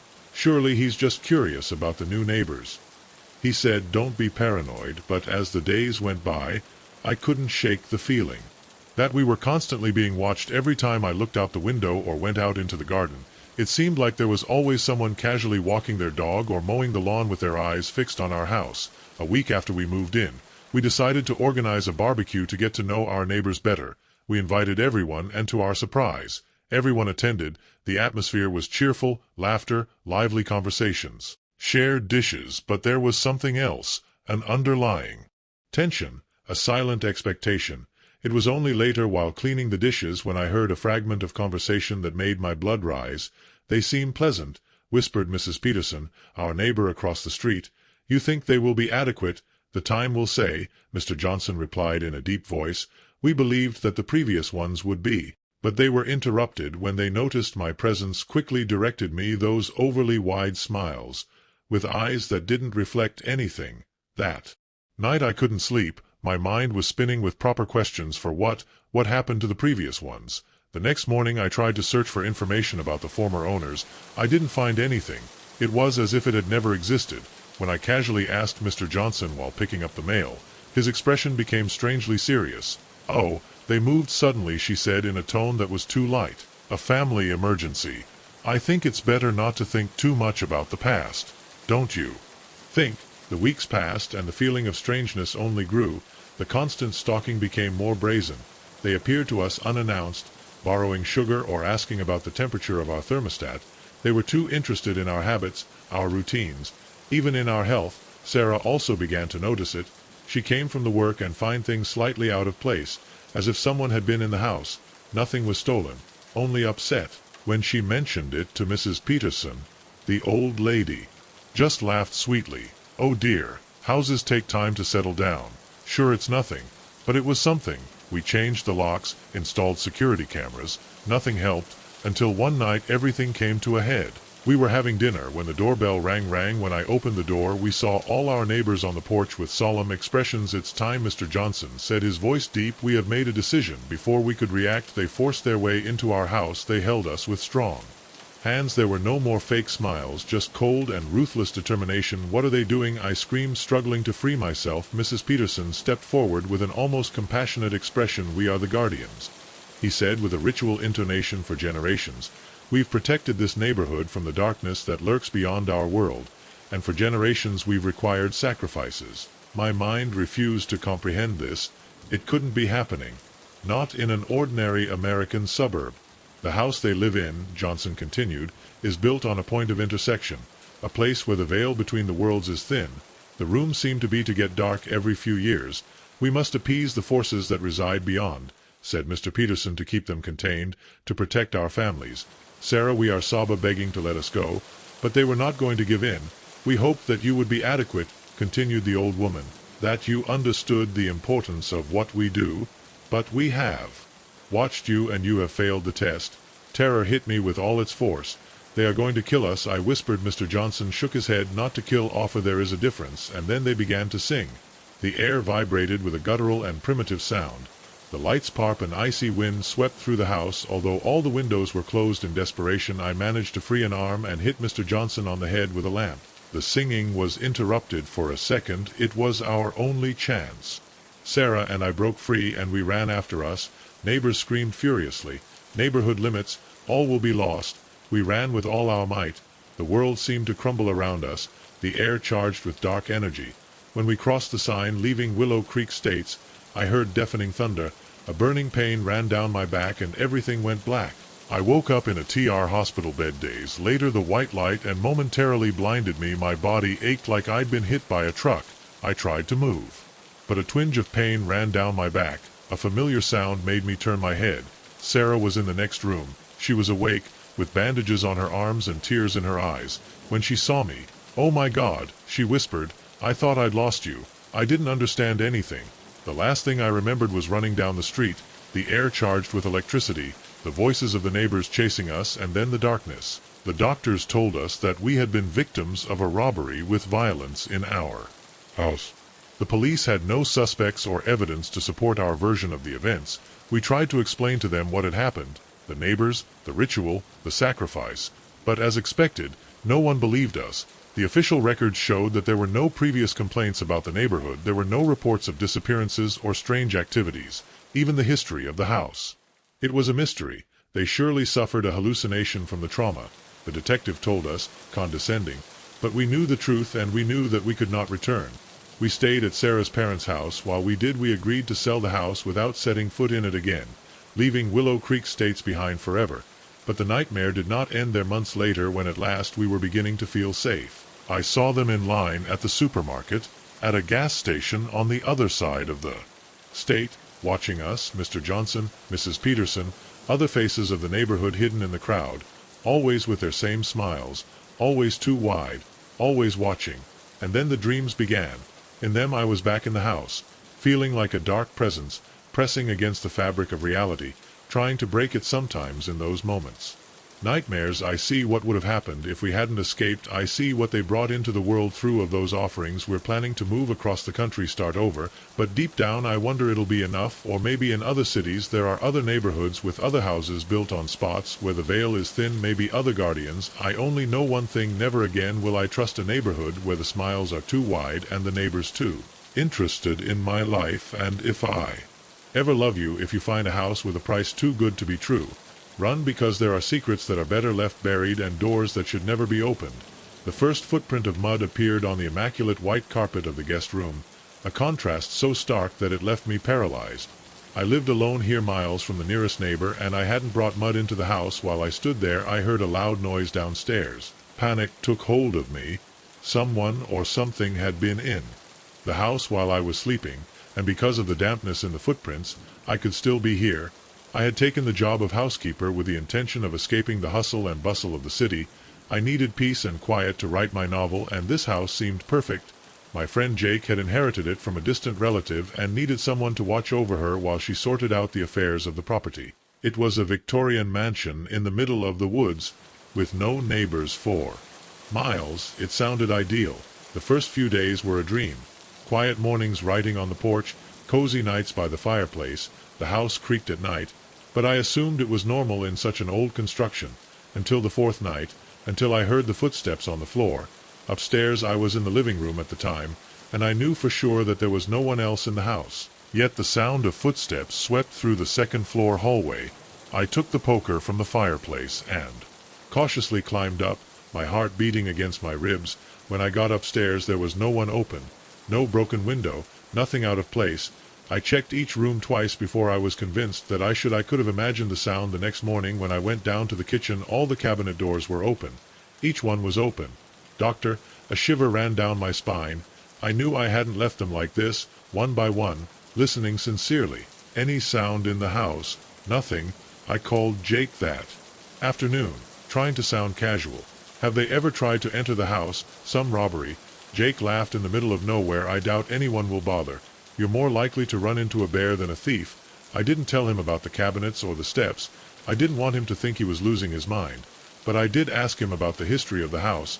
Jake sighed. To be honest, I don't know much. It belonged to my great-aunt. But she was always the black sheep of the family. I lived alone and didn't talk much. With no one died in his bed last month. That night, checked to sleep, I even dragged a heavy dresser in front of my bedroom door. It took me hours to fall asleep, and when I finally made it, woke me up a soft hum just outside the door. It was a sweet, slow, almost childlike melody. I held my breath. The humming continued, and then a knock on the door. Hello, said a calm, kind female voice. Me, I froze, my heart beating so fast I thought I'd burst. I know you're there, the voice continued in amusement. Don't be afraid. I didn't answer. I couldn't. The voice laughed softly. Oh, darling, you're scared. There's no need. This is my house after all. I'm just being a good hostess. My mind went blank. Jake said his great-aunt had died a month ago. It was possible that. Who are you? I got to ask with a thread of voice. The voice sighed. You know who I am and what I want. Stopped for a moment, and I could hear the creak of the floorboards under their weight. Is company. I feel so alone here. A shiver ran down my spine. I knew I hadn't left them like this. I closed them one by one, listening attentively. Any sound in the house? Nothing. I called Jake that afternoon, trying to sound casual. Sometimes. Have they tried to enter the house? Some robbery? Jake laughed in the middle of nowhere. I doubt anyone will bother. You are more likely to run into a bear than a thief. I didn't tell him about the cabinets or the steps. I didn't want him to think he was losing his mind.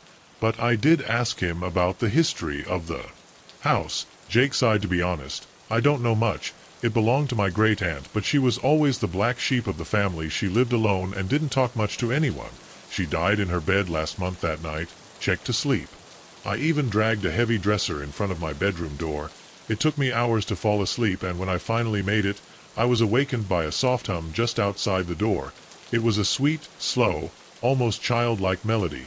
I held my breath. The humming continued, and then a knock on the door. Hello, said a calm, kind female voice. I stood still with my heart beating so fast I thought I'd burst. I know you're there, continued the funny voice. Continued. Don't be afraid. I didn't answer. I couldn't. The voice laughed softly. Oh, darling, you're scared. There's no need. This is my home after all. I'm just being a good hostess. My mind went blank. Jake said his great-aunt had died a month ago. It was possible that. Who you are? I managed to ask with a thread of voice. The voice sighed. You know who I am and what I want. It stopped for a moment, and I could hear the creak of the floorboards. Under its weight is company. I feel so alone here. A shiver ran down my spine. The furniture I had put against the door moved. Something was pushing it from on the other side. I jumped out of bed and looked around, looking for a way out. The window was my only option. Desperate, I ran to her, struggling with the lock as the dresser continued to slide slowly. Oh, come on. said the voice with a honeyed laugh. "You don't need to run away. I'm not going to hurt you." I dared to look at the door and saw her. A translucent figure of an old woman was standing in the doorway. She was smiling, but it wasn't a kind smile. It was the smile of something that I knew had me cornered without thinking. I threw myself out the window. I felt a cold hand brush against my too. But then it was falling. I hit the ground with a sharp pain in my leg, but the adrenaline made me stand up immediately. I ran to my car without looking back. Just as I put the key in the ignition, I heard her voice again. I was coming from a second-floor window. "Come back soon." I started the engine and stepped on the accelerator, leaving a cloud of gravel behind me. I didn't brake until I got to the main road. I drove to Jake's house and knocked on his door so hard that I thought I would break it. When I told him what happened at first, he didn't believe me. But when he saw my expression, when he saw the terror in my eyes, he stayed silently. I went to the police. They went to the house. They found nothing. The mud tracks were gone. The cabinets were locked. There was no old woman.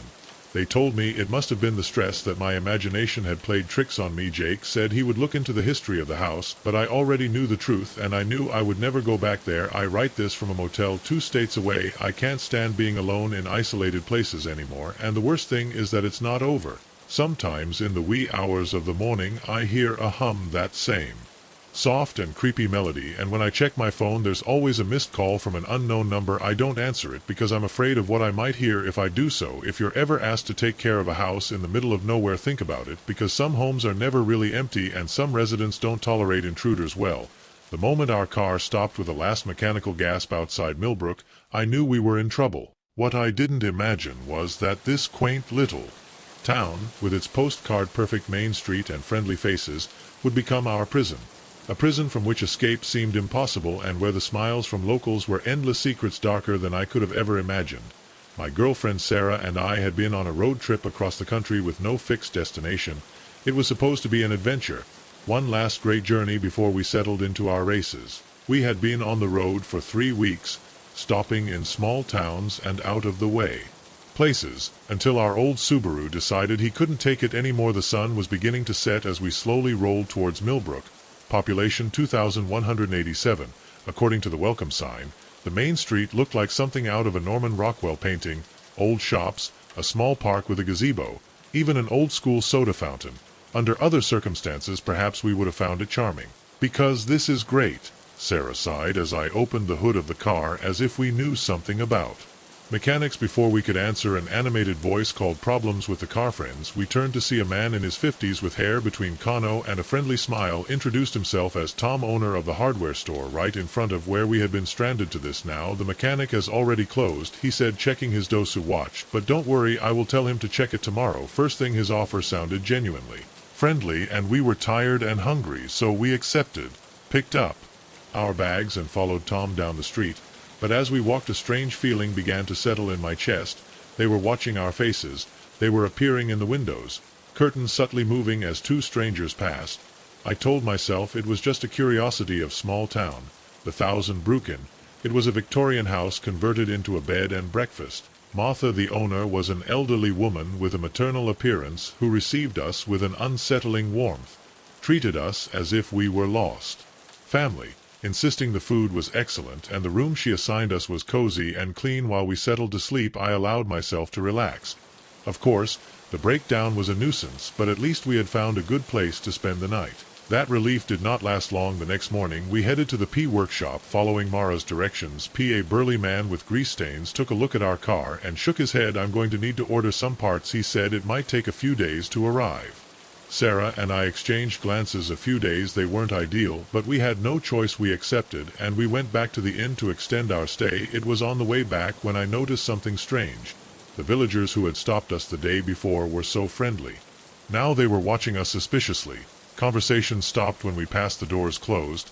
It was subtle but unmistakable. "It's me, or people are acting weird. I'll whisper." I nodded, relieved that I wasn't the only one noticing. Maybe they're not used to outsiders staying so long. The days and the pieces to our car never arrived. Every time we asked Sao Paulo, I had a new excuse, that the supplier had run out of stock, that the delivery truck had broken down, that the order had been lost in the system. Always with the same fake smile that never reached their eyes, we tried to take advantage of the time exploring the town and its surroundings, but everywhere we felt watched. The locals were polite when we talked to them. But there was a little more tension, fear. I couldn't tell what it was, but I felt it. On the 5th day in Millbrook, we decided enough was enough. We told Marth that he would rent a car in the next town and that we would come back for hours when it was ready. His reaction made our hair stand on end. "Oh, they can't leave yet," he exclaimed, his usual warmth replaced by something like that. Desperate. Tomorrow is the Founders Festival. They have to stay. It's the biggest event of the year. Before we could say no, disappeared muttering about making sure we had proper outfits that night without being able to sleep. I decided to go outside for some air. It was then that I heard them from an open window, voices whispering in the dark. "We can't let it go." I recognized Tom's voice, the ironmonger. "You know what happens if outsiders don't participate in the festival," Martha sighed. "But they're so young people. You know the rules." Tom interrupted her. "It's them or we've always been like this." A chill ran down my spine. I quietly backed up to our room with my mind working at full speed. What the hell was going on in this town? I woke Sarah up and told her everything. Her face paled. "We have to go. Now let's pack up the essentials." Moving as quietly as we could, the inn was silent as I descended the stairs, and we were a broken-down car hoping to push it out of town when lights were shining on us from behind. We turned, and there he was in his tow truck in the back, crowded like spectators on a parade float where at least half of the villagers. "Where do they think they're going?" his friendly voice called, but with a menacing edge. "The festival is about to start." We didn't have time to run. We were surrounded in an instant. Strong but kind hands guided us to the town square, where a huge fire was burning in the center. The whole town was there. But what disturbed me most was their clothes. They wore old attire, as if taken from another era. On a raised platform, Mayor Johnson, a man we had barely seen until that moment, was smiling with artificial warmth. "Welcome, friends," announced once again. "The gods of 1,000 Brook they have blessed us with visitors for our most sacred rite. With their sacrifice our people will prosper one more year." Sarah squeezed my hand tightly. The horror was drawn on her face. We understood this was not a simple festival, it was a sacrifice. "Please," my voice came out trembling, "we will not tell anyone about her people. Just let us go." Marta stepped forward with her eyes full of tears. "I am sorry, dear," she murmured. "No, we have a choice. If it's not you, it will be one of us." The crowd began to close in on us, their faces a mixture of grief and resolution. There was no escape. Just when all seemed lost, a scream broke the air from the edge of the crowd. A young man burst into the square with a shotgun in his hand. It was over, his voice breaking with emotion. "I won't let them kill more innocents." It was the A-boy from the supermarket. In the confusion we took the opportunity to run. We threw ourselves into the thick of the forest, fleeing without looking back. The sound of screams and gunshots vanished behind us. As we entered the Uridi, we ran until our bodies couldn't take it anymore. We moved next to a tree panting. "What the hell was that?" Sarah could barely speak. I shook my head. "I don't know. A cult, a collective madness. But something else was clear. Whatever it is, we have to keep moving." At dawn we hit a road. A truck driver picked up, observing our state with concern, but no questions asked. We went to the police. But when the officers arrived at 1,000 Brook, the village was empty. Abandoned. Houses, shops closed as if it had never existed. Sometimes at night, to a dream with Millbrook with their kind faces hiding horrors with their ceremony, and asked me, how many others Millbrook they exist hidden in forgotten corners of the country waiting for the next unsuspecting travelers, because I no longer see small towns in the same way.